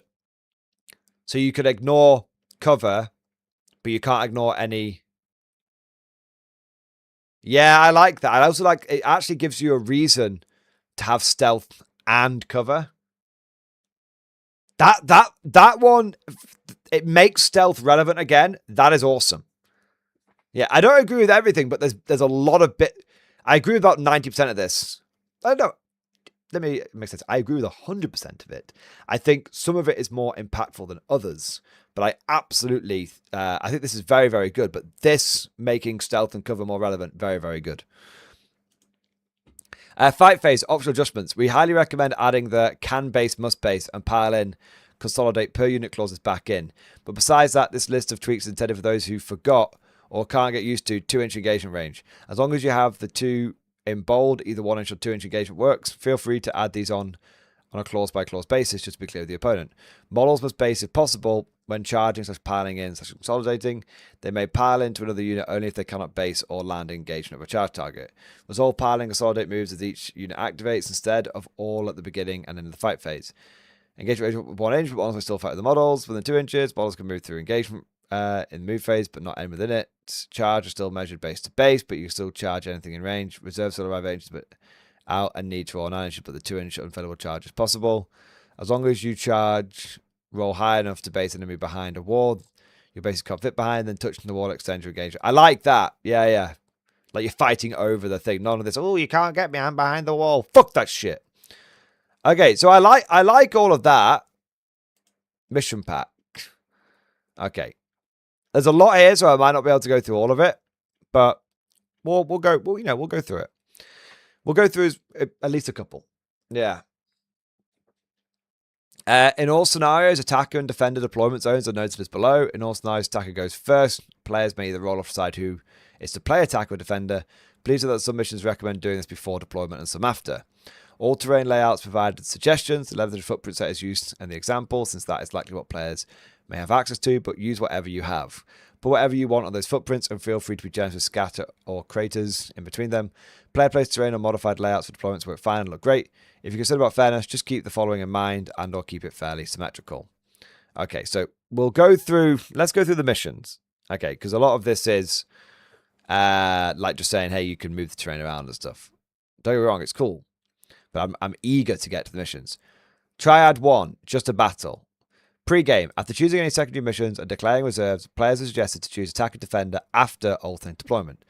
Note, this is potentially a higher scoring mission and could be good for trying multiple secondaries if players wish. Remember, there is no end of turn scoring on turn 5. Terrain, it's likely that most 3 objective 10th and 11th layouts work for this mission, or feel free to try your own. For example, you can switch triangles with one of the 2 big diagonal rectangles for your more of a layout. Data, central staging point, add another piece, or move the small vertical piece nearby about where the dash boxes are. Okay, attacker and defender. From round 2 onwards, gain 1 VP per nomad land's objective controlled at the end of their turn, or 2 VP per enemy home. Gain 1 VP for controlling their home objective. Gain 2 VP per nomad land objective, or 3 VP per enemy home in the command phase. Okay, so in your turn, you gain a victory point for controlling objectives. If you manage to hold on to those to the opponent's turn, you get even more objectives. I like it. Yeah, very, very simple. Take an objective, get a point. Hold an objective, get more points. Yeah. You know what that is? That's take and fucking hold, that is. Yeah. I like it. Yeah. Very, very straightforward. Gain 1 VP per 200 points worth of enemy units fully killed at the end of the battle. That's cool. So you can get it's kill points. Yeah. I like it. I like it a lot. Bite and hold. Pre-game, after determining attackers or defender declaring reserves, it's suggested to alternate deployment starting with the defender. Attacker scores 1 VP per no man's land or enemy home objective held in the command phase. Scores 3 VP per no man's land objective held at the end of the game. Scores 5 VP for holding the enemy home at the end of the game. Okay, so you need to take a no man's land objective and then hold on to it. And if you manage to take the enemy's home objective by the end of the game, yeah, okay. Oh no, wait, that's just all end of... No, okay, yeah. So it's mostly end of game scoring, but there's a bit of holding it throughout the game. Okay. Defender scores 1 VP per no man's land objective held in their command phase. Score 2 VP per no man's objective held at the end of the game. Yeah, that's fine. Yeah, it's all looking very good so far. Pre-game. So this is Grand Theft. Pre-game. Before the game, acquire 3 large objective tokens to use for the objectives of this game. Recommend you pick vehicle models not needed for this battle or something else large and valuable looking. Something in the 100mm or 120 by 92 range is good, but don't sweat exactness. A big knight or something in the middle is fine. After declaring secondaries and reserves, suggest alternate deployment before determining who the attacking defender is. Draw and play. Treat the objective tokens as providing light cover. Within 2 inches of these are considered in range of the objective. And treat being within this radius like being on terrain footprint. If a player controls one of these in their command phase, they may move them up to 6 inches in the move phase as they were a friendly vehicle. Units may still sticky the objectives, but must pay 1 mortal wound in the command phase when they do so. Interesting. So if you want a sticky, it comes with a risk. Okay. Recommend to make sure the objectives need at least 2 moves to hide behind terrain. Some extra light cover in the middle can be nice since the objectives might move. Just make sure whatever you use doesn't really impede them much from moving too much. Okay. Attack and defender. At the end of the game, score 4 VP per objective they fully control within their half of the board. Score 2 VP per objective they control in the enemy half or touch in the center line. Score 6 VP per objective they control within their deployment zone. That's kind of cool. So you're trying to grab them and bring them back to your deployment zone. Very sort of relic-esque. It's like multi-relic from like 8th edition. Tribe 2, decisive actions. Okay. Let me go over to some... Let me go to the one at the end. And then there's breakout. Determine attacker and defender before deployment. The attacker then chooses 3 of the other units to be marked. These units may not start the battle in reserve or use infiltrate, nor may they return to reserves. At declaring reserves, the defender fully deploys first, or you could choose to alternate starting with defender. Draw and play. From the 3rd battle round onwards, 1 attacker unit per objective that exists on an objective start the command phase may be removed from the battle by the controller and count as escaped. They do not count as destroyed. So where are the objectives, I guess, is the big question. 1 minute. There's a key up here. There's a skull. Okay. So you're basically trying to run over to here and get off the board. Defender scores 3 VP per marked unit killed. Score 1 VP per 250 points for enemy units killed at the end of the game. Attacker scores 5 VP per marked unit that escapes by end of game. Scores 1 VP per marked unit that is alive on the board at the end of the game. Scores 1 VP per 250 points for enemy that have been units that have escaped by end of game. Okay, so if you put really big units down there, you can get a lot of victory points. How do you get off? Oh, start your command phase. So you have to get onto the objective and then survive. And then if you survive your next command phase, you get to escape. That's really, really interesting. That's actually really, really, really cool. So you get onto the objective. Yeah, that's actually really fucking cool. I like that. Yeah. These are all really interesting. Let's look at some of the secondary missions. These secondaries are designed to be totally optional add-ons to the mission pack. All secondaries are fixed and active all game. Using just 1 or 2 is standard, but you can use more if you wish. Especially on missions like Clash, which have no actions and or are higher scoring. Just 1 will usually act as a tiebreaker for the primary mission, but 2 or more can swing the game. Feel free to have fun selecting them. Maybe whoever loses the roll-off for attack defender gets to pick, or go with whatever supports your narrative. Okay. Regicide. At the end of the game, any player who has killed the opposing warlord gains 3 VP. Warlords must remain on the battlefield from their turn 3 onward, or the opponent scores 3 anyway. No cowardice allowed. I like that. So no uppy downy with your warlord. Yeah. War of Attrition. At the end of the battle, gain 1 VP for killing more points worth of units than your opponent. Additionally, gain 1 VP for killing at least 700 points of the enemy, and another 1 VP for killing at least 1400 points. Counterattack units and characters separately for this purpose, but go by full unit kills. Nice. Priority targets. Before declaring reserves, players take turns selecting a unit from either player's army to vote priority target. For a total of 6, roll to determine who gets to start picking first. In the battle, players score 1 VP per priority target they have killed throughout the game. So 3 from each army. Okay. Plant the flag. Okay, this is my one. This is my one. Plant the flag. From the 2nd battle and onwards, players may begin 1 long action per turn within 6 inches of the center of the battlefield. Gain 1 VP for starting this action in the shooting phase, and 2 VP if it completes at the end of the next enemy turn for a max of 3 VP. We're raising the flag, boys! We're raising the flag! I mean, how cool would it be to do that mission with a command squad with a flag? How cool would that be? Yeah. Amazing. I like that one. There's some really cool things in here. See, do you know what? Do you know what I think about these missions? I think that they're perfectly playable. I think that I'm looking at these missions and they interest me as much, if not more than, the main GW ones. Like to me, these are more than good enough to be like, hey, these are more than good enough to play with. I think these are really, really, really, really, really fucking good. Yeah. I think these are really cool. I might try some of these out, you know.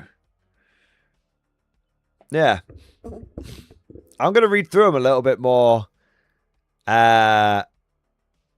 I'm going to read through them a little bit more carefully. Maybe pick one out that I like the look of. But yeah, I really like that. Yeah.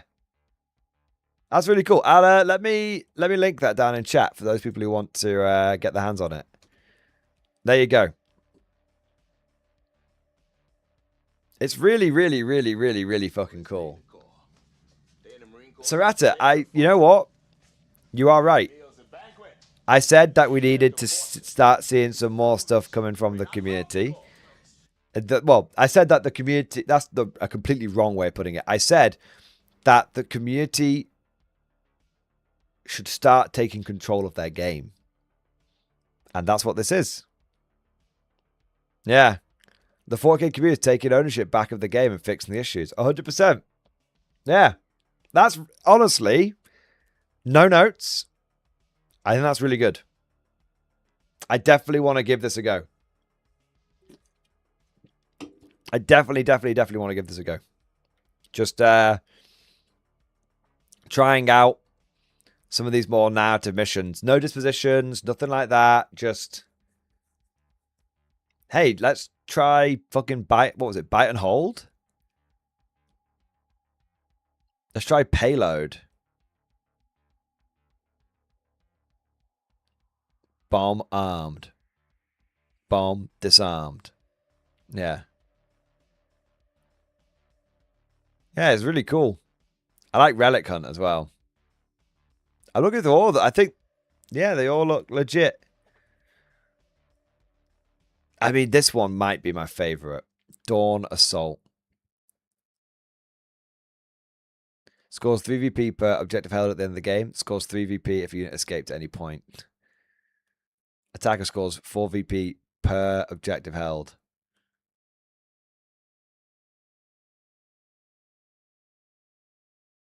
So the defender is trying to get off this board edge. And the attacker is trying to hold these objectives.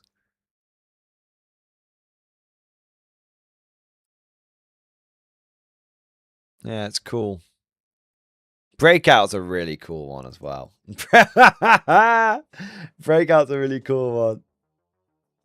If it goes very well, I say we get it pumping down the LGS to standard play. I mean, hopefully, yeah. It's great to see it. You know? Sight of Power is a King of the Hill type. Yeah, I didn't cover all the missions, guys. So definitely check them out. And yeah, there's Attacker, Defender, King of the Hill, Planting Flags, all that shit. Yeah. Serata, I just want to say a huge fucking thank you for the generous support. But in a strange way, even more importantly, thank you for coming up with these missions. And thank you for coming up with these missions and providing them to the community. I think these are really, really fucking cool, man. It'd be great to get one of these on the, do a battle report of one of these on the channel. And then, you know, see what the community's reaction is to it. Yeah. I'm going to bookmark it.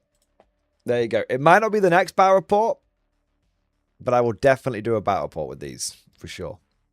It might be the next battle report. I'll think about it. I'll sleep on it. It's going to be one And it's going to be like, if it's not the next one, it'll probably be the one after, right? Yeah. All right. What do we got next? That was awesome, Answerata. Thank you. Thank you so fucking much, man. All right, we've got some more super chats coming in here. Skeletal Commissar, thank you for super chat, man. Pitless Faith Kit Bash extreme discussion. Just had to show it. Let's have a look. Oh shit, I've gone to the wrong place. My bad.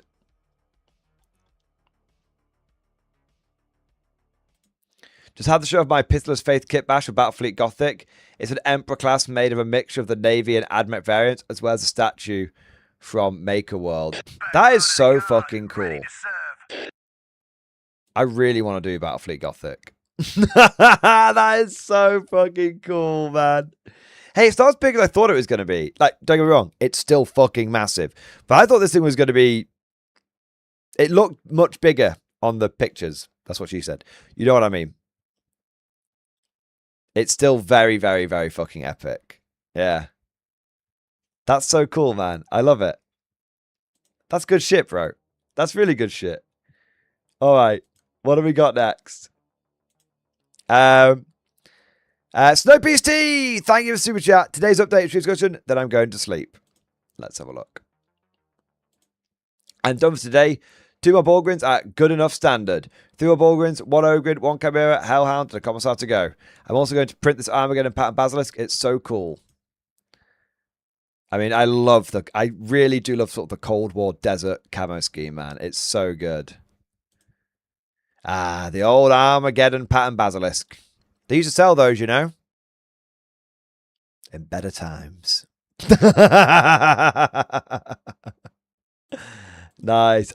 It's a great pattern of Basilisk. Fully encourage you to get in on it, Snowpiece T. I hope you have a good sleep, mate. Nicholas Turner, thank you for super chat. Ransom numbers posted in Discord. Let's have a look. I just looked over the new GW pricing list. It's increasingly clear that the current pricing scheme of GW is not going to be sustainable. I had a thought on the increases in cost since I first started in 2004-2005, when 40k was still thought of as being kind of expensive due to the Australia tax, had to pay extra for shipping compared to anywhere else. Example, an Eldar Battle Force in 2005 had 20 Guardians, 3 jet bikes, a Viper and a Falcon. It retailed at 150 Australian dollars, or 250 to 260, separate as the box no longer exists. Australia's had 73% inflation since 2005, so the cost of those units separately, if only accounting inflation, should be around 424 Australian dollars. To get the same units from GW is currently 521 Australian dollars, so an extra $95 to $100. Yes, they are newer sculpts, and they also get 2 times weapon platforms for the Guardians, but that's still a 20-25% increase on top of inflation. Also, not accounting for the improvement in the Australia to pound exchange rate from 0.42 from 42 pence to $1 to 52 pence for $1, which should have made the price better. How can they expect a new player to get into the game? I think those are really telling numbers. I think those are some really telling numbers. And to answer your question, how do they expect you to get to the game? I honestly don't know. I honestly don't know.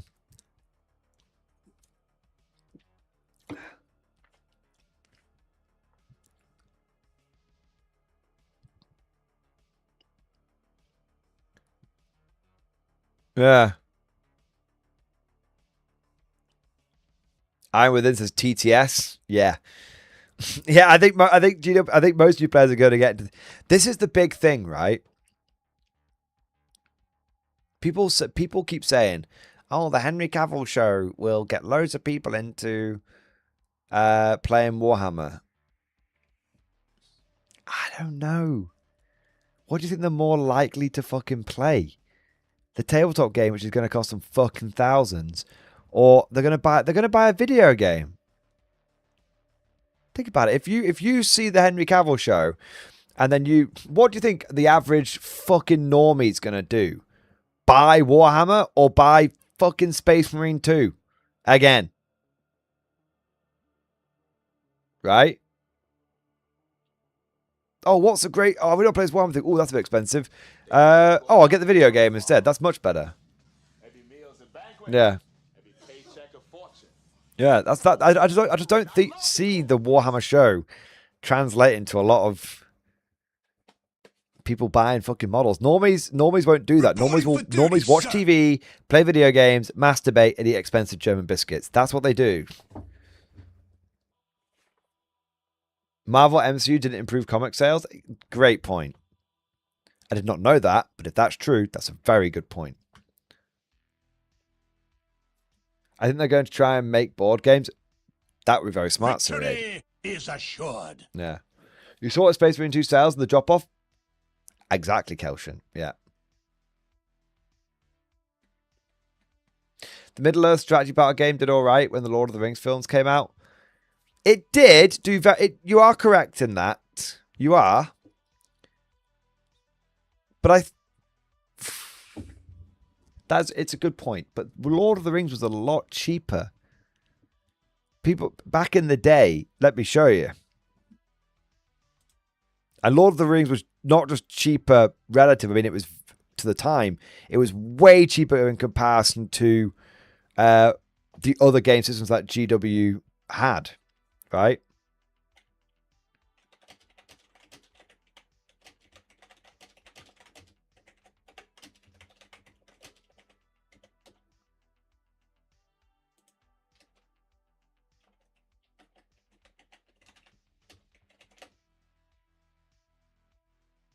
Okay.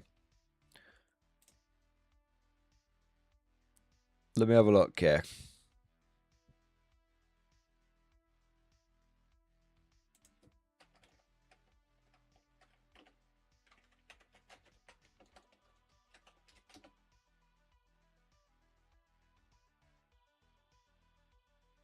Oh, I can't find a picture. That's annoying.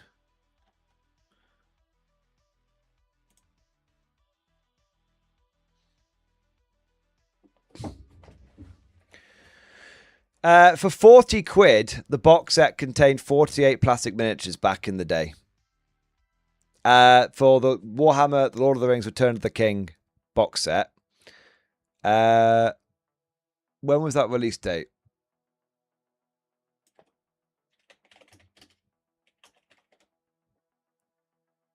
(2003). Okay.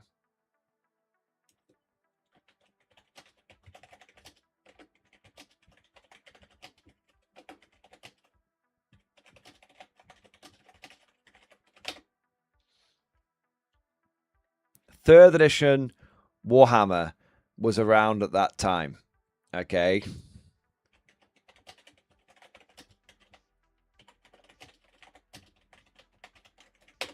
Which contained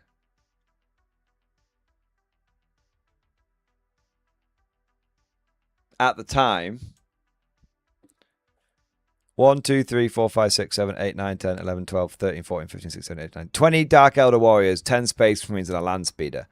So the Lord of the Rings box set came with a lot more, came with about 25% more models. Yeah. More than. Way more than. Like 40% more models, roughly speaking. Yeah. So,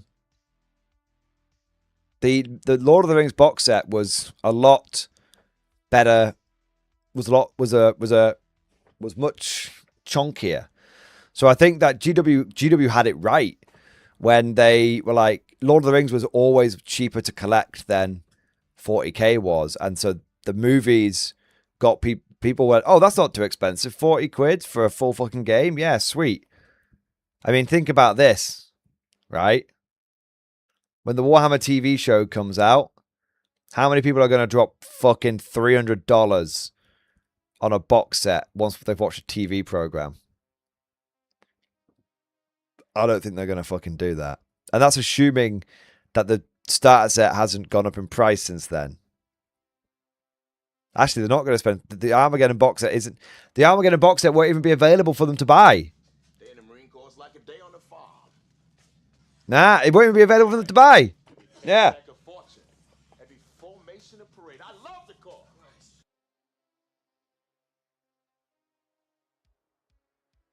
They're going to come out with a new introductory box that's going to be cheaper and probably have a tie into the show. You wait and see. They very well may do, Grey Knight. They might do. It'll include a little Henry Cavill figure.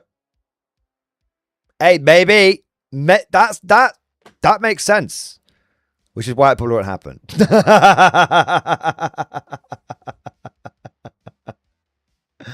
Yeah. Yeah. But you got to remember another thing for the Lord of the Rings box set is the models will literally take them off the sprues, put them on the bases. So I made a great point about like the amount of decking. Also, the amount of work that it takes for assembly painting is not for everyone to begin with. Now the single army being the same as 2 or even 3 armies elsewhere. Yeah, exactly. Yeah, pop the shields in. I think Grey Knight, GW may make some smart moves. Maybe. But there is also a very strong chance that the way GW did things back in the day, which made Lord of the Rings successful, GW just doesn't do things that way anymore. But the Lord of the Rings, I mean, again, we can actually look at this.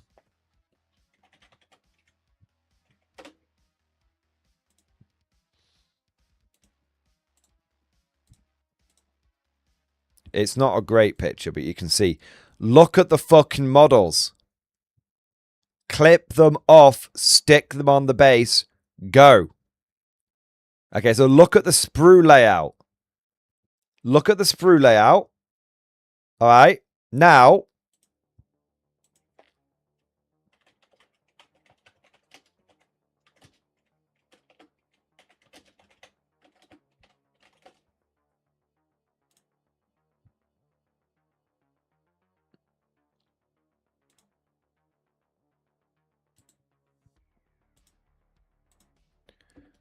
Now look at the sprue layout. How the fuck is a fucking normie meant to decipher the fucking hieroglyphics that is those sprues? They haven't got a dog's chance in hell. I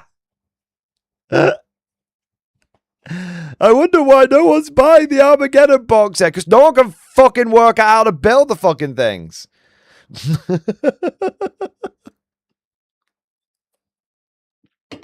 Yeah. They should have some simpler sprues. They very much should do. Yeah. It's crazy, isn't it? So I do think GW will make some effort to tie things in. I mean, we saw them do that with the Titus model with the Space Marine 2 game, didn't they? Yeah.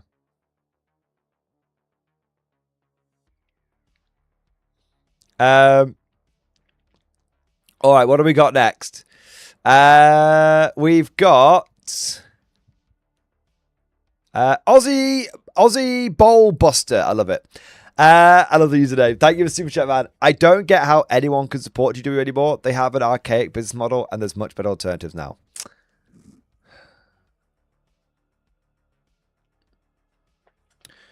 So, there are 2 defenses that GW has. And these are legitimate defenses, not bullshit defenses. Firstly, a lot of the models they make are beautiful. Hey, I'm not a GW shill, man. And look, they might be an absolute pain in the ass to build. And they might be broken down to like 17 different bits for a leg. But some of the models that they make are fucking stunning. And for some people, that's all that matters. You know, for some people, like, I mean, a great example of this is, and this is one amongst many. All right. But this, look at this thing. I don't like Cathay, and I would still get one of these. But that is a gorgeous fucking model. Right? It's very, very beautiful. So, one of the reasons why people support Games Workshop is because they do this thing is, by the way, a giant pain in my prolapse rectum, right? It is to build. Like one leg is 14 parts. So it's a pain in the fucking bum. But that is one of the reasons why people defend GW. The other reason why people defend GW is because they don't know any better. It's very easy. I mean, God, how many times do you see this on the internet? You probably see it in your workplace or at school or whatever. But it's really easy to defend a position from a point of ignorance. So people think you need to be well-informed to defend a position. No. Well-informed people actually often tend to be more reasonable. It's the ill-informed that think they know what the fuck they're talking about who are often the most righteous defenders. So if you're someone that has only ever been in the GW bubble, then you have no frame of reference for understanding how different, how in many ways it is better outside the GW bubble. So basically the two defenses of Games Workshop is they make great models and ignorance. That's it. But you are absolutely right, Aussie Ballbuster. Their business model is archaic. Yeah. So source of fireboard is eating rogue. What, you don't like hearing about my prolapse anus? I ate a whole bunch of horseradish. That's how it happened. But yeah, but those are the only two shields that GW has anymore. They don't. There's the property itself. Obelisk, if I may split hairs, there are many, many reasons to defend Warhammer 40k. But those are separate to Games Workshop. Like, I love, like, the other day, in fact, I tell you when this happens. It happens once or twice a week, every single week. Do you know when this happens? During the hobby streams. When we're listening to the hobby streams, inevitably someone will request a Warhammer 40k themed song. And when you hear it, it is so cool.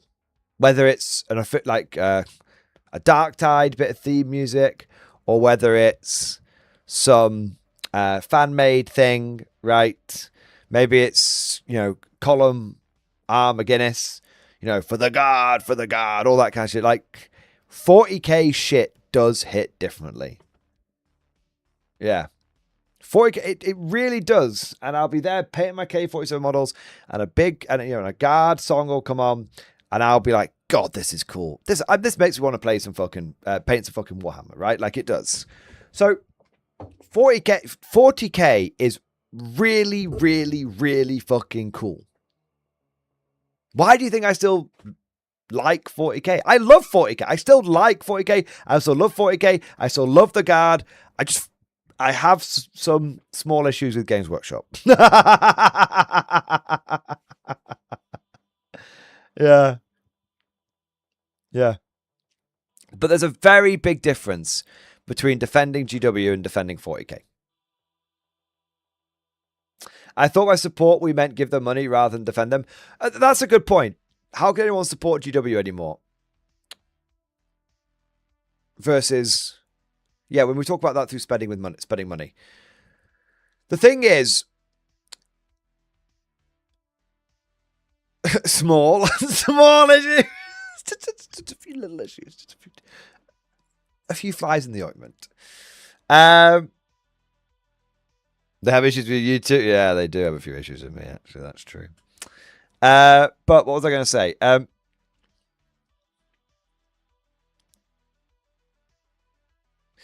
When you buy Warhammer 40k new in box, and this might sound a bit weird, But when you buy Warhammer 40k new in box, you're not supporting Warhammer 40k. You're supporting Games Workshop. Because Games Workshop, their pattern of behavior has been consistently going in one direction. The more money they've made, the shitter the offering of the product to the consumer. We talked about this with the going through the different FOMO boxes that they've done, right? It might sound unusual, but one of the best things you can do to support Warhammer 40k, in my mind, is actually not to buy new in box from Games Workshop. Take advantage of just. That's not to say don't buy Warhammer. Take advantage of third-party retailers. Take advantage of the second-hand market. I'm not even saying you have to... When I say third-party retailers, I mean third-party alternatives. But if you really like those specific models that come from Games Workshop, get them second-hand and stuff. Right? But the best thing that you can do to support Warhammer is not to reward GW's bullshit. To go, be like, no, that's not okay. I'm not supporting that. Because if enough people did that, GW would not go under. GW would just improve the offering that they give to people. Because despite what people think, Games Workshop isn't stupid. And whilst I do think that they lack a certain... Whilst I do think they maybe don't have the same creative vision that they once did, one thing that Games Workshop has shown they are exceedingly good at is making money. And I just think if the profits start going down, GW's response isn't going to be to let the profits keep going down. GW's response is going to be, okay, we need to make the profits go up again. Now, there might be some teething problems and some pain points where they try some bullshit to try and make the money go up, as we've started seeing them do more recently. But eventually, they will have only one recourse if they want to avoid going under. And if you want examples for this, A, look at 7th edition to 8th edition for 40k. B, look at 1st edition Sigmar to 2nd edition Sigmar. They had to make Sigmar good, and they did. 2nd edition Sigmar, widely considered to be very good. Look at them bringing Old World back. And if you want to look outside the GW bubble, look at all the video game companies. Look at what Microsoft's been doing to Xbox and all that kind of stuff. They are laying people off left, right, and center because failure is not an option. The business going under is not an option. The franchise failing is not an option. It's not an option. So what they will do is they will continue with the bullshit until the bullshit, as long as the bullshit makes the money, they'll continue with the bullshit. If the bullshit stops making the money, they'll have to start buckling up.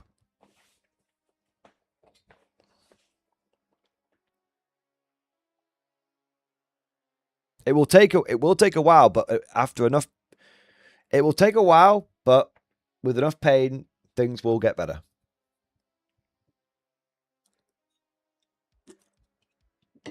Yeah.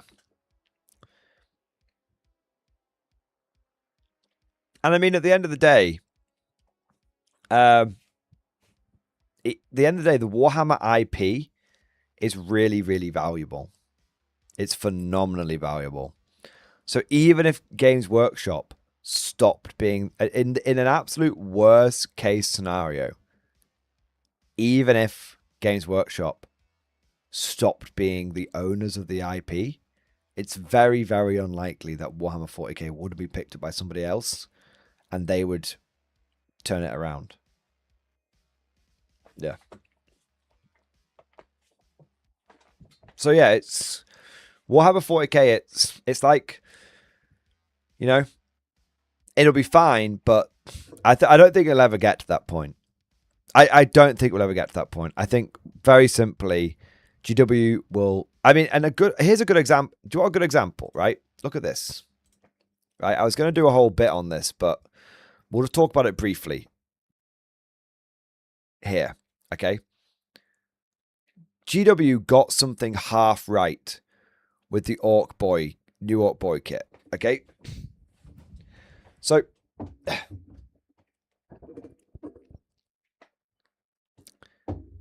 if you look at GW made a whole thing about how you can mix and match the orc bits in the new boys kit. And if you look, they're actually not wrong. You can, if you look at the connection points on the arms, they're like little hollowed out circles, but you can put any arms in there. Now, if they roll this system out across the whole orc range, you'll be able to stick any arm from any orc on any body, which allows you to get like infinite kit bashing potential, just like it was back in the day. And GW makes this whole song and dance about how you could mix and match the parts as much as you want and everything. And when we actually went through, and I actually went through the old sprues, you know, not the shitty orc sprues, but the old goated twerking orc sprues, right? And I compared what the old sprues gave to the new sprues. And the old sprues gave you 17 different unique 17 different arms. So there were 5 shooters, 5 sluggers, 5 choppers, anti-tank mine, and a grenade. And the new orc sprues give you 18. So that's a small, it's a small improvement. There's one additional option. And there's a lot more head options. And the new sprue comes with a burner, which the old sprue never did. So in a few small ways, right? In a few small ways, not to a massive degree, but the new orc kit is actually better than the goated orc kit. But you want to know what it's much, much better than? The last orc kit. You know, the one where it came with monopose orcs that could only be built in very, very specific ways, the same way every single time. So if you look at what's happened with the orcs, they had the goated orc kit. They tried to pull the classic GW maneuver of saying, hey, here's a new orc kit that is a bag of shit. And they got so much pushback, they had to keep making the old orc kit again. And then when they've released this new one, what's happened? They've actually had to release a good kit. Now, yeah, they're charging a fucking fortune for it. So it's 2 steps forward, 1 step backward. You better believe me, I'm not happy about the price on this. But what have we seen here? Oh, look, GW responding to criticism. And GW being forced to actually improve things. It's a small victory, a very small victory, but this is an example of what I'm talking about. GW only does the bullshit that they do for as long as they get away with it. If they stop getting away with it, they stop doing it. Honestly, if it wasn't for the price and GW's issues, I'd be updating my 4K Orc Army to all new boys. I've got hundreds of Orc boys, and I'd be right there with you buying all that shit from the Armageddon box set. The number one thing that stops me from buying things from GW is their bullshit. If they didn't buy it's not even the pricing. The pricing is bad. It's very bad, right? But, you know, I can get third-party retailers and use a bit store discount, you know, try and win some store credit at events. If I can try and take the edge off, get some second-hand models, do what I've always done. The number one thing that puts me off is I don't want to support GW because GW makes me not want to support them. When Armageddon was announced and the new Incest and stuff were announced, how many times did I say I was really tempted to pick them up? I was like, you know what? I actually might get a Primaris army. You guys heard me say that. Why haven't I done it? I don't want to deal with the bullshit. And eventually, it will get to the point where the majority of people feel like that. And when that happens, GW will have to stop doing the bullshit. And because the company going under isn't an option. Unless, you know, they get chopped up and sold to 10 cents, then maybe. But yeah. Right, what do we got here? Cosmic Drew, thank you for the super chat. Hobby update issue discussion. Upgraded my Baneblade. Let's have a look, man.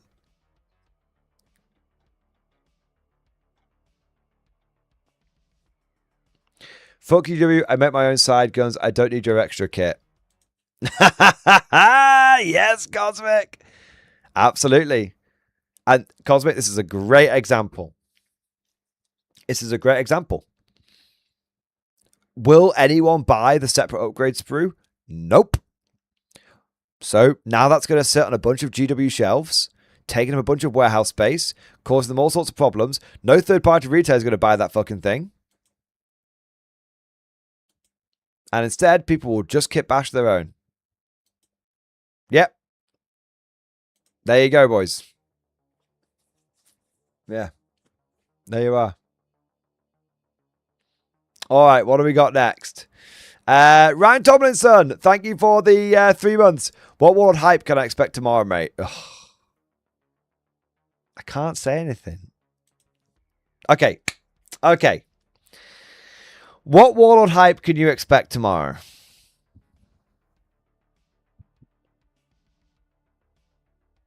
It's going to be hardcore rules. So we had the lore hype with the sneak preview at Invasion America. Tomorrow is going to be the updated rules. Specifically, it's going to be the updated rules for the Japanese. And it's going to be revealing the new rules for the new units, including the Ghost Warriors and the Onryo. So those are the 2 new units that you know are coming, right? But not limited to that. There are 1 or 2 things which have not been revealed yet. 1 or 2 new units which you guys haven't even sniffed at yet. And there's going to be other new rules that aren't related to that aren't unit entries as well. So there's going to be some new rules. If they update Crush, I'll be very intrigued. Well, I can't tell you what has been updated, but what I can tell you is what has been updated, and I haven't seen anything to indicate that Crush has been updated. But I have, you know, when there was some points updates that went live a few weeks ago that shouldn't have gone live in the app, and then they walked them back. That's what I think you can expect on the Crush front. Yeah. So there's a little bit of a points buff, which we already know about, coming for the Japanese, which will be good. I think Japanese players will be able to get an extra unit in their army, which is good because they do feel a unit that's a bit short. They feel a unit short, which often leaves them petering out before, running out of steam. And then there's some new units that they're getting. And maybe some other things. I mean, okay, I can't... On a completely unrelated note, not related in any way, shape, or form to what we were just talking about, I really like the fact that when the Automated Infantry Platoon box set came out, we got an Automated Infantry Platoon special platoon for the game. I really liked that. Yeah, I really liked that. I really liked how when the Totenrot army came out, we got a Totenrot platoon. I really liked that. On a completely unrelated note, I really liked that. Yeah, that was really cool. There you go.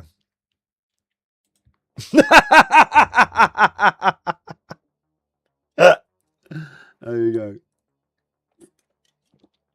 That was really cool. Yeah. All right. Yeah. So what we got? So yeah, there's some pretty good hype for tomorrow. There's some pretty good hype. Can you play the Finns in K47? I have no idea. Not yet. But I don't know for sure. But there are bolt action rules for the Finns. So technically you could run a bolt action army versus a K-47 army, and that would be fine. So technically, yes, right now. But it's a bit jerry-rigged, sort of community, sort of led, as it were. But what we've seen Warlord do is when they release an armies of a codex for bolt action, they say you could use that codex in K-47. So we've seen that with the Italians and with the armies of Commonwealth. And I think we'll probably see it for the armies of Europe. Armies of... I can't remember what it is. There's a book that's coming out, which is going to have like Hungarians and shit in it. And including the Finns. It's like a big, thick, multi-faction book. And I think that will allow you to use Finns in officially in K-47. Yeah. Let's have a look. So, what do we got next? Obelisk, thank you for Super Chat. Just finished assembling the first of my 5-man engineer squads. Picture in stream discussion. Let's have a look.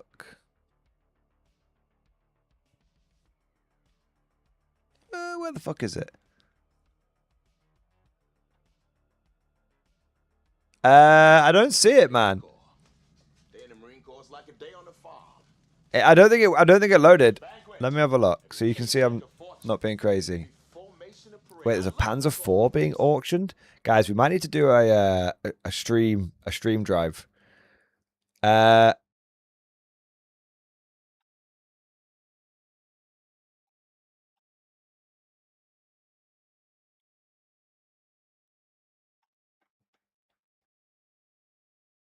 Yeah, I don't see it, man. I don't think it loaded. Did you put it in the right channel? Yeah. Ah, there we go. Hey, looking very nice. A clean build, sir. A clean build. Well done. Yeah, there's not a lot of like glue smeared all over the place, so it's been done very, very nicely and precisely. There you are. It's funny, you had completely the opposite experience to me. I found the engineers so easy to build, I didn't even use instructions. And then I crashed out on the Death Riders and swore off GW models because of them. And then you found the Death Riders easy to build and the engineers a pain in the ass. So it's funny how these things go, isn't it? Yeah. All right, what do we got next? Zach Carson, thank you so much for becoming a channel member. Thank you for support, sir. Thank you for doing your part, and welcome to his Imperial Guard. Obelisk, thank you for the super chat, man. Another super chat, dude. 007, mate. Thank you. Armageddon Pattern Basilisk. Is it possible to obtain this model? Not from Games Workshop. Not anymore. It used to be possible. Not anymore, unfortunately. But it's really, I would have thought they would have updated. I mean, you can kind of get it if you get the Solar Auxilia one. Kinda, you know, but yeah. But no, you can't really get it, can you? No, not anymore. All right. Monkey Fist, thank you for the super chat. If only there was an Anteater base alternative with 24 models for $45 US and free rules. So, Monkey Fist, this, I don't know if this surprised you, but the other day I saw someone cover Qua, and I swear to God this thing had like 50,000 views. That was it. That was it. It was fucking Mr. Bones. So, what is Qua 1 month ago? 100,000 views. And then you had the coolest game you don't know about, Aeons of Battle, 100,000 views. Qua, an alternative to Warhammer, 400,000 views from 2 years ago. But like those are from a little while ago. But yeah. Yeah, that it just completely popped off. The thumbnail is the art from the card packs I sell. Hey, that's so cool, time to man. Visualize something, you dweeb. Yeah, that's so cool. 290 comments. Yeah. It's great. I mean, that video about Qua got as much views as the same video did 10 Weird Guys Regiments you should know about. So that did as well as 40k. Yeah. I think MG made a little coverage on Quar. It's seemingly doing very well. I'm keeping an eye on it. I'm Aquarius.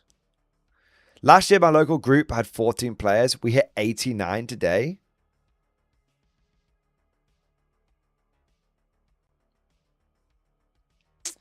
Welcome to Quarry Glory. That's pretty impressive. That's very impressive, Monkey Fist. That's in the face of a new edition of Warhammer 40k coming out as well. Isn't it weird how everyone thought the new edition of 40k, not everyone, how a lot of people thought that the new edition of 40k would suck all the oxygen out of the room. And actually, it's almost done the exact opposite. Interesting. It's all right, Monkey Fist. It took years for MG to try K47. Hey, look, right? I am a guardsman at heart. It takes a little while. It takes as long as it takes to win the battle. My favorite guard book is Straight Silver. You know, the World War I one? It takes as long as it takes. Yeah. Major War Games never been a healthy hobby space with this many varied options. I totally agree. I am very Aquarius, I will say.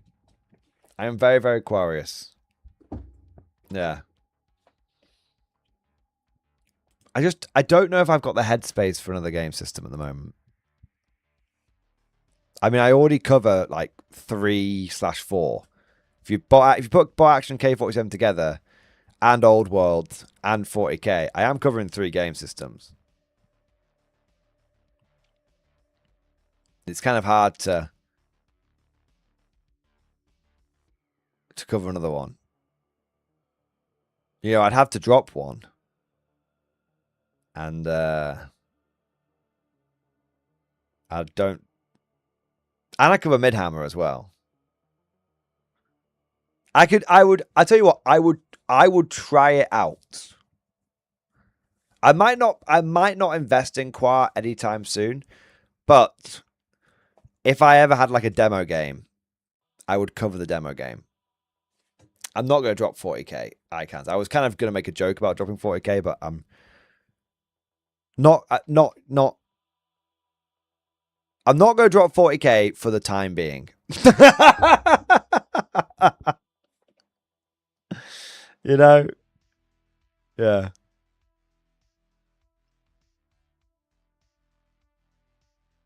Yeah, if someone gave me a I'd love to try out. I'd love to try Quar out. I would do. I just don't have the headspace to completely invest in it, but I'd love to try it out. Yeah. Yeah.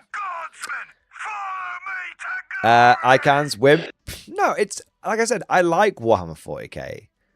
I relatively enjoy 11th edition. But that's because I already own all the Warhammer in the world. If I wouldn't enjoy 11th edition if I had to buy into it. Fuck no. Right? I ain't buying into 11th edition. Yeah.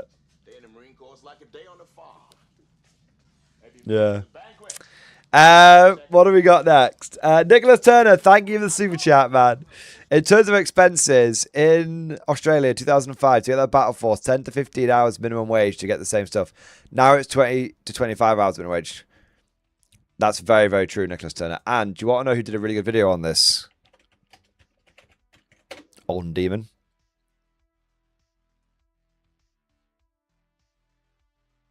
Where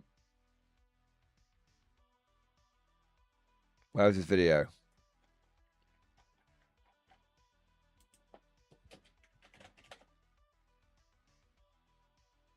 He did a video. Really? And we did react to it. He did a video. And he covered a point in this video where he was... I can't remember where it is. But he went through and looked at... Yeah, there you go. So he went through and basically explained, like...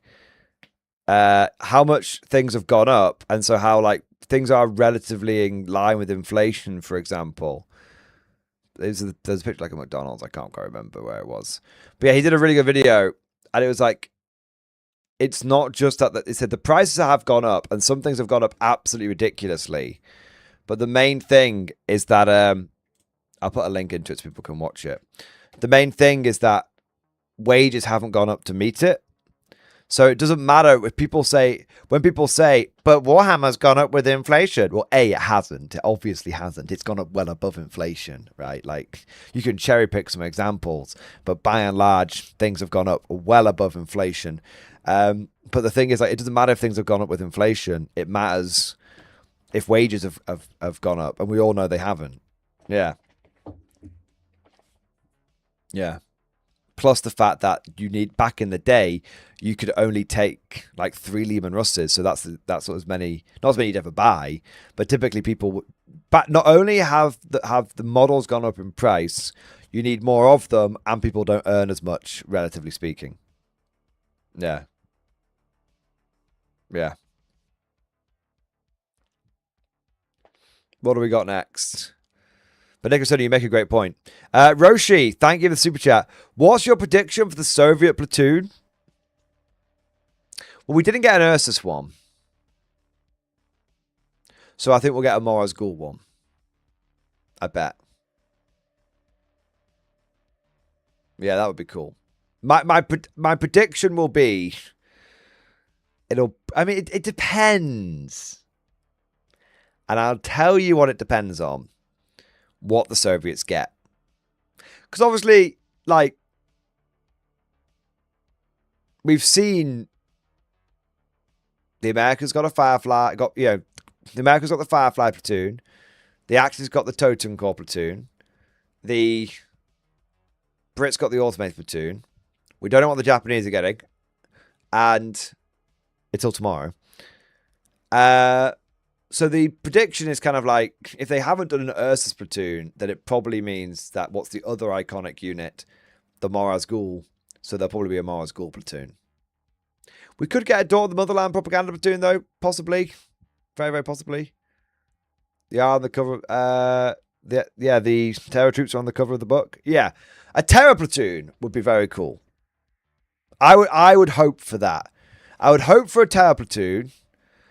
And then I would hope that what that meant was we got a few more variants of the Terror troops. Like how we got... Right now they've only got sort of one variant. But how like with the Ghosts, we got 3 variants of the Ghost Warrior. One's with SMGs, one with Shibura rifles, one with combat weapons. Yeah. Yeah. All right. So yeah, my prediction would be, if we didn't get an Ursus one, we'll probably get a Terror one. But maybe we get an Ursus one, it's just later. Yeah. But I do kind of... Everybody knows Ursus are very good. Everybody knows Ursus are very good. I think Warlord is probably... I would like to think that Warlord is savvy enough to know that making an Ursus platoon, which encourages everybody to spam the fuck out of the best assault unit in the game, would be a bad idea. Right? They don't really need any support. Yeah. What do we got here?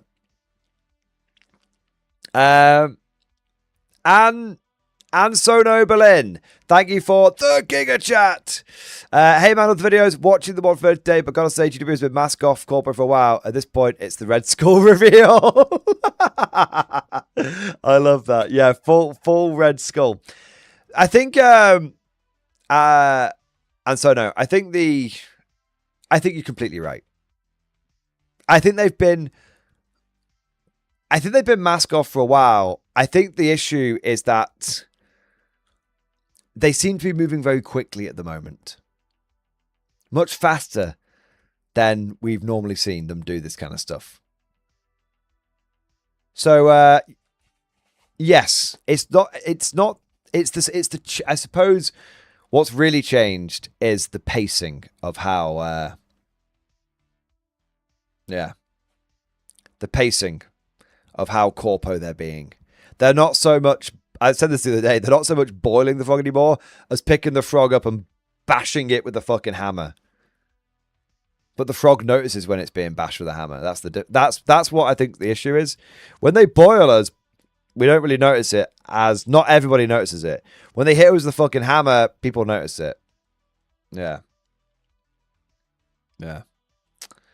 Ammon and Glory, is there a reason you know that now Ursus are out in plastic, the Soviet Star still can't be had? I mean, the Mars Ghoul aren't out in plastic, are they? That's the thing. And the Moloch's not out in plastic as well. We need plastic Mars Ghoul and plastic Moloch. And then I think we'll start seeing... But I do think we need... I think we need new starter sets. I don't think the old ones are really fit for purpose anymore. I think we need and I'm a warlord fanboy. And you know, they're still that's not, I mean, it's a bit harsh. They're still very good, the old starter armies, but I do think that I think we're probably due for a bit of a refresh. But it's coming at the end of the year. I think. Nothing is confirmed, but I think it's at the end of the year. Around Christmas time, there'll be a bunch of new starter sets that sort of go on pre-order, maybe, or maybe it'll be first. I don't think they'll be here by the end of the year. I think if I was a betting man, and then this is not confirmed by Wall, I've only had some passing conversations on this, so if it doesn't happen, don't be upset. But if it were to happen, I think they'd probably go on pre-order in the new end of this year, beginning of next year, and they'd be here around Q1, maybe. But you know, there's Warlords had to jiggle the roadmap a few times already, so who knows how it'll plan out. I mean, the Americans don't really need a new one. The Americans don't really need a new one. Because, I mean, their one is already pretty much all plastic, right? The Axis could do with a new one, just because it feels a bit light, the Axis starter army. The British need a new one, because why the fuck would you sell the resin robots when the plastic ones are out now? And the Japanese need a new one. Probably, yeah. But I suppose the Japanese have got one with the new infiltration platoon. Yeah. They did, Alphaeus, you are right. Yeah, they did. But that roadmap is definitely we're going off road at the moment. I think Warlord's got a bit off road at the moment, but in many ways which have benefited us. Like we've had some things that have come a lot earlier than expected, a lot earlier, and we've had some things which have been delayed. Like the Onryo has been delayed. Yeah. Let's have a look what we got next. Frost Knight, thank you for the Baneblade. Yes, it is the Baneblade. Mordian, looking for help. Set up Cadian. What would it Frost Knight? I'm rushing it. Thank you for the generous support, sir. Thank you very much. Mordian, I'm looking for help. Set up Cadian 10-man squad, plus command squad, plus Creed, plus Ogre and Bodyguard. Votan, 20 wounds, shooting, then charge. Fast rolling, how would you have allocated the saves wounds to keep as many alive as possible? Dead guard. So Frost Knight, I do appreciate the Joe Super Chat, but I think that maybe the character count is limiting you slightly here. So if I understand this, the question I have is, are you shooting and charging the Votan, or the Votan shooting and charging you? And which Votan unit is it? Because there's a lot of Votan units which have 20 wounds. Like, is it one of the Terminator? And also, what's the armor save? What's the invulnerable save? Yeah, so in regular chat, give me a lot more detail, and then I'll give you a detailed answer. Or put it in stream discussion if you want to type it all out in stream discussion. And then I can just let me know in regular chat you've done it, and then I can pick it up. because you've done a Joe super chat, so I want to make sure I give you a nice in-depth answer, you know. But I've just there's a lot that's kind of missing at the moment, if that makes sense. All right, let me talk about Round Trip when you've had a chance to just give me a little bit more information. Aussie Ballbuster, thank you for the super chat, man. You are dropping 100% truth bombs, so thanks. My gaming group threw 40k in the bin in 9th edition due to the constant rules updates and business model making it hard. We play one-page rules now. Can OPR dethrone 40k?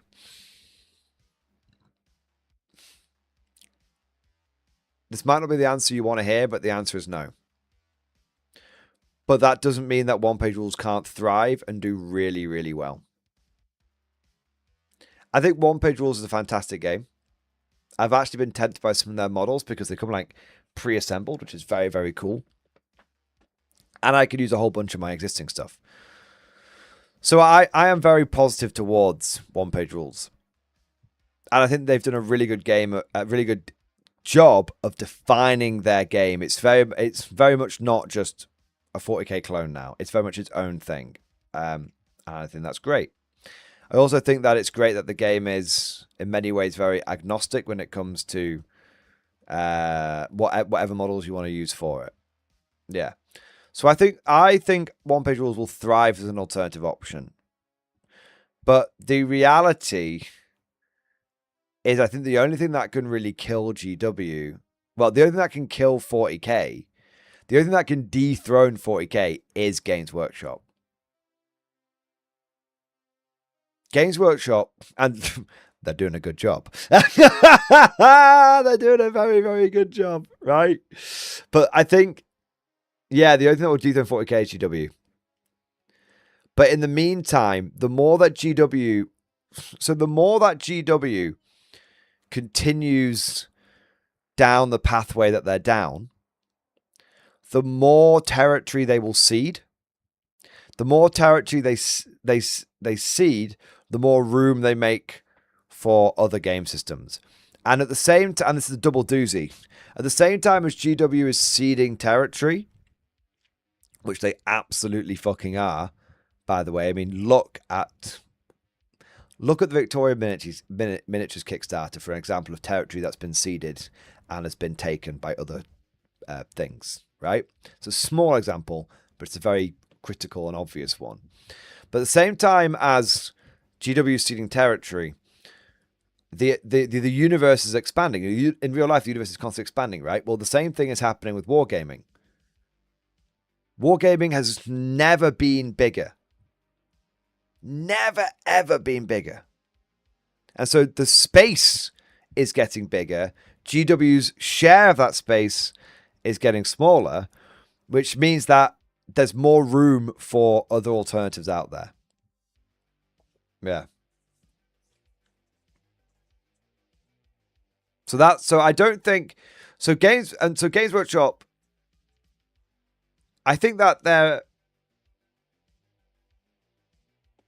yeah.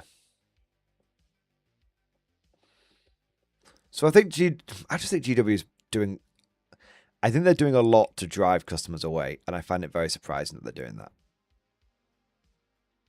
I do. But we'll have to see what happens. No one knows the future. Not even I, the master of the black ships. I really do hope GW turn it around. I do. I don't want to see them fail. As much as people might think that I want GW to fail, I really, really don't want Warhammer 40k to fail and GW to fail. And I'm not talking about from a business point of view, although I'm sure there will be some cynics that say that. From a personal point of view, I've grown up with this game since I was 4 years old. I really, really don't want it to fail. I want them to be better. So much better. I want to go onto the Games Workshop website and see an Imperial Guard like platoon bundle and just be like, fuck yeah, I'm picking that shit up. Yeah. Yeah. Yeah, I just want them to get better. I truly only want the best. And I truly yearn for the day when I don't need to cover GW beef anymore. I truly do, because it makes me, you know, I enjoy it in the moment, but it does make me sad long term.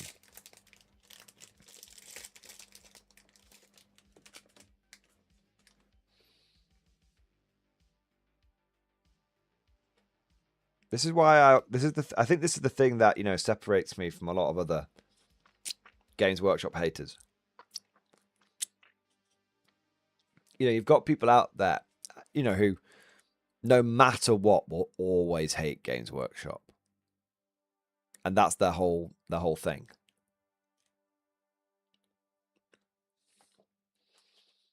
I'm not one of those. I never used to be a GW hater. I never used to be.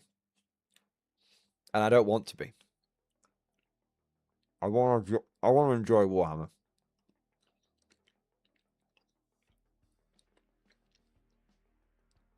No, if Games Workshop put out, let me look at this.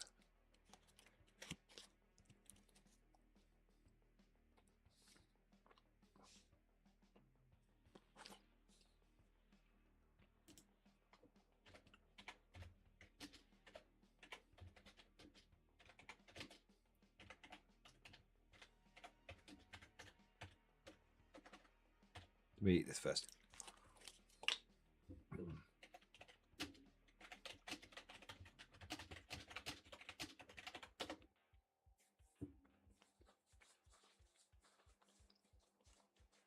Okay.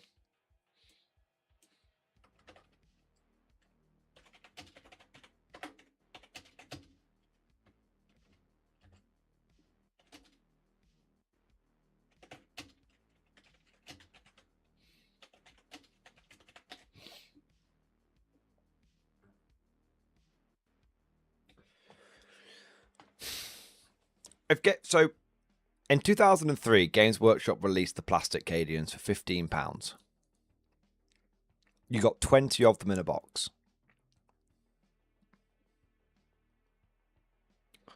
Adjusting for inflation, today that's worth £30, £31.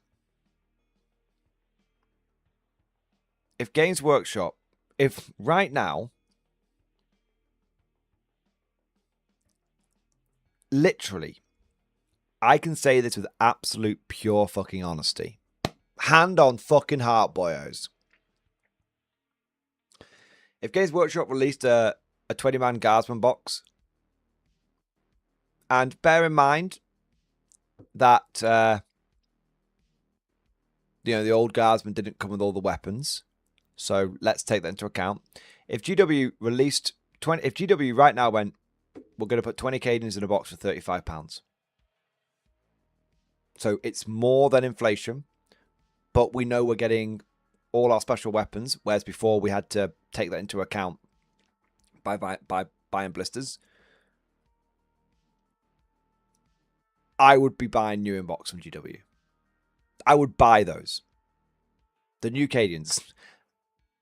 I would buy those even if the models are a pain in the ass to build. I would accept a lot of things. I really would.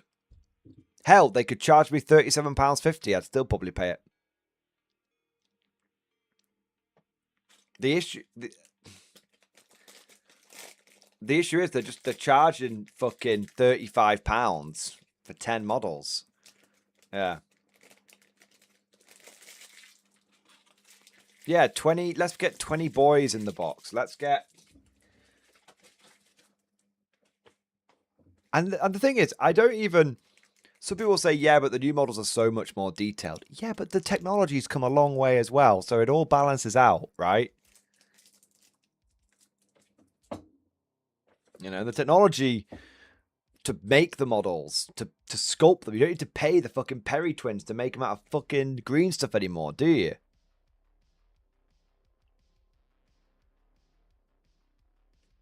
Yeah.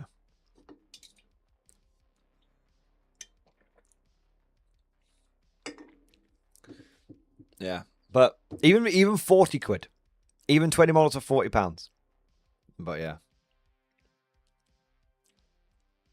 But not £42, which is what they'll inevitably go to when they're, you know. Yeah. The Art Circle did a video on GW's pricing where he breaks down the cost to make a kit from scratch. You're not going to see those prices. You have to pay someone a hell of a lot more than the Perry twins. GW pays people fuck all, so I don't know. You'd have to send me. I don't know. I feel like GW's making a fucking 70% fucking profit, 70 to 80% profit margin. Yeah. I don't know. I have to see the video, but yeah. If you put 20 guard in a box, you're selling 6 of those boxes to every single guard player at least. Yeah, I mean, yes. Yeah, I gladly. Yeah. I hate to say it on repeat, but the quality of a home 3D printer is on par with most YouTube stuff. It's just a hobby within a hobby. Yeah. No, you're right. Yeah. Anyway, what do we got next? Did Frost Knight come back to us with more information? That was the bit we were looking for. I don't see it. I don't fucking see it.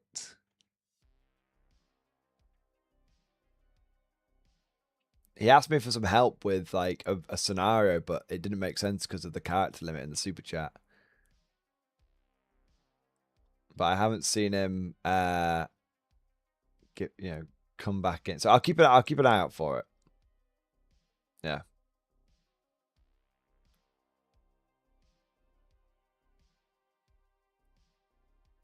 Yeah. Anyway. Let's move swiftly on. So,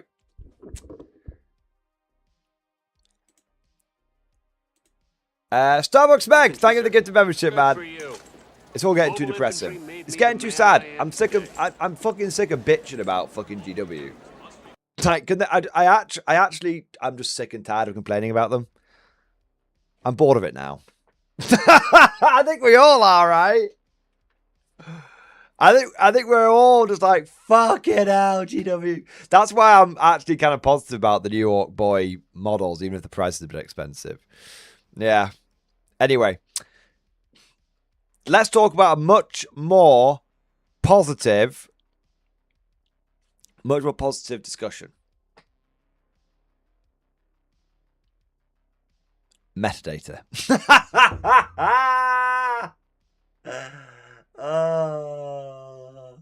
I need a drink. But I need to cover this. Did you bitch about the Stomper data? What the fuck's the Stomper data? I've already covered the Stomper data sheet. I've complained about it. I've complained and complained and complained and complained, and now I am bored of complaining. I'm really looking forward to tomorrow's stream with the K47 hype. That's what I need. I need more hype in my life. Yeah.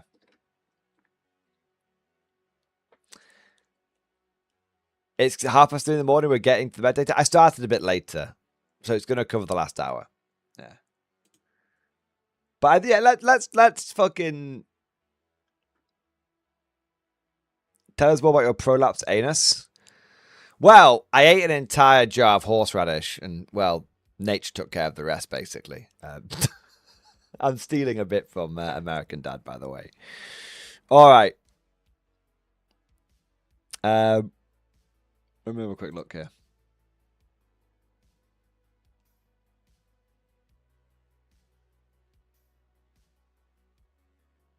Yeah. All right. It's more fun than bitch about 40k. What, the prolapse anus? Yeah. Kel, summertime, I'll take a break from the tabletop. I come back and be so strong. Kel, I don't want it to be strong. I don't want it to be strong. Release me from these beefy demons. Ah! Yeah. Release me from these beefy demons. I'm so sick and tired of complaining about 40k. I might actually have to take a break for it. Just like one day. I need one day off. Fucking hell. Politics would be less depressing than this. That's not true.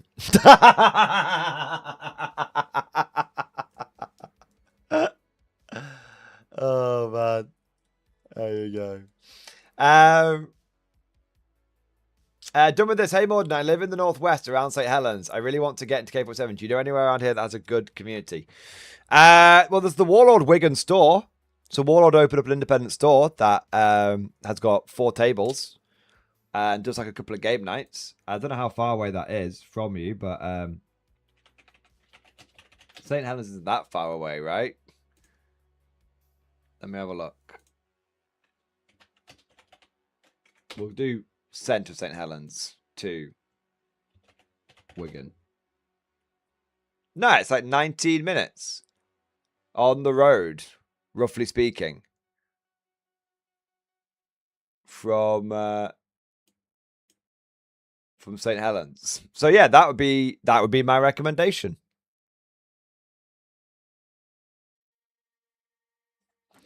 That'd be my recommendation. Surya, thank you. I'll check it out on my own time. Yeah. I'm more south than that. Runcorn, does it want to say I'm from that shithole? Don't worry about where you're from, man. Well, let's have a look at Runcorn. I mean, that's 30 minutes. I think 30 minutes is still very, doable. Yeah. So I don't know. So yeah. I mean, it depends what your traveling distances. Have you got a car, or it depends on your situation. You don't have to tell me, by the way. But the point what I'm making is, if you've got a car, it's 30 minutes. So there you go. Yeah, if you type into Google Maps, Warlord Wigan store, that would probably be my best. That would probably be your best bet. There is also Element Games in Stockport. But they have a big bolt action club every Friday. So, and there are people within that bolt action club who are very much into Konflikt as well. So there's that one as well, if you want. And that one's got much more than 8 tables available. So yeah, you've got 2 options. Go down to the bolt action group on a Friday. Dan and Neil run that. There's a whole bunch of people there, but Dan and Neil tend to run it, and they will. They mostly play by action, but there's some people that play K47 there. There you go. All right. There we go. Hope that helps. Two places. I don't know how far Element Games is from Runcorn, though. That might be a bit further. No worries. Happy to help. Okay, right.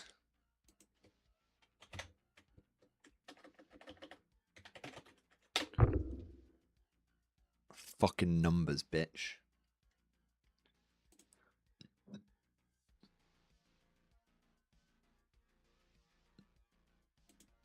I want some fucking numbers, motherfucker.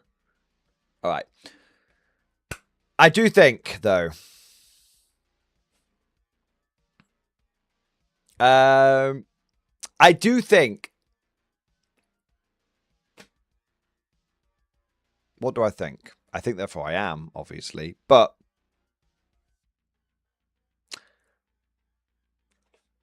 it's getting very beefy, and I love the beef, and I know you guys love the beef as well, but it's getting really, really quite terribly beefy. So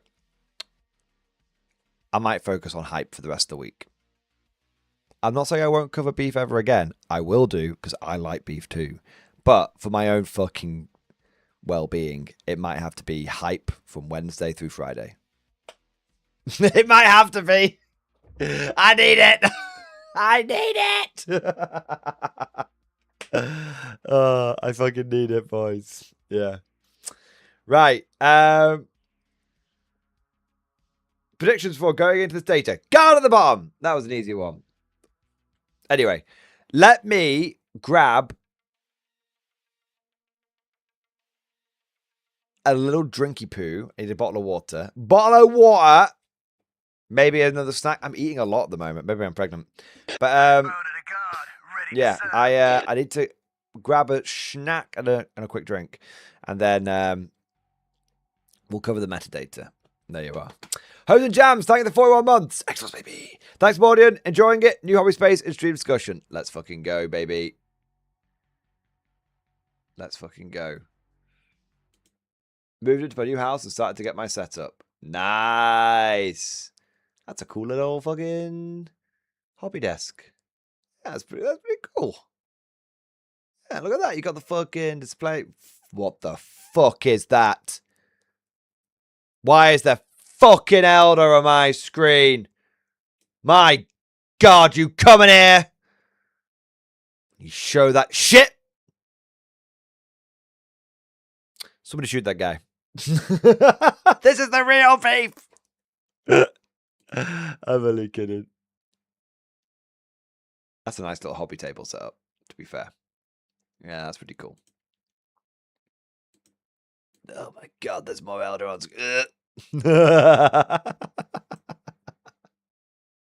Too many guys want to get out right now. I'm only teasing. I'm actually. I don't know if I should say this because it might upset some people, but I am very tempted to do an Eldar army for 4th edition. I know. I'll jump out the nearest window. Yeah. I'm actually tempted to do a new guard army for 4th edition, like specific. I do have a bunch of guardsmen. It feels remiss not to use them. Yeah. But yeah, we'll see. I've got a bunch of new Cadians. Maybe I should paint up new Cadians for 4th edition. There you are. All right. But no, on a serious note, Hose and Jams, it looks like a beautiful space. It looks really, really cool. And it is really nice to just get a proper hobby set up. So yeah, I hope the house move goes well. I hope the new hobby space comes together nicely. I hope it all unpacks. And I hope everything, both Warhammer and non-Warhammer related, survived the journey okay. There you go. All right. Let me be back in a couple of minutes.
Come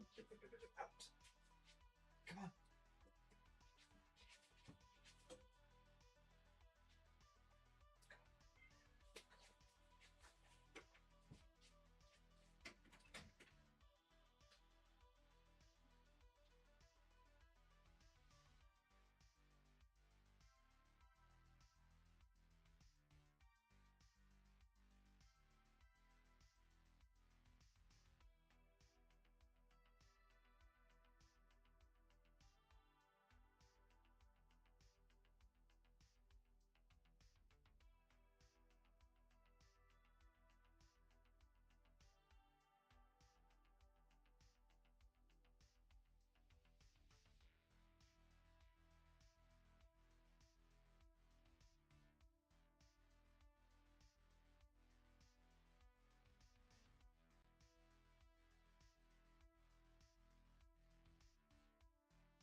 Look at the size of that.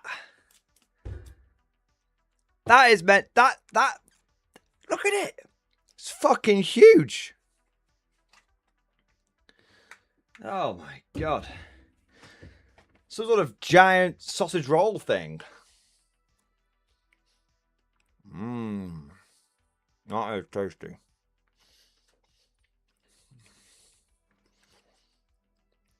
It's a very fancy sausage roll. Mmm.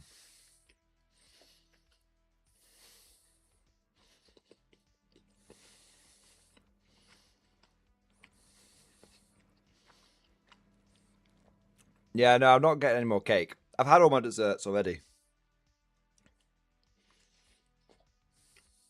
Time for savoury.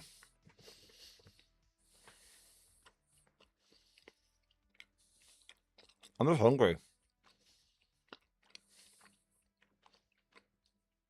It's not a Hot Pocket. It's much better. And I'm not just being arrogant. No, like, it's much, much better. I can't bother explaining it.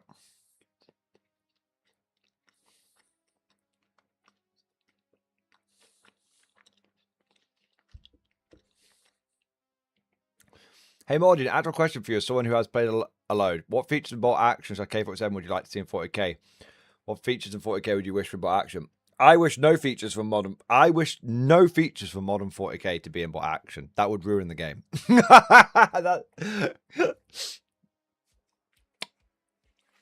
What I like about bot action is its elegance. Okay. How it's incredibly easy to learn, incredibly easy to play, yet very deep.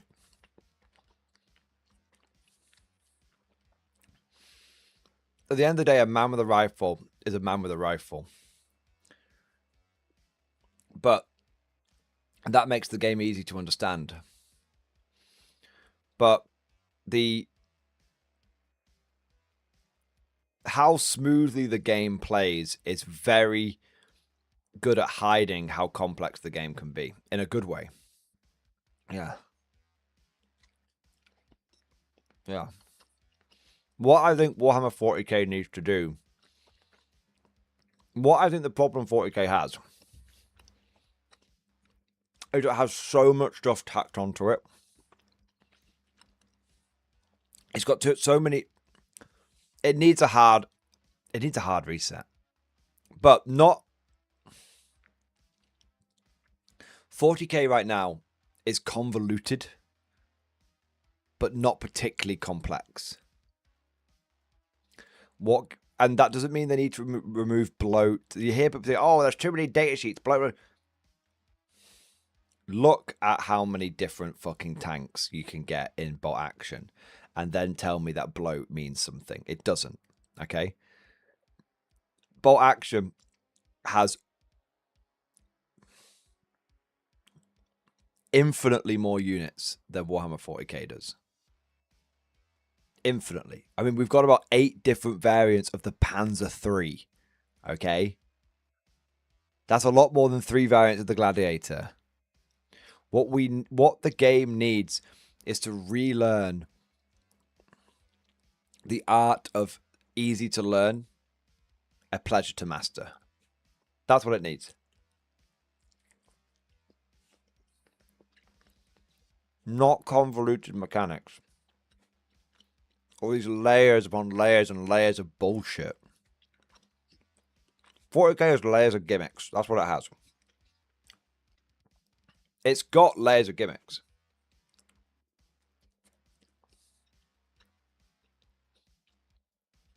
What it needs streamlining, but not simplifying. It's too clunky. It's too messy.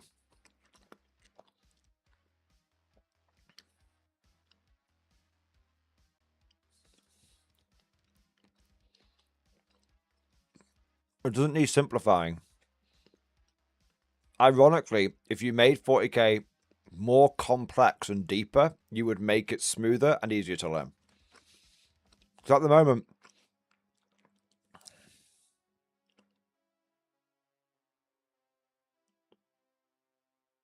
here's a really good analogy. Check out this one. I'm quite proud of this. I've just come up with this right now. So in Africa, there is a lake called Lake Chad. And Lake Chad is really big. It's fucking huge, boys. Like, you can't see from one end to the other, kind of fucking big, like an ocean. It's like fucking big. But it's very shallow. Now, if you were to try and swim across all of Lake Chad, it would be incredibly, it wouldn't be very deep, but it would be very tiring. And you couldn't like dive down to the bottom of Lake Chad because at its most it goes to, like up to your neck. So you get down to the bottom and you're like, oh, that's where the bottom is. And in about 1 second you get back up. And that's Warhammer 40k. It's very wide. There's so much you have to learn. You have to learn the whole lake. So much you have to learn for the whole to fucking have a fucking chance. But it's not deep. And so the issue is that it's tiring but not interesting. What 40k needs is to be a lot less wide, but a lot more deep. So it's less tiring to swim across the entire thing. Oh, I get from point A to point B. Oh, that's how that works. Oh, that's easy. Wow, that was really easy to get from one side of the lake to the other. I now understand the lake. But what's below the surface? Oh, wow. The more I dive down, the more like, hey, look, there's a treasure chest. Hey, look, there's like a skeleton. Hey, look, there's the Epstein files. I'm sorry, it was too obvious. You get my point. Like, oh, look, there's interesting shit down here. Cool. I'll keep diving to see how deep it goes. That's what 40k needs.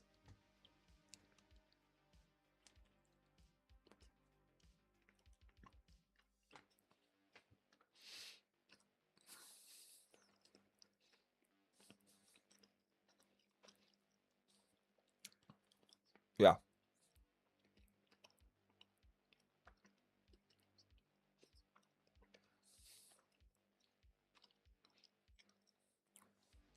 And the problem is that 40k at the moment, it's just lots of shallow gimmicks that slow everything down, basically.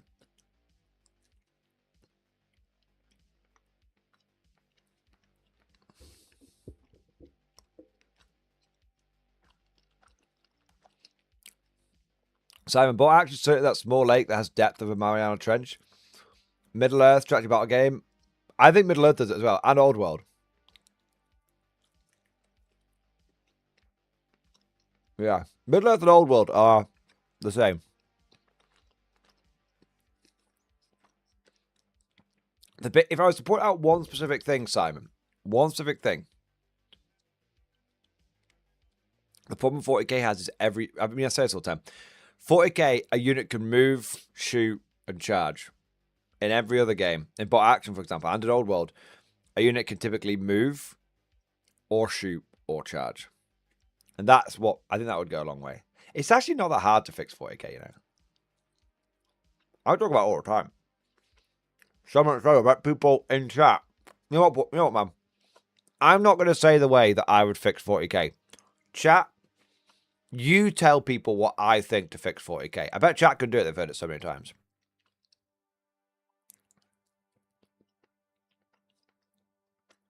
One hand shandy for each correct point that you get. Raise prices.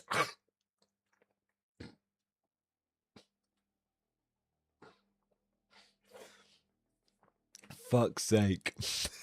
Anonymous. Remove rerolls, correct. Add initiative, correct. Ballistic skill versus for shooting, correct. Initiative system, correct. Firefield Kelly, correct. Return the old Brave Businessman, correct.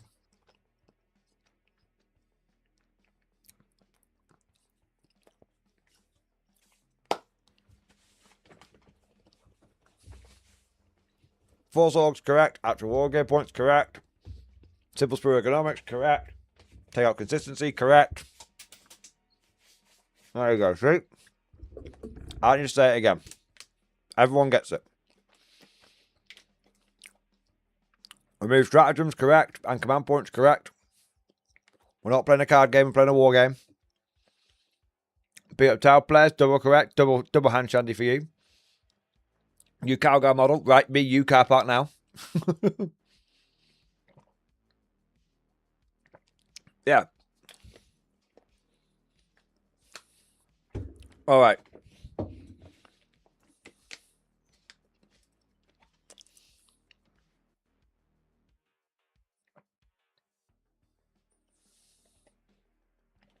Yep, you guys got it all right.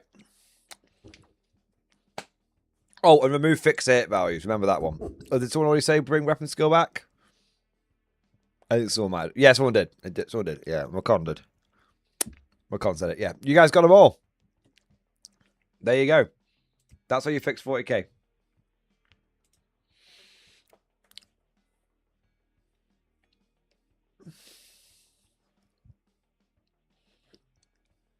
That's how you fix 40k. In my opinion, anyway. Right.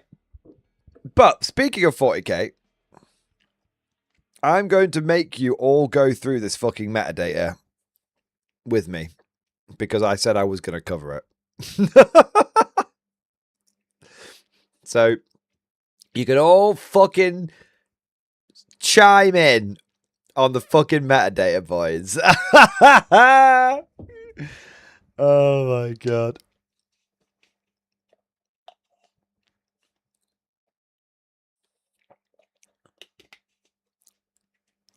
Simon, I think at the limit test is how quickly you could teach someone to play the game for bot action, Middle Earth. Maybe 10 minutes for 40k to actually set everything in the game. Exactly. Well, I actually taught someone how to play K47 in one turn. A K47 is a bit more complex with the rift dice and everything, but yeah. Yeah. Anyway, let's have a look, shall we? All my armies at the bottom? Me too. Guard bottom, Death Guard bottom, Black Templars bottom, Tyranids bottom. Yep, that's literally all my armies in the bottom fucking 10. Bottom 8, not including agents. 1, 2, 3, 4, 5, 6, 7. Perfect. Every army I own, bottom 8. That's the way we like it, apparently. Apart from Tal, but they're not mine. They're my brothers. They don't count. Right.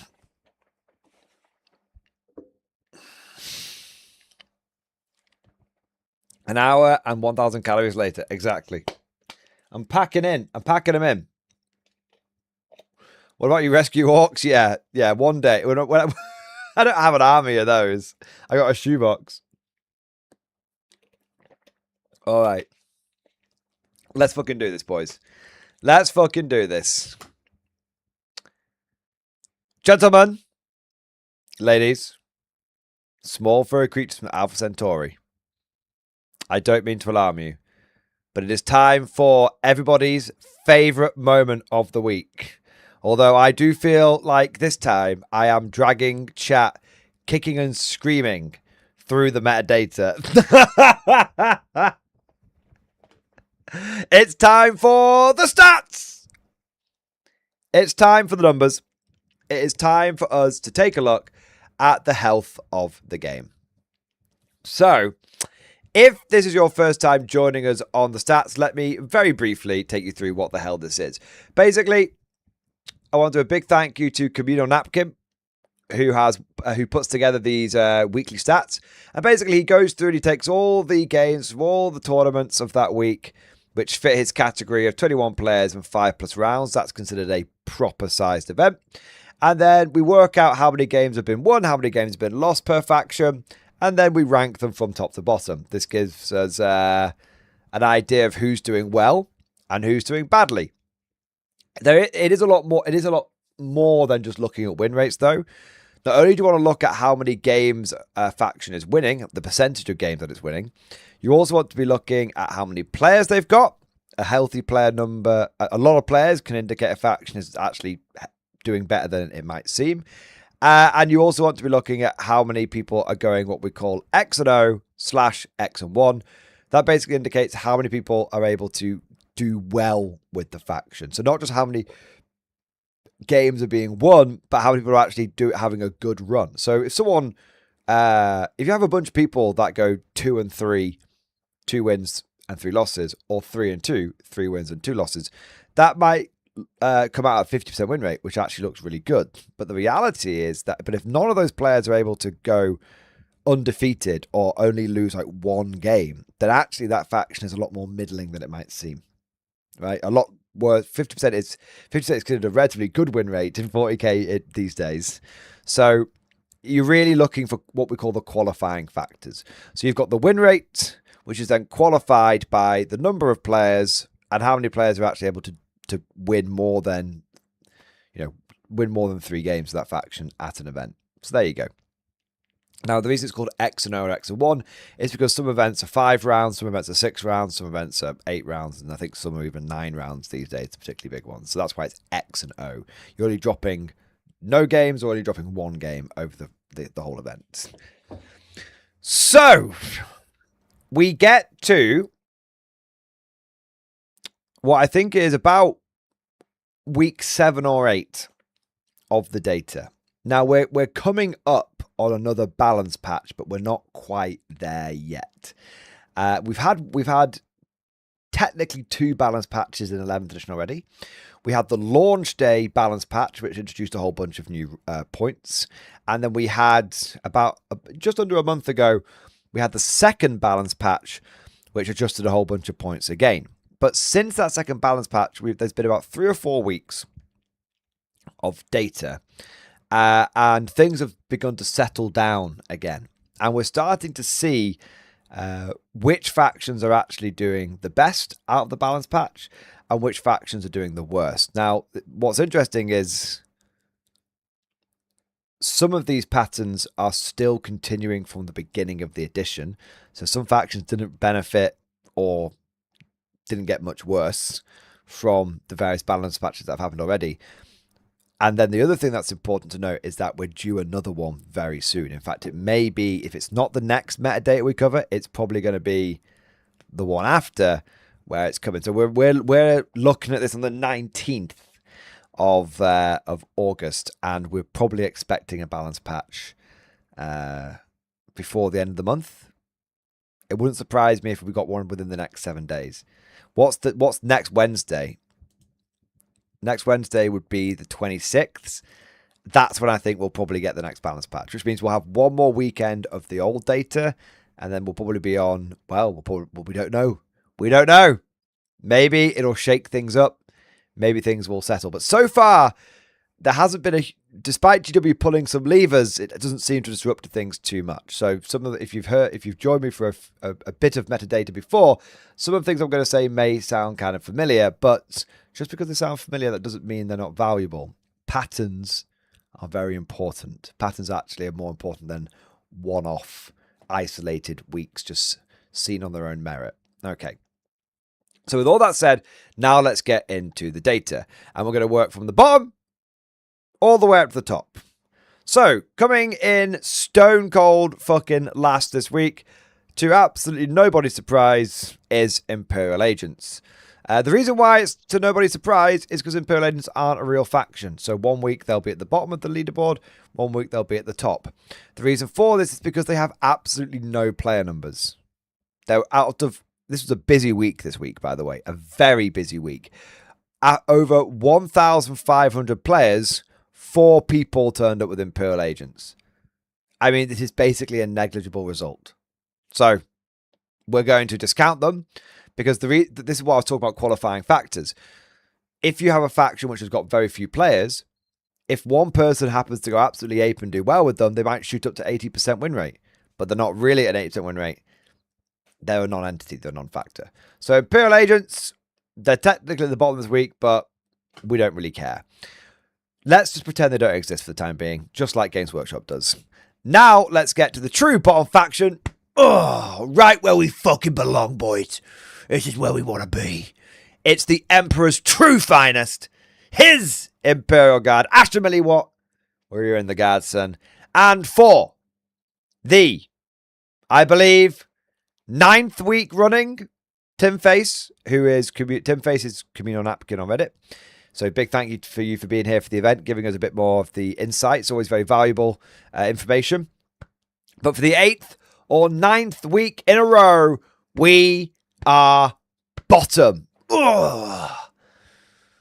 I like the suck. I love it. A tier right here. We are so good. We are so bad, but apparently we're A tier. So the reason why people, if you missed it, say Guard is A tier, which would imply that they're good, is there was a statement made by another YouTube channel which has aged somewhat like milk. It's aged quite badly. So this is what I meant by patterns are very important. You may have heard me say Guard are at the bottom for 8 or 9 weeks in a row. But just because I've said it before, it doesn't make it less viable. It makes it more viable, because the longer that a faction is staying at the bottom, the more evidence it just piles up that this faction's in a bad place. They're just in a bad place. So Guard, there are some positives though. There are some positives. So the Guard player numbers were reasonable this week. We had 46 players, which, puts us ahead. There's a lot of other factions. We were ahead of Chaos Knights, Grey Knights, Adeptus Mechanicus, Drukhari, Blood Angels, Ward Eaters, Deseratus, Genestealer Cults, and Space Wolves, and Death Watch, but they don't really count. They're like agents. So it's not, that's I guess that's kind of a positive. It's relatively speaking, it's quite low. Guard are normally one of the more popular factions, but at least we're not completely dead. But it's raw player numbers. There was a bit of life there, which is good. The problem is that, I'm trying to look for the positives in what is an absolute double-decker shit sandwich. But the player numbers is, even then, you know what? The player numbers aren't even good. I'm sorry. It's not. Guard, we are normally one of the most popular factions. There have been weeks when we have outnumbered Space Marines, and now we are like in the bottom 8 of player popularity. I think The player numbers are relatively to where we should be, quite low. The win rate was 35.71%, so we're well below 40% again. And you've got to think, do you know what's funny? You've got to think that the guard mirror match is actually dragging the win rate up. And there's probably quite a lot of guard mirror matches happening because they're all at the bottom table. So the bottom tables are just guard players playing each other, making the win rate look like it's close to 50% than it is. Because, I mean, think about it. If two guard players win, if two guard players play, one person wins, one person loses, that is 50%. If you're below 50%, that's going to, as a whole, that's going to drag the whole faction close to 50. So it's probably actually lower than this. It's probably like 1 or 2% lower than this. Tim Face, I think it's telling that since Nemo and Tucker won their event on July 10th, nobody's been able to make that list work.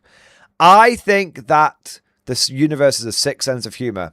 I think those lists worked because it was early 11th and it was during the experimental phase.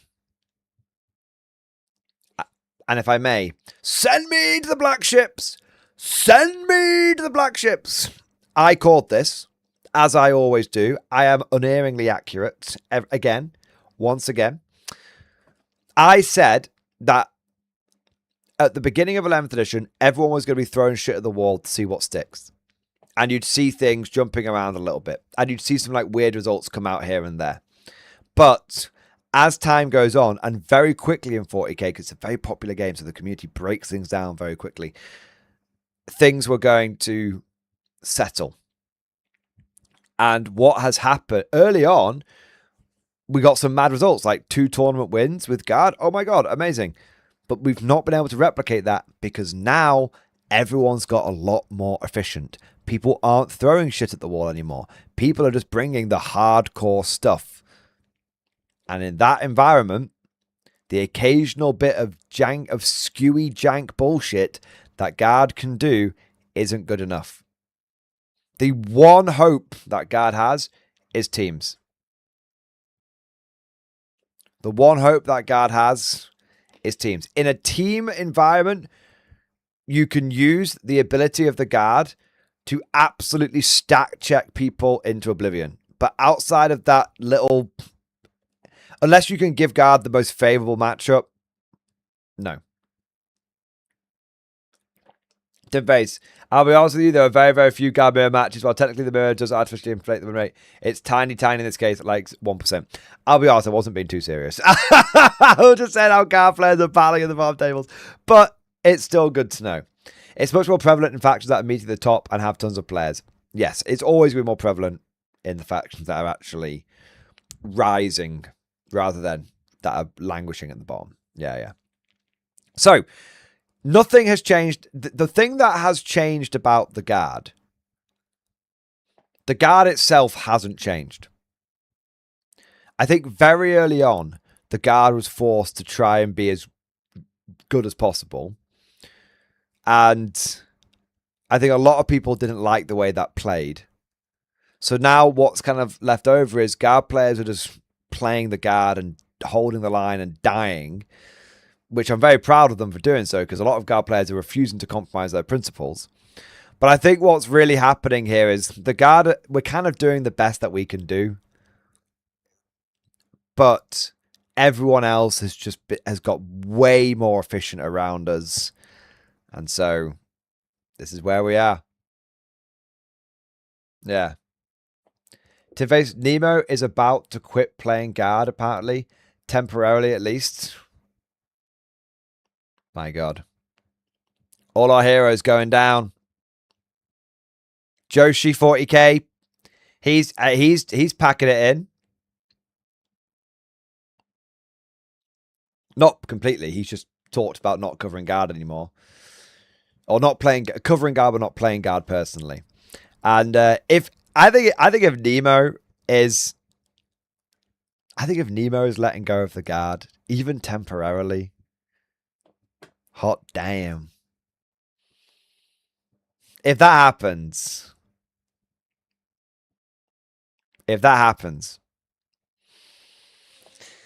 boys, it'll be a dark day. it'll be a dark day. But I tell you what, I will never give up. I will never give up on the guard. I will never give up on the guard. No matter how bad it gets, I will never give up. I might go and play Konflikt 47. But I'll never give up on the guard in Warhammer. On a serious note, whilst I do cover other game systems, when it comes to 40k, I will only play the guard. I love the guard. I will never give up on my boys.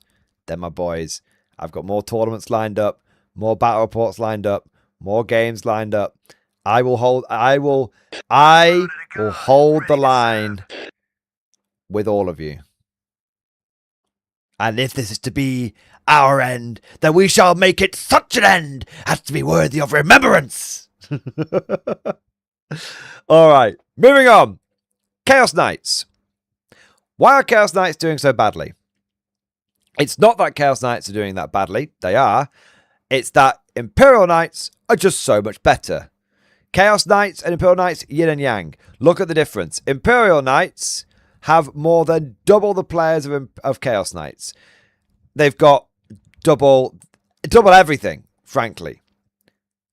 The thing with Knights is that it's like Space Marines. Knight players will just run their Knights as whatever the best version is. If Imperial Knights are the best, then suddenly all those Chaos Knights become Imperial Knights. If Chaos Knights are better, all the Imperial Knights become Chaos Knights. So it's not that Chaos Knights are particularly doing like badly. It's just that all of the good players who want to play Knights are just maining Imperial Knights at the moment. So it's creating it. Yes, Chaos Knights are worse than Imperial Knights, but it's accentuating that effect, essentially. Right? So Chaos Knights are bad, but that is being compounded by the fact that they're suffering basically massive brain drain going up to Imperial Knights. I suppose the big question is, why are Chaos Knights not doing so well? Well, the big thing for Chaos Knights in all of 10th was spamming the shit out of War Dogs. And now War Dogs aren't that good anymore. War Dogs are unbelievably easy to kill. I killed a War Dog with a Demolisher cannon. In the Guard, that's actually a really, really surprising thing. I didn't even get to the las cannons.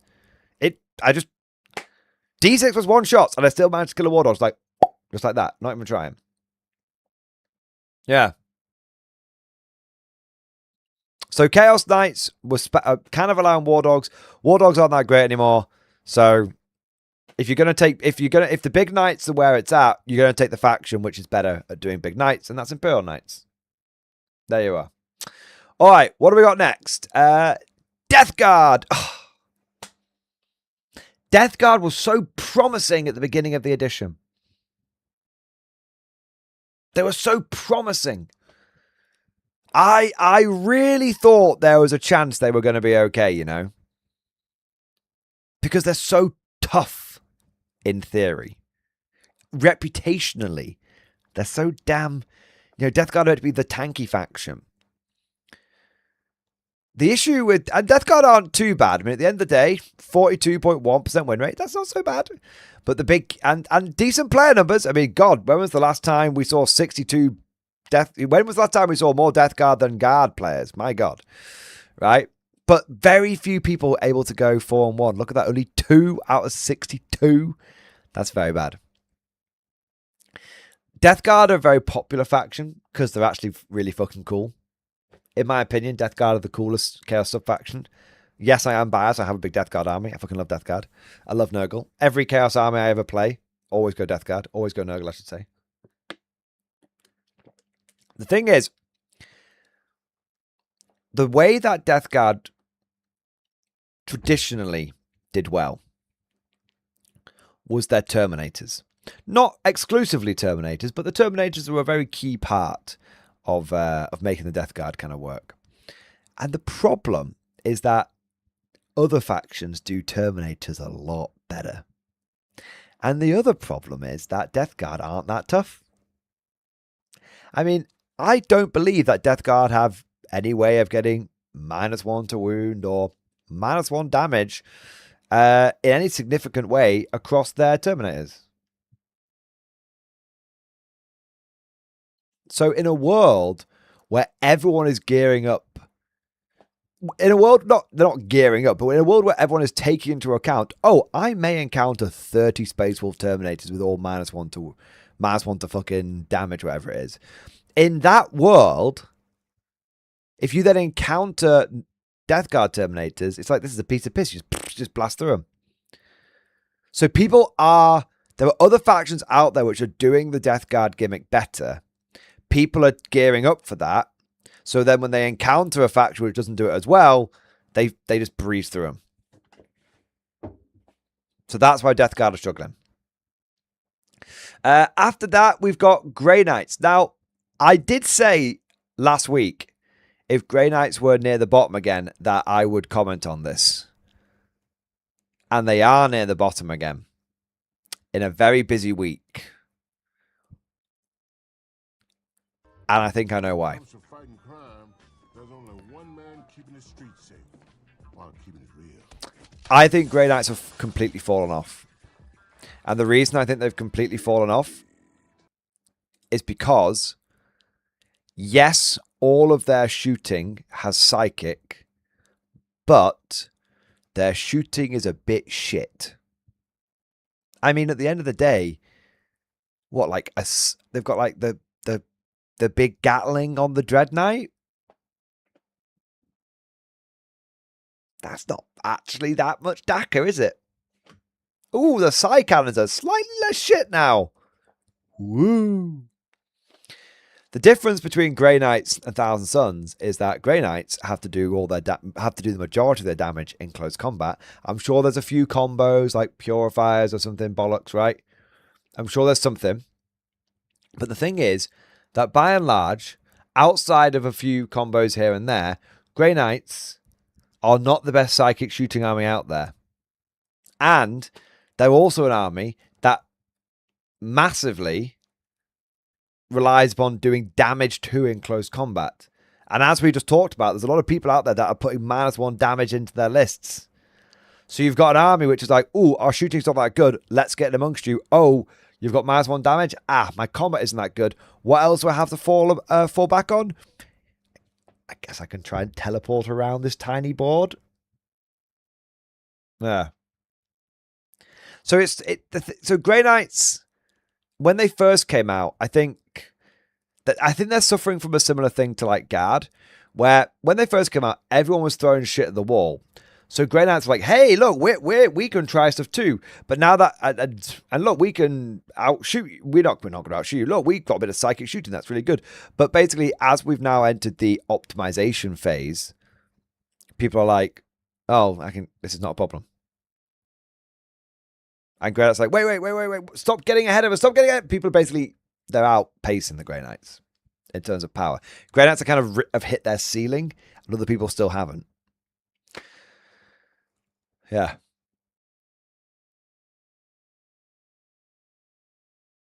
So there's something I was going to say, but I can't remember what it was now, so we'll move on. Professional streamer there. I was just looking. Oh, that was it. Actually, that was it. I remember what it was. Professional streamer. Evan, cut that bit out. He won't do. Another thing with Grey Knights is their 2+ armor save isn't as good as it once was. Because they actually do, now that AP, Grey Knights pay for like army-wide 2+ save, but AP -1 is fucking everywhere now. And so, an AP -1 and AP -2 is absolutely everywhere. So what you find is Grey Knights, the 2+ save on its own doesn't really mean enough. You need to have it's not, your armor save means fuck all in 11th edition. It's about your invulnerable save.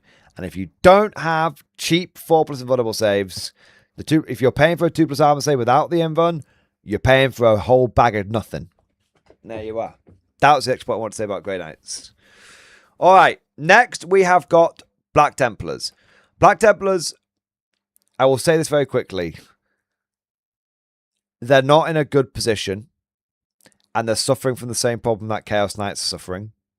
There are other Space Marine chapters which do everything that Black Templars do, but better. And the big thing that Space Marines tend to find, this is not just true for 11th, this is true for every edition, is there's many different Space Marine chapters, and if one of them is just better, everyone just chapter hops over there. Doesn't matter on the color of you guys. If I went to a tournament and someone had a bunch of Black Templar models and they said they were one of the most Dark Angels, I wouldn't even bat an eyelid. But most people don't even paint their models up in the chapter correct color schemes. Most people come up with a custom color scheme. Most competitive players come up with a custom color scheme so they can do just that. It's not even frowned upon. Like people will paint green and purple fucking Space Marines and be like, now I can use them as whatever chapter I want. So I can chapter hop more efficiently. So right now, Black Templars are the worst Space Marine chapter because they're all about close combat, yet they're not that good at close combat and they're not that fast. So everyone's like, well, I'll just chapter hop over somewhere else. AdMech. AdMech, they're kind of low. They're in the bottom sort of 8. They're actually bottom sort of 6, not including Imperial Agents. But they're actually doing a bit better than I think people give them credit for. They're on a 44.7% win rate, which is almost in the Goldilocks zone. It's very, very close. It's very, very close. 45% being just into the Goldilocks zone. I think the big thing to take away from AdMech is they've got a lot of players. 44 AdMech players. It is a very, very, very rare day where you see basically equal number. Sorry, 39. Nearly, I suppose it's not. I was going to say, I was getting mixed with the other. I was going to say it's a rare day when you see 39 AdMech players. It's a rare day when you see AdMech and Guard in similar player numbers. Yeah. The thing with AdMech, basically they're like Imperial Guard, but they can do our thing. They can do things better than us. So that's why they're higher than us. Yeah. AdMech have been, this is quite a low result for them this week though. They even won an event. I mean, look at that. The win rate might be kind of low. They've got decent player numbers, a smattering of Form 1. Not a lot, but a smattering. And they did win an event. I think this is more of an off week for AdMech than anything else. And if their off week is basically being at the bottom of the Goldilocks zone, it's not too bad. Eldari.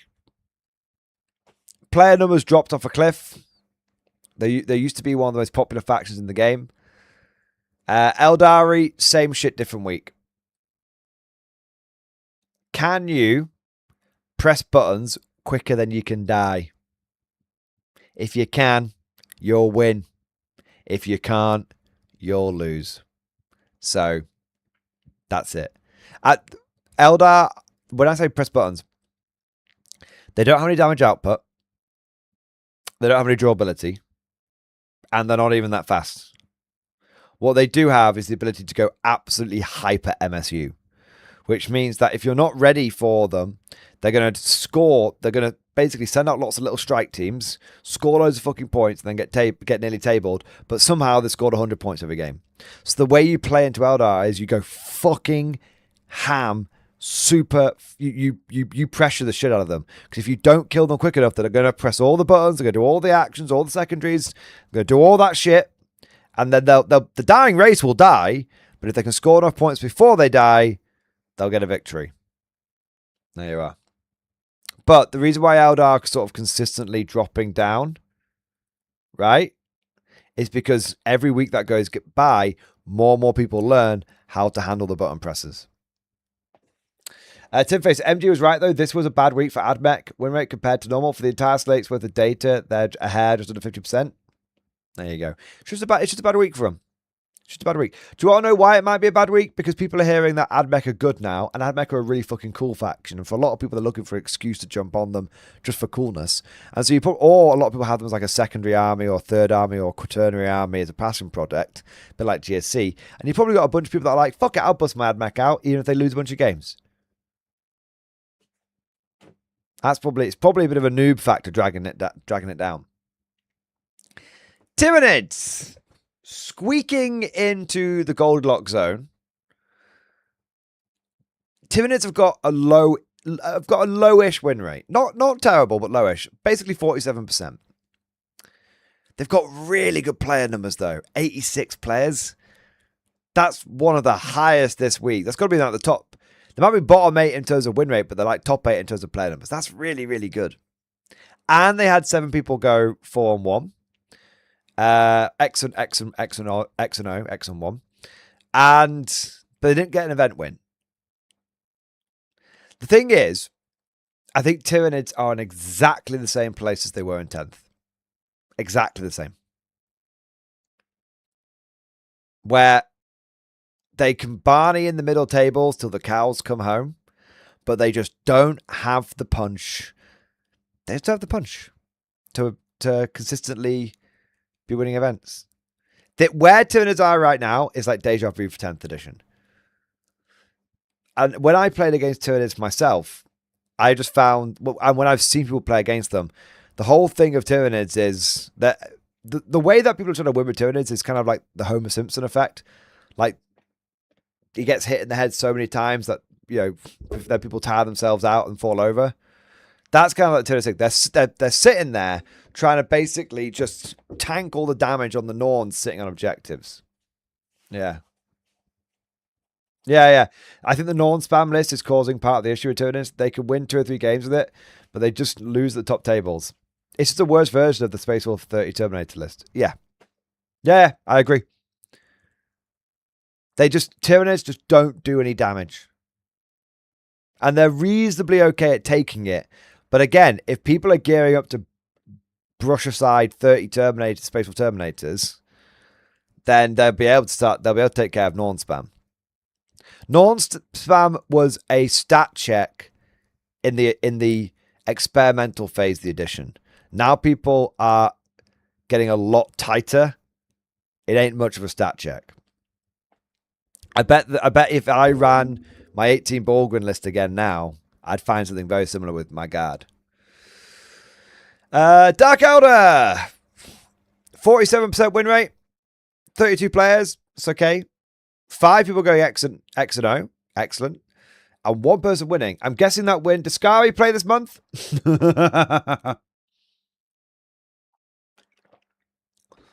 Dark Elder are in a funny spot. They have some like really cool gimmicks. Like they can make like a Dark Lance one-shot a Defiler if they just roll a 6. Like they have some gimmicks, right? But I think Dark Elder are suffering the scars of 10th when they lost about a third of their range. And I think they're suffering into Orcs. Yeah. I think with Dark Elder, there's just a number of very good armies out there at the moment which they just can't handle, which they essentially just laminate themselves into. And it's like, and they're just so fragile, they just can't do anything about it. But yeah, Dark Elder, they're not in a, if you're a very, very, very, very good player, if you're the best player one of the best players in the world, you can get some wins with them. Otherwise, it is going to be a case of you turn up the table and you kind of know if you've won or lost before you've rolled a dice. Assuming you've of reasonable skill. Just because of the faction. They are the ultimate example of rock, paper, scissors in 40k at the moment. Chaos Space Marines! 72 players is very good player numbers. 4 people going X and O is very good. 1 event win. Everyone keeps telling me that Chaos Space Marines are kind of bad. Oh, the last update fucked us. The last update fucked us. But you know what? I've been listening to Chaos Space Marine players moan about how bad they are for about 20 years at this point. So I just wonder if it's some sort of barrage of covering fire. Or is it very simply that Defilers are still quite good?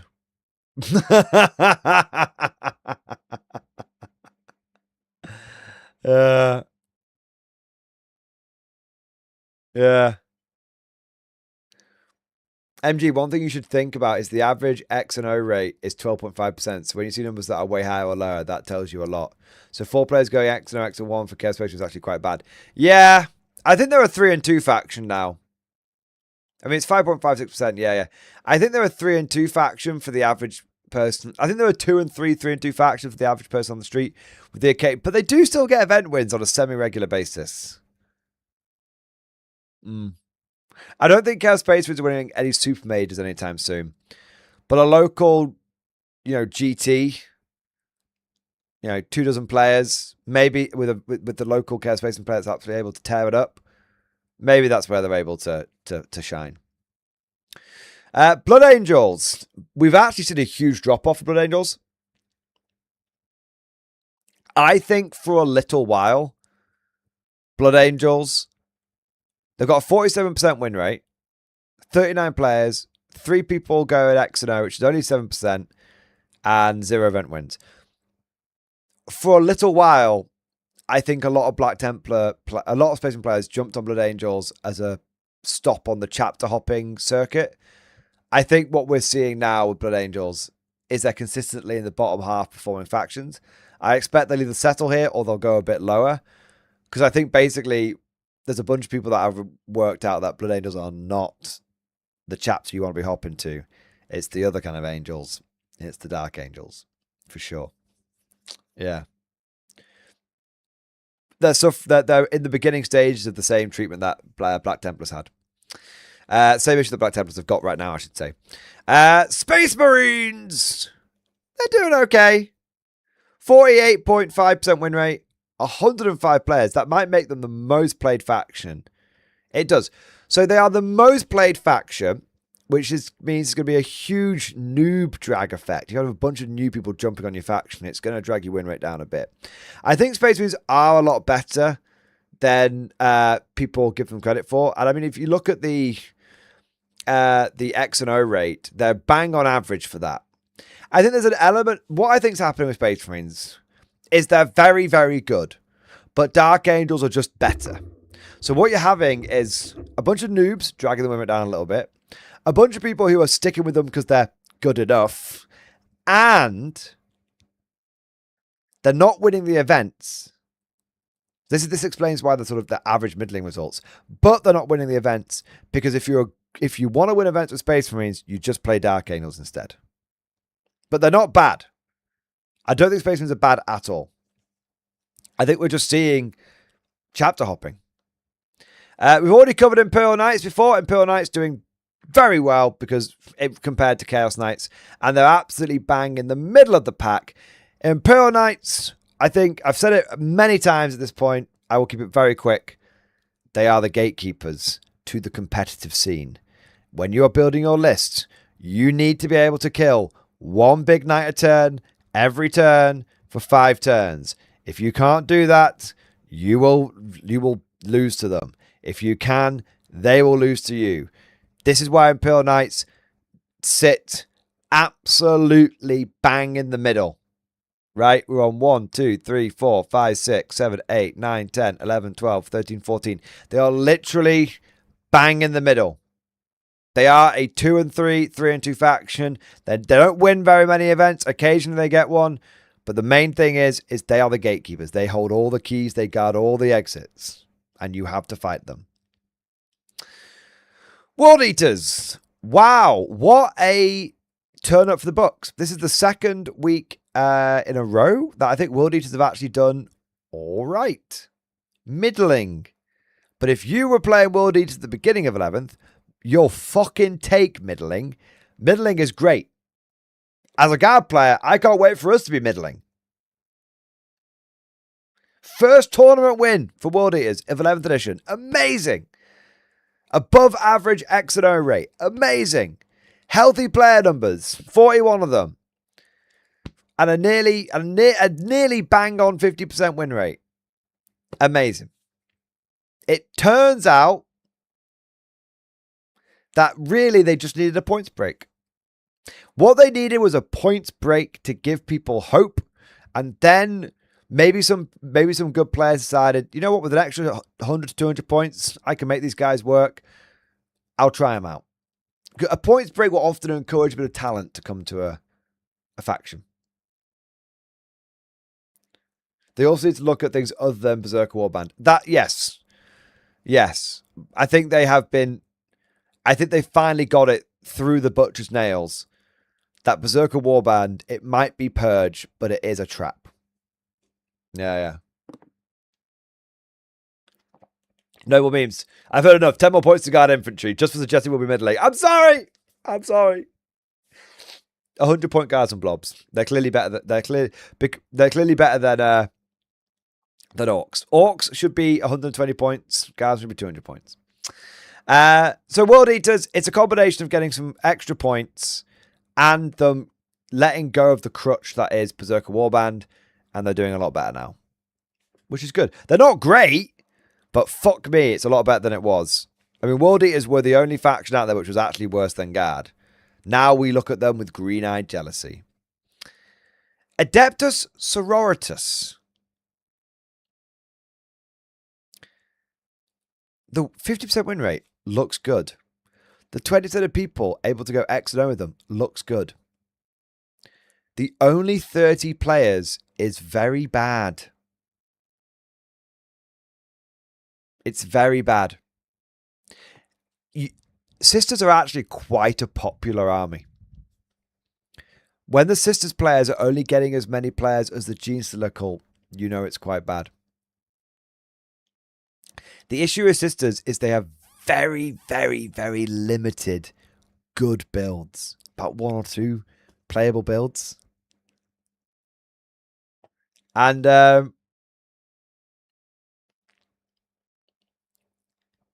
I imagine if you like that build, you'll keep with those 1 or 2 builds, you'll keep playing.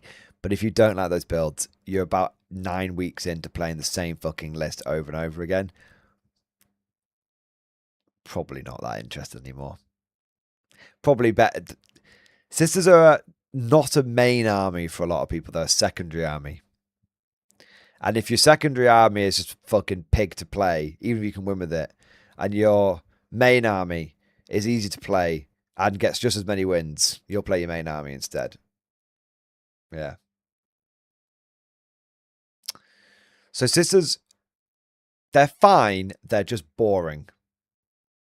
Genestealer Cult. 50% win rate. 29 players and another event win. I think what we're seeing with Genestealer Cult, they do keep getting these sneaky event wins. Maybe not every week, but like every other week. They're very sneaky. Yes. But as you can see, 6.9% of people are able to win more than 3 games with them. I mean, 2 out of 29 people. It's very, very low. So there's a few sneaky ways of getting wins with Genestealer Cult. And occasionally someone does very well with them. But I think for a lot of people, they're just easier. It's kind of like Sister Battle. For a lot of people, there's just easier ways to get wins. But they do, Genestealer Cult do look a lot more interesting. They actually look, I think the difference between Genestealer Cult and Sisters is they're both a bit finicky. They're both, there's easier factions to get wins with. But Sisters are fucking boring and Genestealer Cult are fucking interesting. And that's why, for the first time ever, we're seeing equal numbers between the two. And I think you'll see more people jump on GSC as time go on. Relatively speaking, because they've actually got a few interesting builds now. Yeah. Yeah. All right. What do we got here? Necrons! My God. Is Josh Roberts feeling okay? Necrons have only got a 50% win rate. By God. Okay, we have to talk about Necrons here. 50% win rate is very good. I remember I said 50% win rate is it's good in 11th edition. So Necrons are absolutely doing fine. Look at the player numbers. Fucking hell. 102. Jesus. Jesus Christ. There was only 3 less Necron players than Space Marines, and Necrons haven't been a poster boy faction since fucking 9th, since Indomitus. The reason why Necrons are so popular is because you can run them many different ways and do well with them. 3 and 2, 4 and 1, with not with any old list, but with a well thought out list, you can go 3 and 2 4 more with Necrons. And if something goes wrong, you can pivot and pivot and pivot and pivot again. Yeah. There's so many different builds to them. That's it. Necrons, they're popular because they actually feel nice to play. Yeah. That's the biggie. That's the biggie with them. Also, you can get into fistfights with Necrons if your opponent says something mean to you. So there you are. All right. Thousand Suns. 1, 2, 3, 4, 5, 6, 7, 8, 9, 10. So they squeak into the top 10, but they didn't make it into the top 8. And if I remember correctly, I don't think they were in the top 8. This is not the first time they've dropped out the top 8. The thing about 1,000 Suns, right, is they're very good. 51% win rate. 54 players. Okay X and O rate. 6 people this week, for example. Why are 1,000 Suns starting to drop down? Why are they fluctuating a little bit?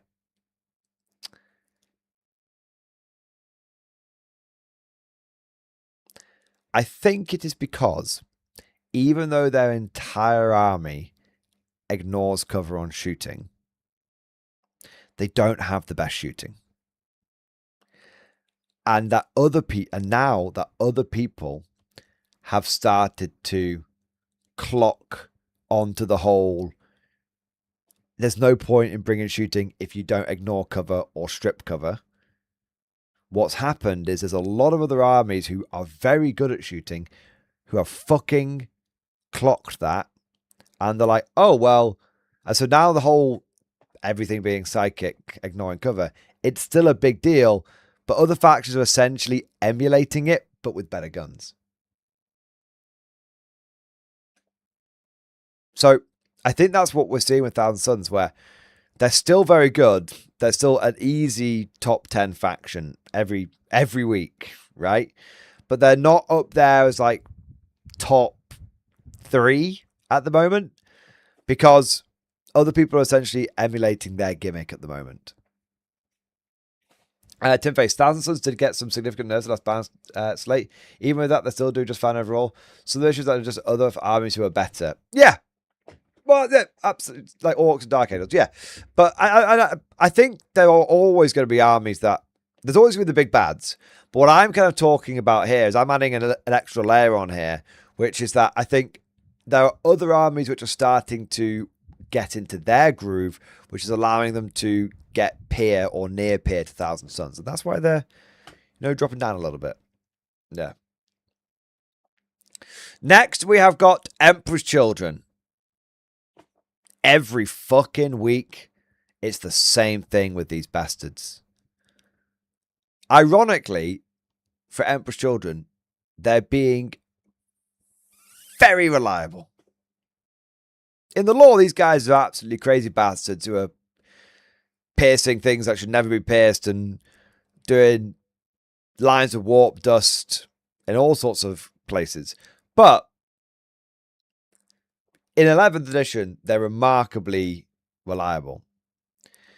I've said this before, I'll say it again. Imperial Knights are the gatekeepers of competitive play in general. Emperor's Children are the bouncers. Imperial Knights are the bouncers on the front doors of the club. Emperor's Children are the bouncers to the VIP lounge. They're not a bad faction themselves at all. And occasionally they pick up an event win, although not super reliably. But the big thing with Emperor's Children is if you want a shot at the top, you've got to take them on.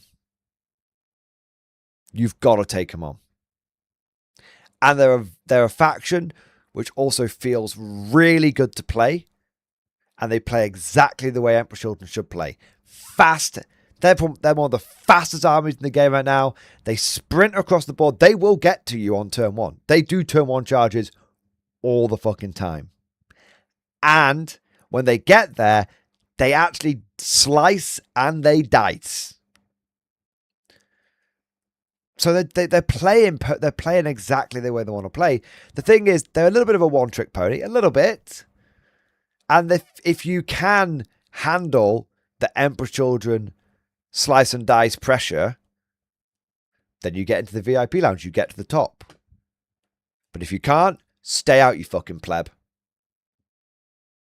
There you are. And so that's why, I mean, look at how popular Emperor's Children are. 94 players.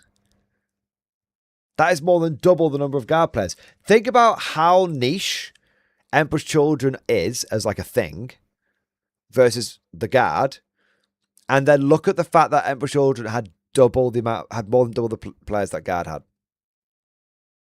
That is a great example. Yeah, as Tim Face says, Emperor's Children's good right now. Easy to collect, and they're not hard to play. They're not. And not only are they easy to collect, not only are they not hard to play, but they play the way they should play, so they pass the vibe check. And for a lot of people in 11th edition right now, that is worth its weight in gold. God. Guard players would give up not just their left nut, they'd give up both fucking nuts for the Guard to feel right again. Yeah. I don't want to give up my nuts, though. Someone else can give their nuts up, though. I'm taking 18 Bulgwin. Then we get to Tau. Tau had a great week this week. They had been wobbling.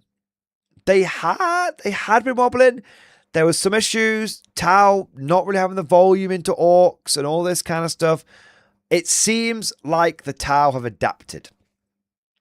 They're now in the top 8 again, although they've been hovering around that for a little while. Sometimes the Emperor's Children let them into the VIP lounge. Sometimes they didn't. But it seems this week that the Tau have very much found their groove. 52% win rate. That's getting up to the top end of the Goldilocks zone. 89 players. Very, very well done on the player numbers there. And 14 people going X and O, which translates to an above average 16%. And 2 event wins. 2 event wins. So I think Tau are starting to find their groove. One mildly interesting fact about Tau's weekend, they dramatically overperformed in the US and kind of poorly in Europe and the UK. Could that be an element of the disparate nature of the US scene versus the much more concentrated nature of the UK and Europe scene? So perhaps in the UK and Europe, because everyone, there's a lot of game clubs and in a close place. People tend to encounter every faction relatively quickly, so maybe in the UK and Europe, people have kind of begun to get a handle on the Tau, whereas in the US, because it's much more disparate, there'll be some factions you'll never have encountered before, and then when you go to a tournament, you encounter them, and they beat your ass. Maybe that could be a factor in their favor. Yeah. Yeah. But no, Tau are a very, very good faction. They're a very good faction in 11th, and I think they are probably one of the best. They're consistently hovering around the top 10, and I think they're in the top 3 of shooting factions in the game. Yeah. After Tau, we've got Adeptus Custodes. Custodes are doing what Custodes do. Custodes right now, they're in the Goldilocks zone of win rate because they're in the Goldilocks zone of points efficiency. You can get just enough Custodes in your list to have a really good chance of spiking those fucking 4-ups. Also, Custodes can be quite fast with things like bikes and Custodes, they're just points efficient at the moment. They're just points efficient. And when they are points efficient, you can cram more of them into your list. When you can cram more of them into your list, because Custodes are tough to kill, and they're pretty killy, and they've got great, 4-up and vulnerable save spam. So, and the thing with Custodies is they go through the cycle every edition. When they have a remote amount of viability, their player numbers shoot up because everyone has them as a backup faction. Every competitive player, I should say, has them as a backup faction. And on top of that, they're really easy to play and collect. Many of the things that we said about Emperor's Children, you can say about Custodies. The advantage that Custodies have over EC is they got a shitload of 4 from vulnerable saves. Then we've got Leagues of Votann. I love Leagues of Votann 11th edition. I have absolutely zero bad things to say about them. Votann just play honest Warhammer. And that is being so well reflected in their numbers. Top of the Goldilocks zone, 53.56%. Healthy player numbers. Again, when was the last time you saw more Votann players than Guard players? And they had 10 people go X and O, but they got no event wins. Occasionally, Votann get an event win. But most of the time, Votann just play very solidly into a whole number of factions, but they lose out to the big bads. Like Dark Angels and Orcs.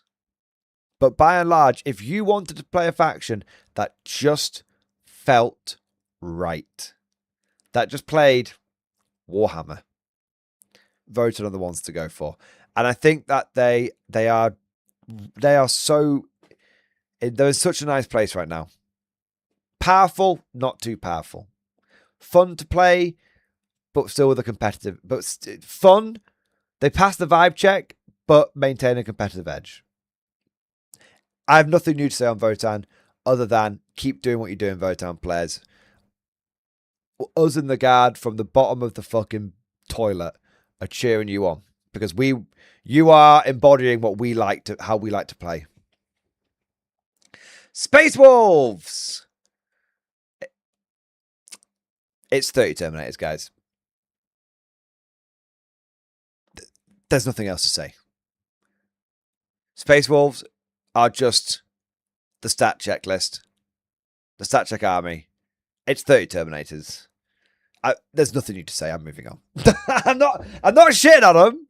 There's just nothing. There's literally nothing new to say. 30 -1 damage Terminators. Fucking, I think there's -1 to wound in there as well. That's it. That's the whole thing. It moves on to the middle of the board. It survives. It wins. It doesn't survive. It loses. Demons. Wow. Look at those demon numbers, man. Okay. Last week I said that maybe demons were having an off week or maybe they were actually struggling. And I did put some hypotheses for why they might be struggling, like the whole benefit from -1 doesn't really matter anymore because everyone's ignoring cover, blah, blah, blah, blah. It turns out last week was just an off week. Tim Face, I'm here for communal napkins, Rapid Demons. You were right. You were right. Send him to the black ships. Send him to the black ships. I did have some theories that maybe demons were, people were adapting to them. People, they weren't going to do as well. But I did leave myself a little bit of wiggle room. I did say it might have been an off week. But you were absolutely resolute in your belief that they were having just a bad week. And the proof is here right now. They have smashed out the Goldilocks zone at 57.62% win rate. You've got to imagine that win rate is massively artificially suppressed by the whopping 91 players. That's a lot of fucking demon players. That's more demon players than Custodians players. And you don't see that very often. My God. 14 people going X and O. 2 whole event wins. Above average X and O rate at 15%. Demons having a great time. I guess. I mean, I'm not actually sure what's working for demons at the moment, but if I was a betting man, I would say Monster Mash is back on the table, boys. When was it ever off the table, frankly? When was it ever off? But maybe it's something else. 4 Slash Demons on 1 corn. Called it. Demons always do well when the big monsters are good. It doesn't matter if they make the little ones good. No one gives a fuck. The moment Monster Mash is viable, Demons... I guess it's easy. You only have to paint like 4 fucking models, right? 4 or 5 models. Yeah. But there is... Actually, that's a great point. Thank you for reminding me, Tim Face. I don't know the specifics, but there's a corn build that's coming. And apparently... So you heard it from me first, all right? There's some mad corn demon build which is going absolutely ape and tearing people to pieces. And people are saying it's actually very surprising it's taken people so long to figure it out. So corn demons are I would expect this to go even higher and do even better. Because apparently now people have seen David Gaylard run that corn demon build. Was it WTC? I think you're going to see a lot of people jump on that because demons are really fucking cool. They're actually a genuinely really cool army. I mean, you're fighting literal demons. You are using and corn demons are the coolest of all the demons because they do look like actual devils. So yeah, I think we'll see this go up even higher. But keep an eye out for that corn demon thing. There you are. In fact, I would say demons are actually didn't come in 4th this week. I think they came in 3rd because what came in 3rd was Deathwatch. Or the Deathwatch players are invoking their spirit animal of the cockroach. It doesn't matter how hard GW clamps down on them, they will not go quietly into the night. However, there is only 13 of them. They kind of suffer from the same problems in Pearl Agents. There's just not really enough data. But I keep saying this every week. Every single week, Deathwatch seems to be doing really well at the moment.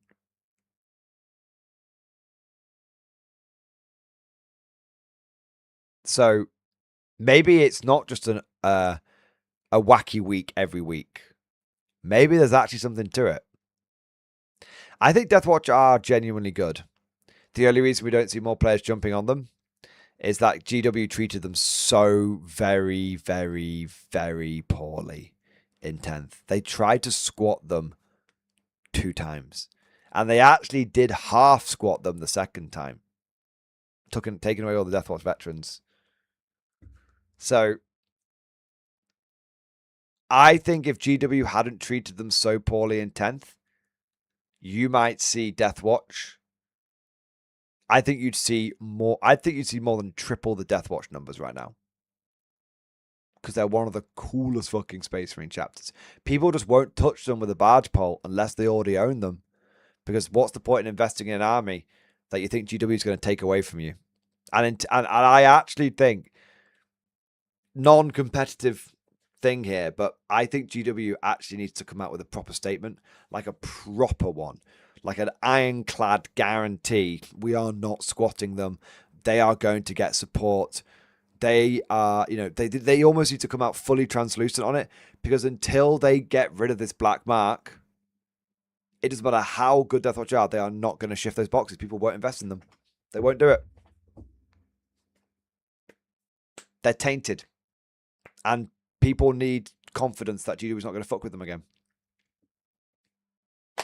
That's what I think, anyway. And then we get to the top 2. So up until this point, everyone else has been playing 40k 11th edition. Then we get to the top 2 who aren't playing 11th edition. They're playing their own game. Orcs and Dark Angels. So if you ever wanted... we'll talk about Dark Angels first, okay? Dark Angels technically came top this week. And it's not even really a technically. They came top in nearly every metric. They had the highest win rate. They had some of the highest players. Not the highest, but very, very high player numbers. They had the highest X and O rate, a whopping 30%. So a third, roughly, of all Dark Angel players were able to go and only drop 1 game. Or they were undefeated. And they got 2 event wins this week. It's land speeder spam, by the way. And if I may, you can send me to the black ships on that one. I was the first person to call it out. Okay, maybe don't fact check that. But I was one of the first people. I was very early. But I can't really take credit for it. I need to shout out a chap at the local Warhammer club. I won't say his full name, but a chap called Mike at the local Mike D. There you go. I'm not giving his whole name away. Mike D. He put me onto the land speeder spam about 2 weeks into 11th edition. He was like, "This is what's gonna do it." Yeah. Yeah, I'm pretty sure I said it in the stream. That was land speeder spam back in like the second week edition. I think it was very early on that a few of us said it, but now it's broken out into the mainstream, and people, it's really every Space Marine player who wants to win events is jumping on land speeder spam. Yeah. So what makes the land speeders so good? You can layer, I think it's either 2, maybe even 3, but there's a couple of different detachments that you can layer on top of each other, so they just become absolutely ridiculous. What Dark Angels are a perfect example of is maybe a little bit of foreshadowing on one of the problems that might occur in 11th edition. I'm not trying to be too negative on it. The ability to layer many, many detachment rules and stratagems and so on and so forth onto units is a lot more powerful than having one big overarching thing. So in 10th edition, you picked one detachment that covered your entire army. In 11th edition, you can stack detachments. And there was some concern that this ability to stack rules would be very powerful. This is an example of if you allow detachments to be layered, it can cause big problems. Because the way these things can be layered can be unintended. Well, not unintended. Knowing GW, they probably went, yes, we'll let them buy all the land speeders. Woo!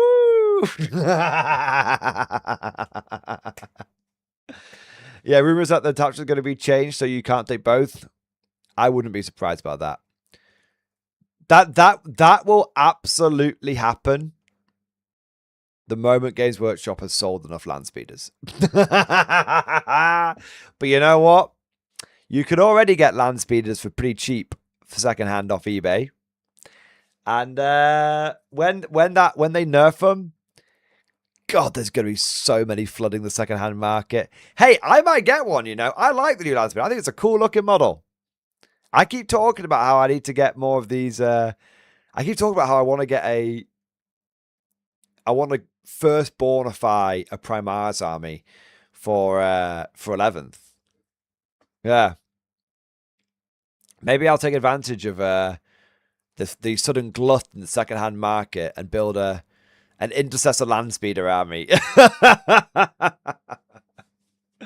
Anyway, where are we up to? Orcs. Okay.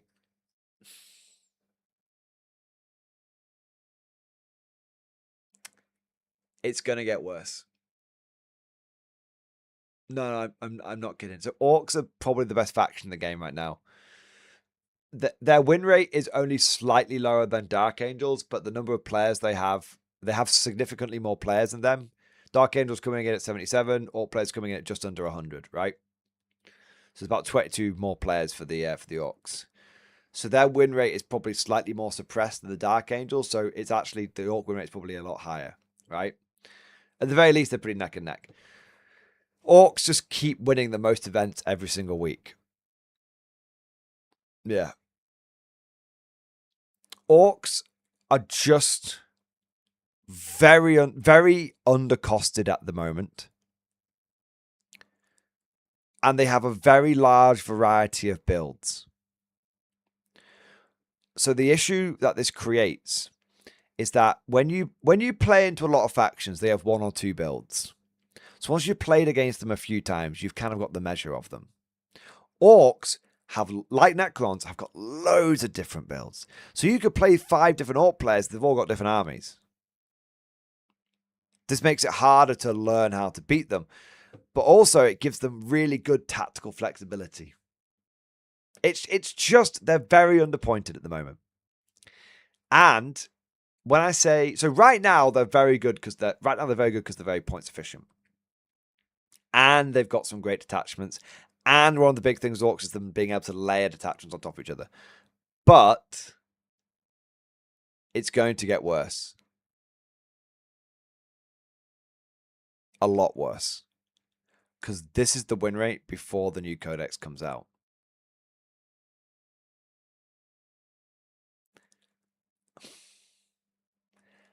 I am not confident that Orcs will release with a sensible points cost.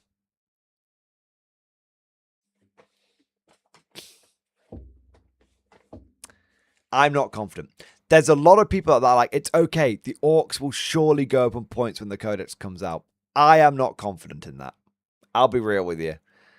I think GW is, I think at the very least, they'll be undercosted for a month. And then when GW has sold every fucking Orc box in the warehouse, then they'll get nerfed. And I think I'm going to go out on a limb and say, even when they get nerfed, it's going to take multiple rounds. This is not a one and done situation on the Orc front. If you look at how stacked their data sheets are, I don't think this is a one and done. And I think the future is fucking green. It's made! It's green! But if there's any faction that I would pick to be on top, it would be Orcs. Because as a guard player, if I went into a tournament and played Orcs 5 times in a row and every army was different and I got my ass beaten in 5 times in a row, that wouldn't bother me even slightly. That would actually be quite narrative. Hold the line! Ah! Yeah. So, I am looking forward to getting thoroughly fucking orked for the next 6 months or so. Till the end of the year, I reckon. They deserve some of this. They suffered so hard. They did. They did. And the thing is, Orcs, the problem is that they were so boring in 10th edition. I really hope that even if they do get some nerfs, which they do need, but I think even if they do get some nerfs, I really hope they keep the variety. I'd love the sad thing about Orcs in 10th was seeing every Orc player running the same list. Yeah. So bringing it all together, what does the meta look like this week? Well, like I said, it's pretty settled again. It seems that the cycle is GW brings out a balance patch for about 2 weeks. Things are a bit in turmoil, although there are still some factions which massively which don't move. Guard never move from the bottom, Orcs never move from the top. And then by the time we get to the end of the 4-week cycle, well, the end of the month, another balance patch comes along and mixes things up again, but some factions almost like the control groups. So a Guard are at the bottom again, Orcs top again. In terms of what's settling in the middle, where the new people that are in the middle is World Eaters, which is cool to see them getting a bit of a boost. But Emperor's Children, even from week 1, do you know what? I have a concern. I do have a mild concern re 11th edition, which is, you know, we're technically 2 balance patches in now, and what's happened is things have shaken up a bit and then settled into a position. And then they did another balance patch and things have shaken up a bit and they've settled essentially back into the same position. It feels like the balance patches aren't actually changing that much on the macro scale. The same people who are top are ending up on top. The same people who are bottom are ending up on bottom. Things in the middle are a bit more interesting, like the middle of the pack, but to me, what this indicates is that points changes aren't really fixing this. Points changes aren't shifting this. I think that what we're seeing here is something a bit more fundamental. I think GW is going to have to, and like they have done with the Orcs, and I know we've been complaining about how overtuned the Orcs seem to be, but in a weird sort of way, and fucking hell, people, you can check to see if I'm a skinwalker for this one. In a weird sort of way, I think in a very fucked up kind of way, maybe it's the right direction, because Orcs, they're radically shifting how they play. They're that's not necessarily true. They're radically altering what's in the units. Like, look at what's different about Orc boys from 10th to 11th. Look at what's different about Gaz from 10th to 11th. They're getting in there and they're really pulling those fucking levers on the data sheets. And you know what?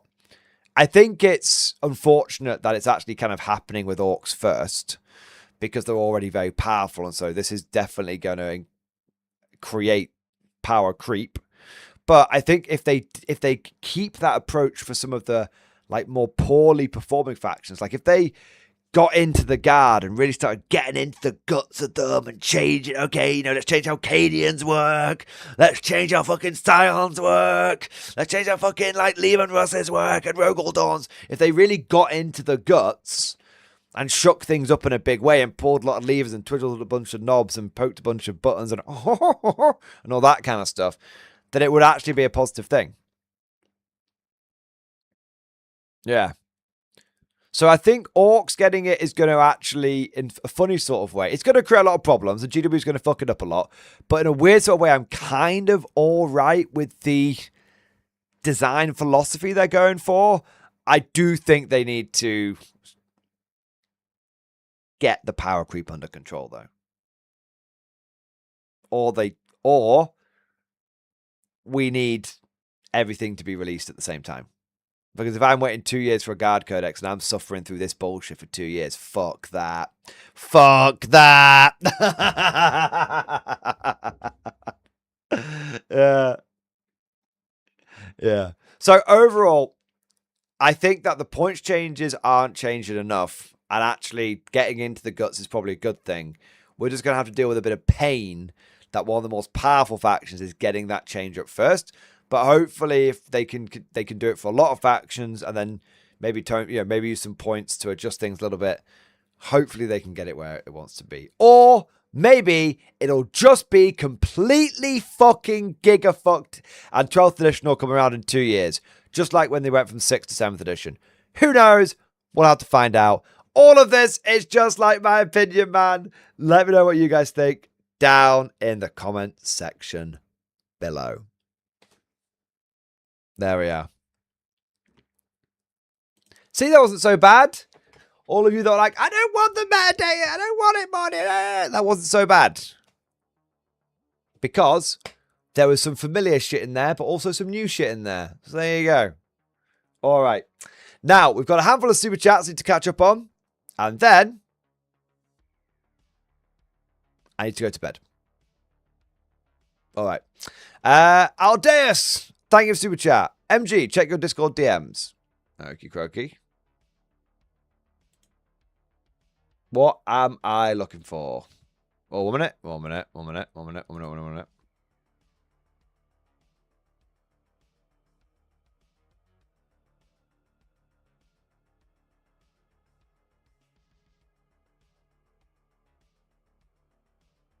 Okay. So, let's have a look here. I didn't download it myself. But basically, just a quick one. You know those casual missions that we looked at earlier? I've just got a message from Aldea saying, MG, I don't want to believe there's any intent, but I've downloaded that casual pack for 40k. I noticed the when I restarted my computer for a driver update. My Windows Defender threat thing was shut off. It had a pop-up that alerted me to it. I downloaded a copy of that casual pack just before I'd opened it. Do not enter any passwords or financial information. Run an offline scan, mate. I think it ran a background script for Hidden Trojan or something. I'll have a look. I didn't download it myself. I only viewed it online. It seems a little unusual. It seems a little unusual. So, Soretta saying, wait, what? So maybe, yeah, I'm good. Just in case, I'm going to delete it from the Discord. And maybe it was just, your thing might have been off already, Aldeus. But it is worth checking. I'll see if anything's changed with mine as well. But, yeah. There you are. So, yeah, there you go. So maybe it was just a... if I have to put somewhere besides Dropbox, I can. Yeah, I mean, maybe it's just... let's not assume any ill intent. But anyone who downloaded it might be worth a cheeky scan. Aldeus might just be being a little paranoid. But it's definitely the right thing to let us know. Of course it is. And I'll check my back end as well. And we'll see if it's... we'll see if anything's changed. But I didn't download it myself, so I probably won't be able to tell. Let's have a look. I mean, I don't think I'll be able to see it right now. Yeah.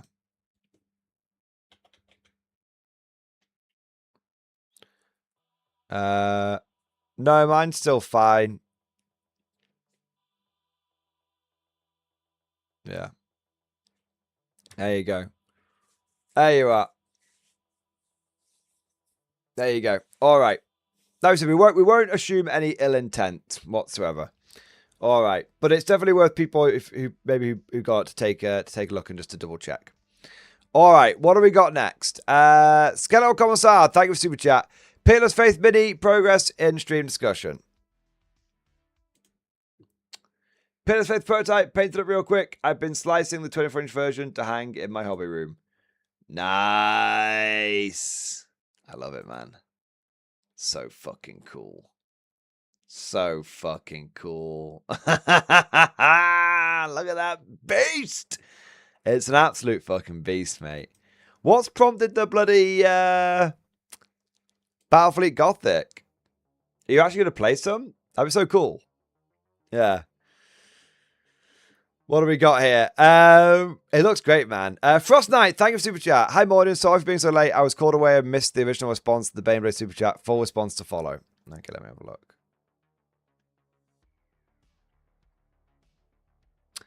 TLDR, if you had to allocate 20 no AP 1 wound attack / wounds to a 10-man Cadian and Command Squad and Creed and Ogrin, how would you do it? I'm going to try and study up on the rules again. Got to get my way into the Discord. Okay, so the first thing you do is you take 9 of the wounds on the basic guardsman, but not the 10th one. I mean, assuming you can still do this in 11th, right? The reason you don't want to take the 10th wound on that guardsman is if you take the 10th wound on that guardsman... I mean, well, actually, is this true, chat? Or do units still stay together? Because in 10th edition, if you lost that 10th guardsman, the various characters, like, broke up. In 11th, do they still stay as one unit? I feel like they might do, you know.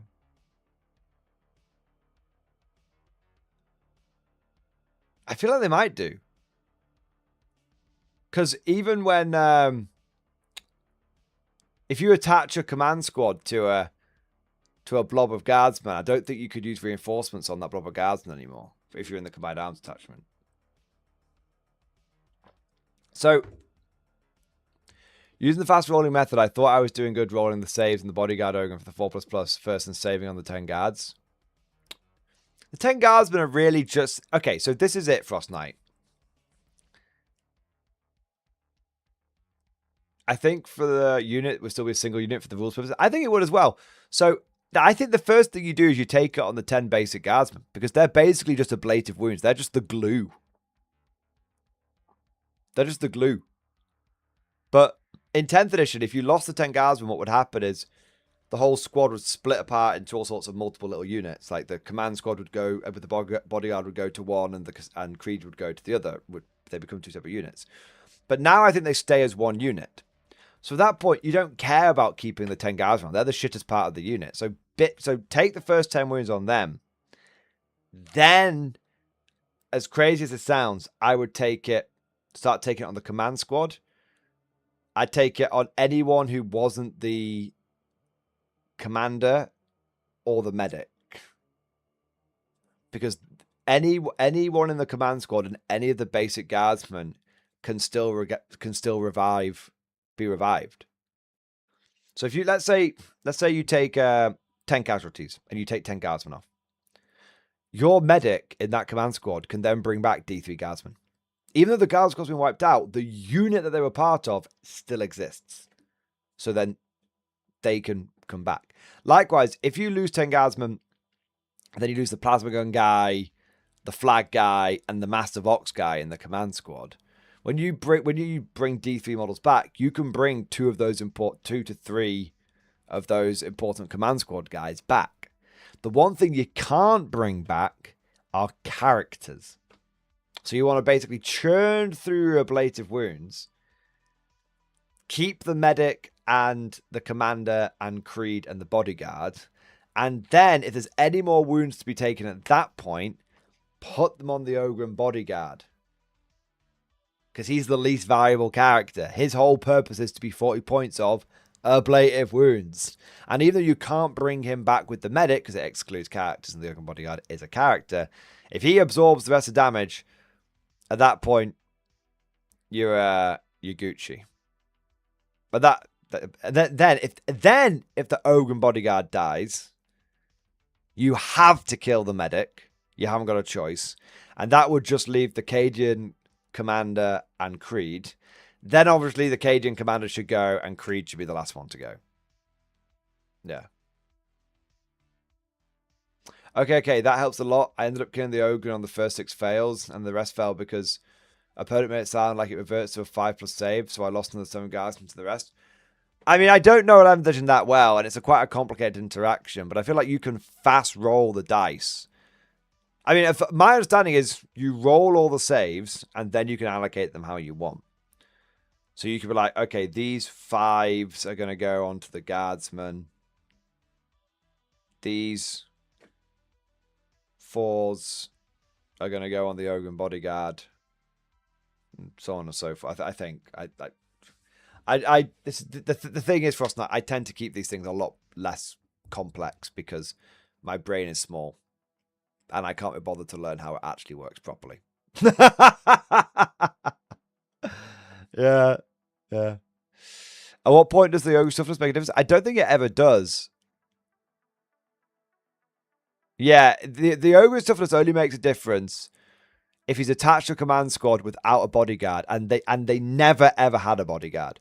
Even if the 10 guardsmen die and it's just the command squad with the Ogre bodyguard left over, technically the Ogre bodyguard still doesn't, his toughness doesn't kick in at that point because they're still the one unit that they were. Roll all the saves, line them up from lowest roll to highest, then allocate saves from lowest to highest. Yeah. You have to allocate the order before the dice are rolled. I feel like we've just had 2 very different answers. How can you allocate the order before the dice are rolled?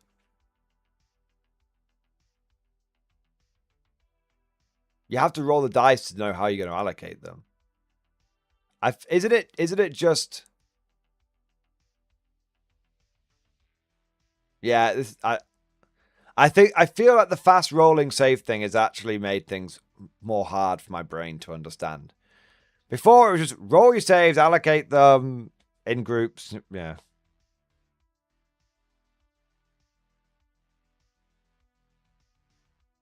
So the save groups are allocated at the start. I honestly don't know. I'm just not getting it. It's too late. I've been streaming for 8 hours. No, fast rolling, you allocate the order at which the thing takes wounds first and then compare to their save. Right. I promise you, it's not you, it's me, right? I'm just very tired. Okay? And what you're saying, I'm sure to a non-tired person, makes perfect sense. But to me, and my pea brain, and this level of sleepiness, it ain't gonna happen. I'll just not take mixed save units. Do you know, I'm gonna make life easy for myself. I'm just not gonna take mixed units like this. I'm just gonna take my Bullgrin as a unit, my Guardsman as a unit, and never shall the twain meet.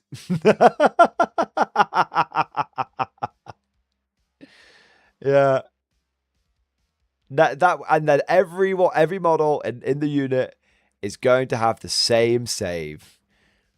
Simple as. There you go.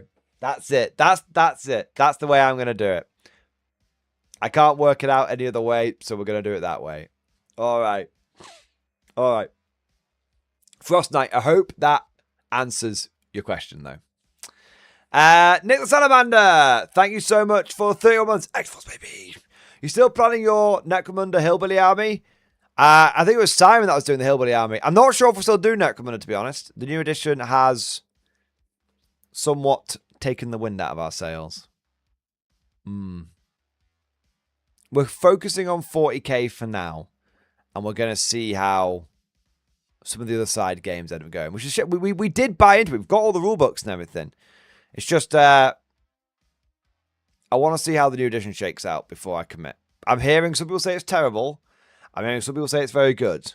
I'm going to wait for it all to blow over. And the truth will out eventually. Yeah. Ben S2, thank you for the super chat. Steel Legion in chat. Let's have a look. Tonight, I based up and undercoated the full squad of Steel Legion. I've managed to paint up these two. I was pretty quick, and I reckon I can do the full squad next night shift. I have about 60 odd to do and a pile of chimeras, all second hand.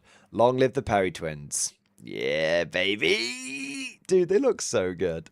I love the proper RPG-looking RPG. It's great, man. I think you've done such a good job. Like, I think you've done such a fucking good job on those models, man. Yeah, they look excellent. They look properly excellent. I think the army is going to look so legit when it's all done. Amazing. Amazing. All right. And last but certainly not least, I want to say a big thank you to Nick the Salamander again for 5 gifted memberships. Yes. Thank you for the 5 gifted memberships, sir. Thank you for your support. Thank you for doing your part.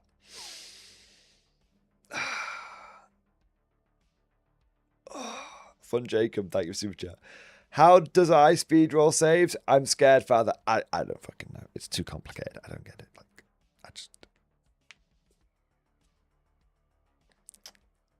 we're just gonna take units which all have the same armor save, so we don't have to try and work it out. It's too much. Okay, I'm not here. Like, just one last little bit of bitching to get in. I think this is a great example of what I was talking about, where 40k is just fucking convoluted. So sometimes it's so fucking convoluted, just like, I'm just going to ignore that part of the game. I'm just going to basically build my army in a way that doesn't take that into account, so I don't have to worry about it. Yeah. Sabotage, rules question, can I use a Hellhound strip hidden? No.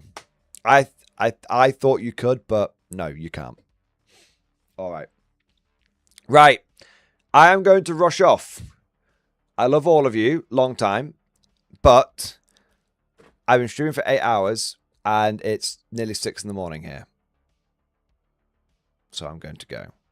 But I will see you all tomorrow for some Konflikt 47 hype. New rules incoming. Woo! Should be very, very exciting. But, yeah. I'm going to rush off. But thank you so much to everyone who joined today. Thank you to everyone that liked today. Thank you to everyone who subscribed today. And thank you to all of you who went above and beyond the Call of Duty. Thank you for all of the super chats, all the gifted memberships, all of the member flexes, all of that amazing stuff. You're all absolutely incredible. And yeah, just thank you. Thank you so much, guys. It's been a great stream. I definitely think, though, I believe what I said earlier. I think unless something absolutely mega drops, I think I'm going to try and have a beef-free rest of the week. It's getting to me, boys. It's getting to me. Like, I'm comfort eating. There's so much fucking beef. I think we've bitched and bitched and bitched and bitched, and I just need half a week of less beef and less salt, and then we'll come back next week and we'll be more beefy. But you know what's funny? Now that I've said that, I bet something stinky drops. I bet something real beefy, like beef con 0. That's what I bet. Now I've said it. Now I've said it. I bet that happens. But I hope it doesn't. I just want to relax and chill. But we should be okay because tomorrow will be a hype stream. Thursday will be a hobby stream. And Friday will be a daytime stream. So, or I might not be streaming on Friday. I've got to go down to the Warlord Open Day thing. But yeah. There you are. But on that note, thank you so much for all of your support. Thank you for being here. And of course, as always, I'll see you guys next time.